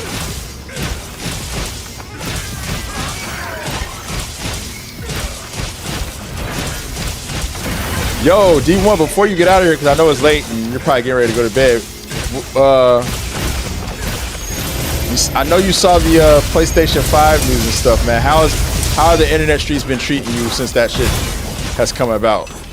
Because I've definitely been seeing a lot of arguments being had. Yeah, it's been a crazy time. Yeah, the recent email they sent out. Oh my God.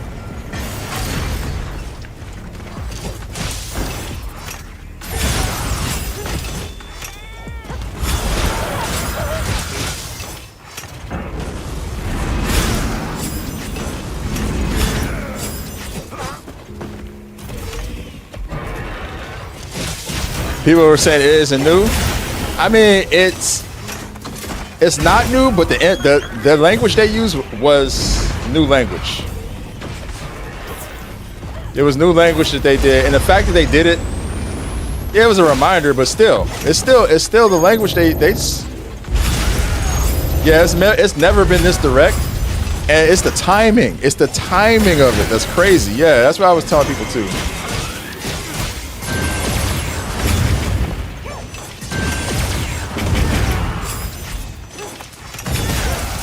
Some people didn't even know it because it never was that clear in the end user license agreement. It never was as clear as it's been, but you know, people have been. I've never seen so much hate for Sony ever, man. Never. I never have. Like lifelong Sony fanboys that people who I've always seen defending PlayStation with everything that they own, bro. Everything that they stand for was pretty much PlayStation. They're fucking denouncing them for the first time ever. I'm like, wow. So this is what it took? I honestly thought that like Sony would have to like steal people's children for them to hate Sony.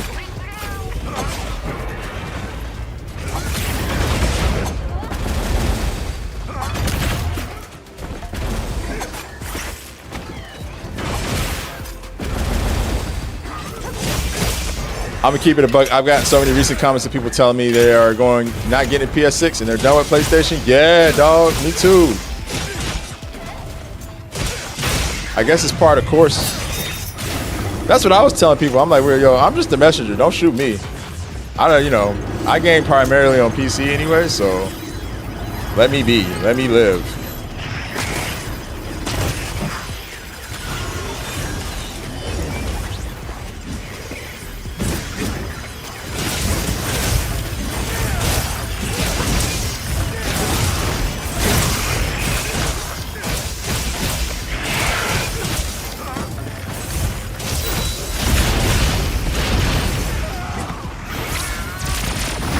Oh my God, no, the marble didn't do the job.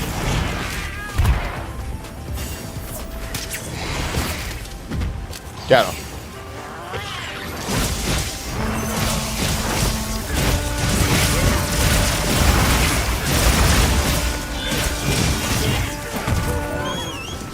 I sold.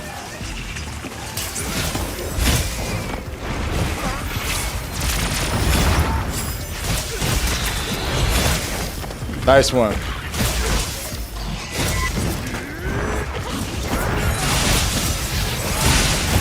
Big damage.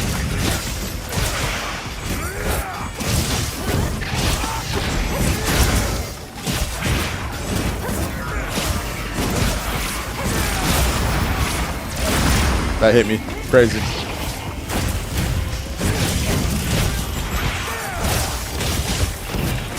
Yeah, Xbox and PlayStation do, Xbox and Steam do the same thing. Yeah, they do.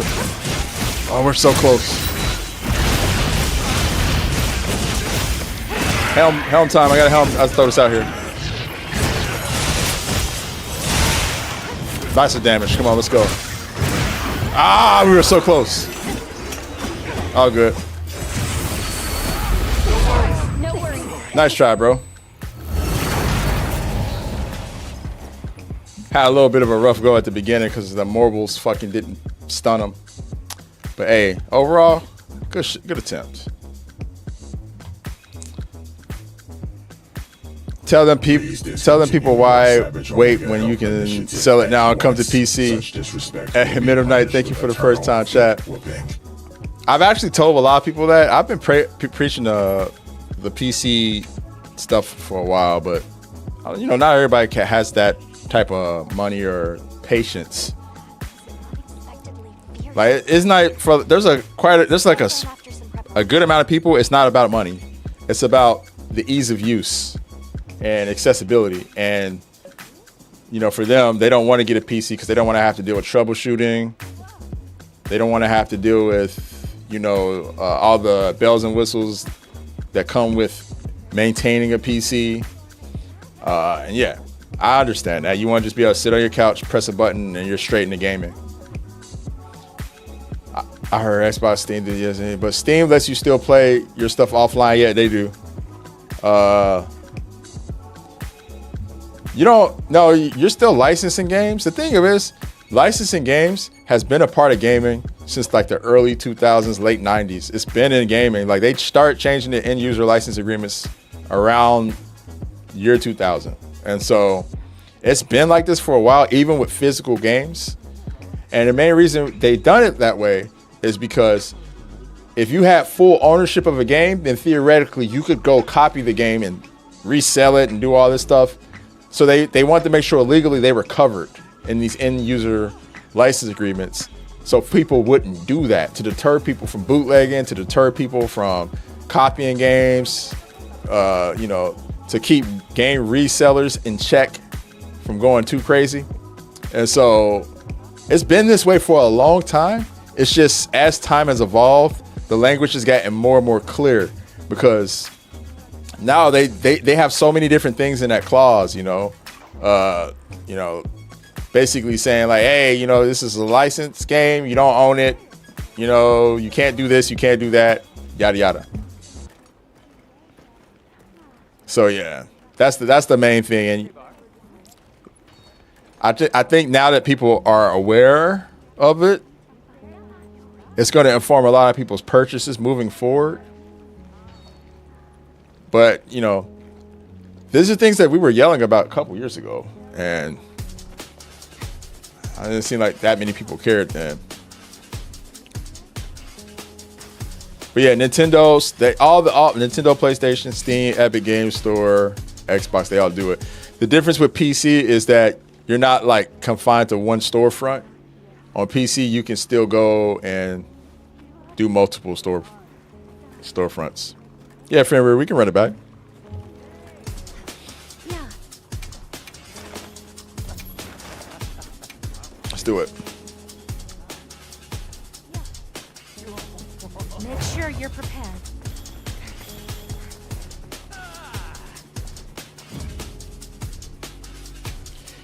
Yeah. It'll be weird if Nintendo ever goes that route fully. I know they had like the game key cards that kind of alluded to them going all digital, but I just don't really see Nintendo letting go of that physical aspect. It'd be weird if they did.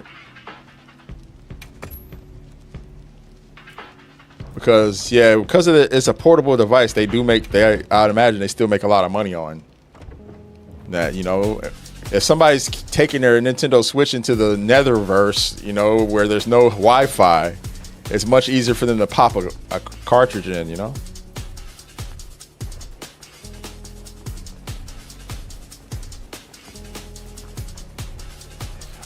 Fenrir, that's cool. That works too. I'm down for whatever.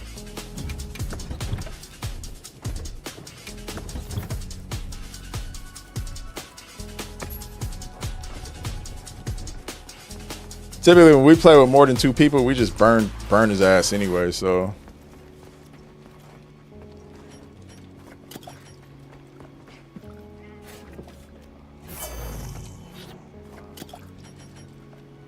Yeah, like honestly, especially now we got Lucy hopping in, he's gonna die so fast. But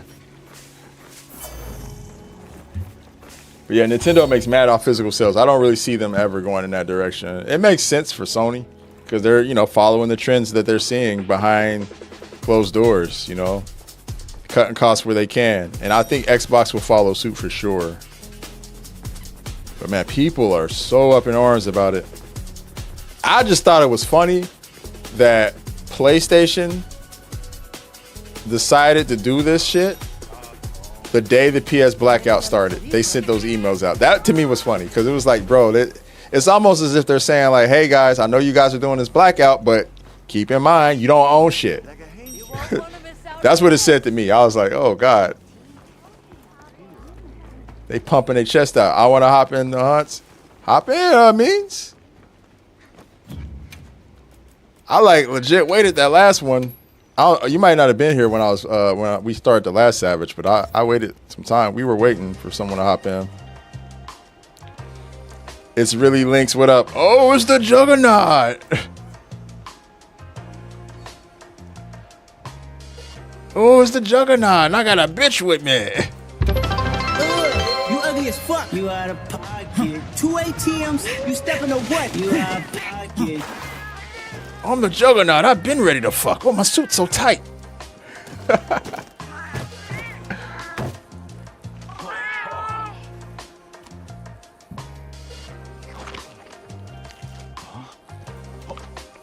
Get out my head, Charles. Charles, you in my head. Sorry. That man got me started, bro. You got me started.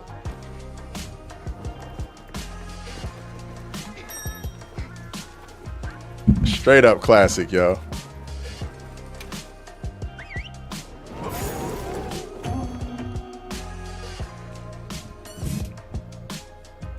Didn't they like put that? Didn't they put "I'm the Juggernaut, bitch" like as a line in a movie because of that video? I'm pretty sure one of the X-Men movies, whatever one the Juggernaut was in, they put that line in the movie because of that. Supplies that will be useful for the quest. On this one, I really only play Longsword and Wilds, but previously I played all the weapons across all the monster hunts. I've been playing since the first Monster Hunter, so I feel like my main would probably be like Sword and Shield, or excuse me, Great Sword and Sword and Shield. Those are like my mains from before. I played Insect Glaive for like 4U, and I played it for World 2.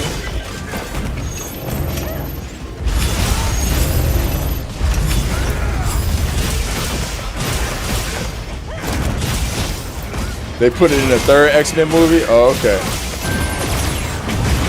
That was the one with Phoenix, right? Dark Phoenix?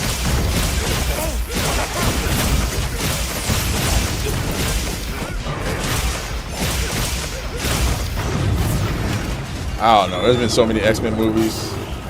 We had X-Men movies, then we had First Class, and then we had Days of Future Past, and there's just too many X-Men movies to keep up with now.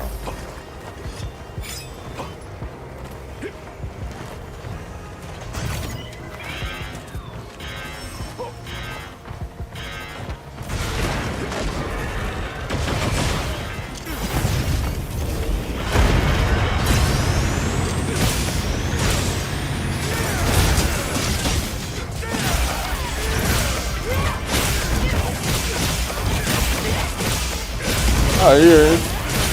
Third person asked me about the GTA stuff.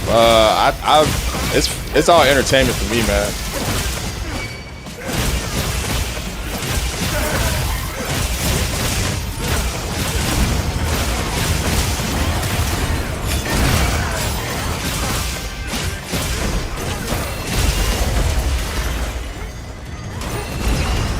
Like, I don't think that, you know, Rockstar's a multi-billion-dollar corporation, so of course it's funny to see them on their back heels, you know, with their backs against the wall, on the rope, so to speak. That's funny to see. But at the same time, I don't think the Cyber League hacker dude, whoever it is like some type of like glorious saint. You know, I feel like it's this little vigilante talk that he's talking about, like right and wrongs, is kind of just all performative, and motherfucker just wants to make money make some crypto dollars, and that's really the sole reason for it. That's kind of my thoughts on it. And it's not going to affect what happens with Grand Theft Auto 6 at all. People are like, I feel so bad for Rockstar. I'm like, don't. You know how much money they've made in pre-orders already? And you know how much this is not going to stop people from buying the game? Like, it's okay.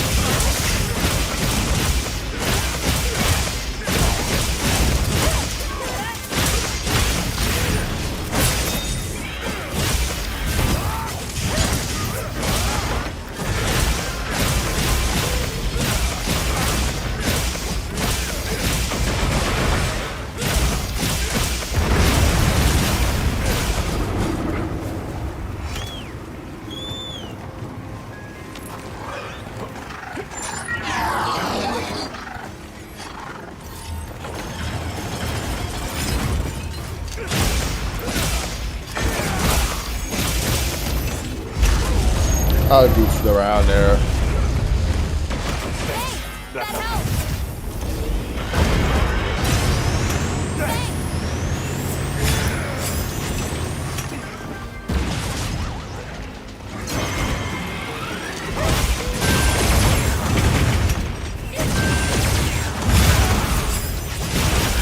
Yeah.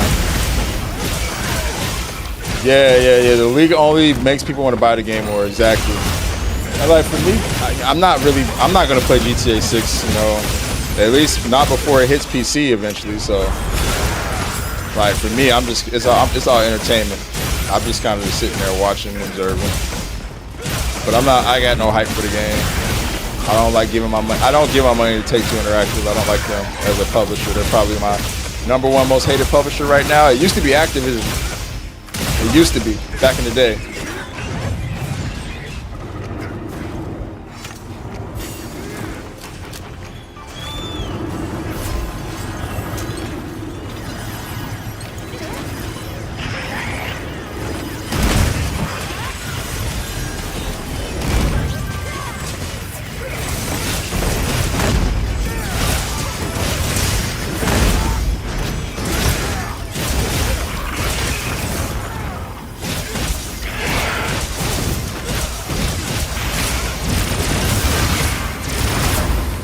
He's dead.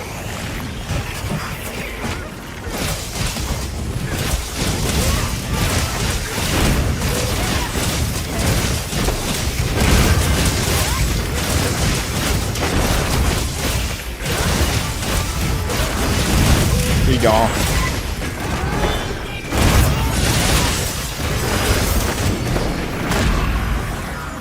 Why do you not like Take-Two?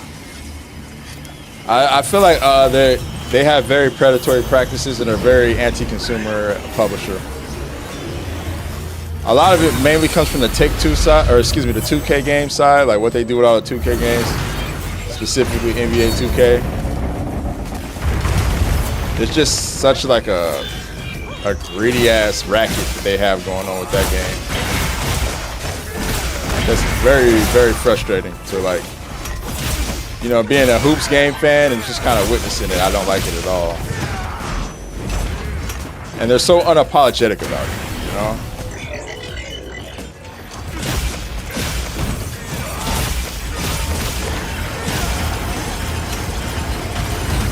And I also don't like the like union busting shit that they did with all the Rockstar employees. I thought that was some bullshit.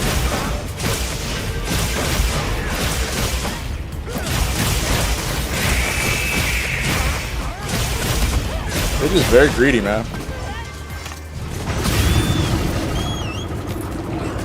So that's kind of where I'm at with it. It's part of the reason why I'm not buying GTA 6. I'm not, you know, more power to anybody that's going to enjoy it, but me personally, I'll probably just sit it out. Yeah, EA used to be pretty bad too. They've corrected a lot of stuff, but honestly, AAA games are on the downfall, so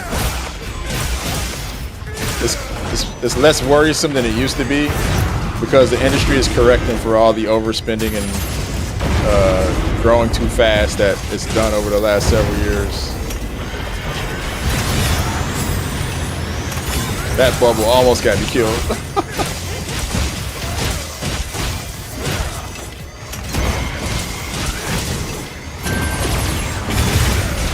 It almost had an adverse effect.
Nice. Good stuff.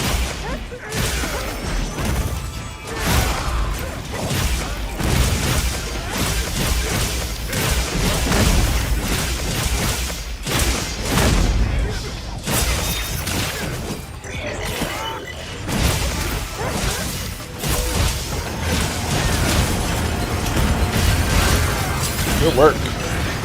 Almost there, guys. Good shit, yo. I could not get out of my secret. Just like, I'ma chill right here, dog. I shouldn't have tried to secret recover. I should have just got up. Fucking idiotic, man. New supply items in. They're in your sequence pouch. Oh, shell shock.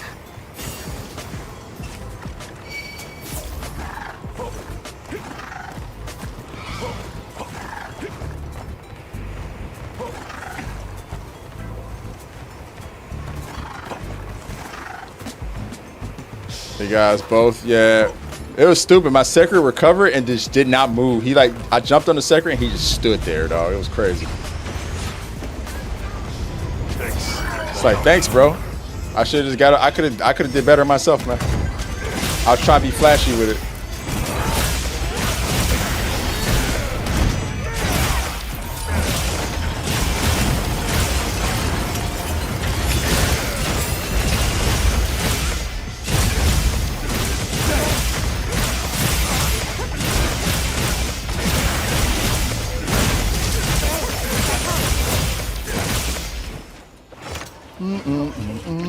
GG's.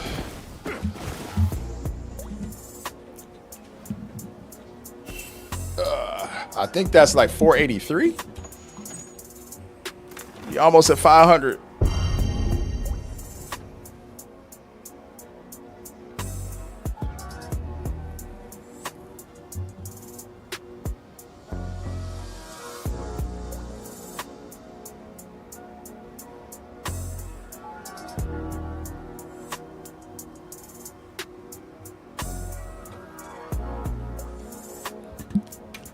$10.50, not bad.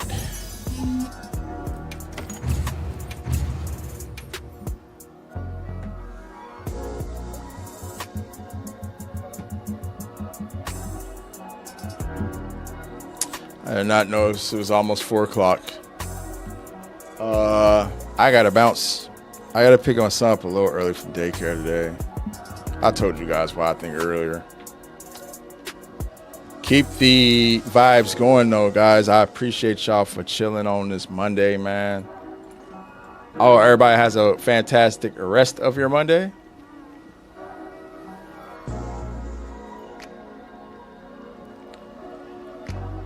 Thank you for the hunts. Thank you for the vibes.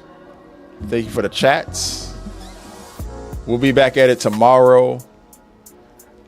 Getting ready for Gamescom this week, man. Exciting week, bro. Exciting week. And yeah, I'll see what I can play tomorrow. What am I allowed to play?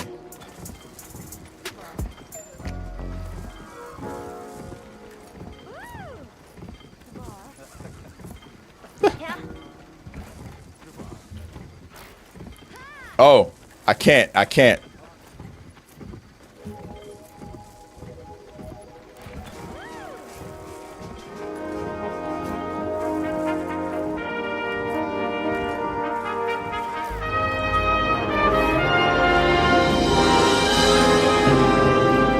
That beautiful music.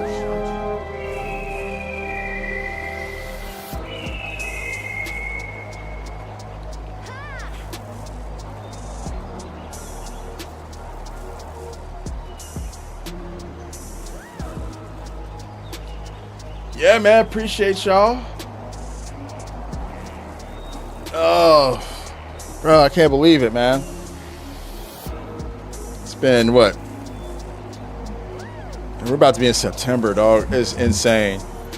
Yeah, everybody keep it G, man. Keep it G. And take care of yourselves out there, man. I don't really have a protocol frame rate. I typically throw it to anybody I see on my list if they're streaming the game or just a homie. Or if it's somebody else streaming on Monster Hunter. I did owe somebody a raid though, so I'm gonna throw him one. Hey, D-Dub, that horror game was on. Which horror game are you talking about? Are you talking about Sinking City 2? That game's out on all platforms, I believe. If you're trying to play it on PlayStation or Xbox, you can play it on there too.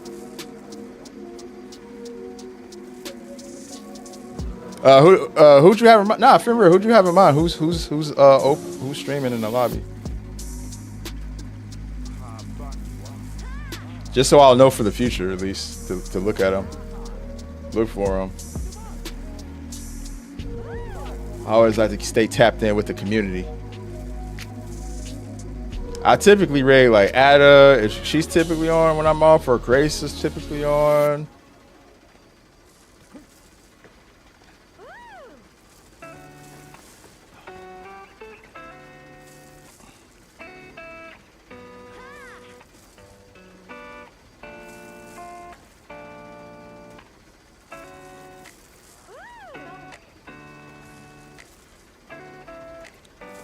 I could play. I'm down to play more of that D-Dub.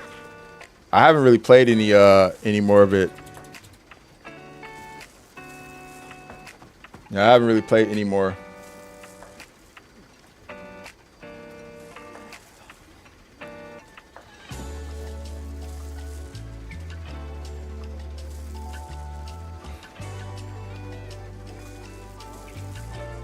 All right. We'll throw it over to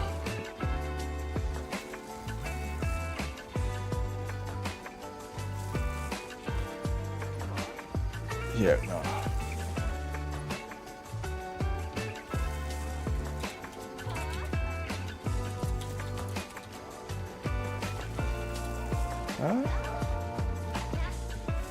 Since it is Monster Hunter Monday, we'll keep it in the Monster Hunter family. I'll catch y'all tomorrow, though, man. Y'all stay up. Peace out, y'all. Later. I'm probably going to raid and run, so y'all won't see me after this.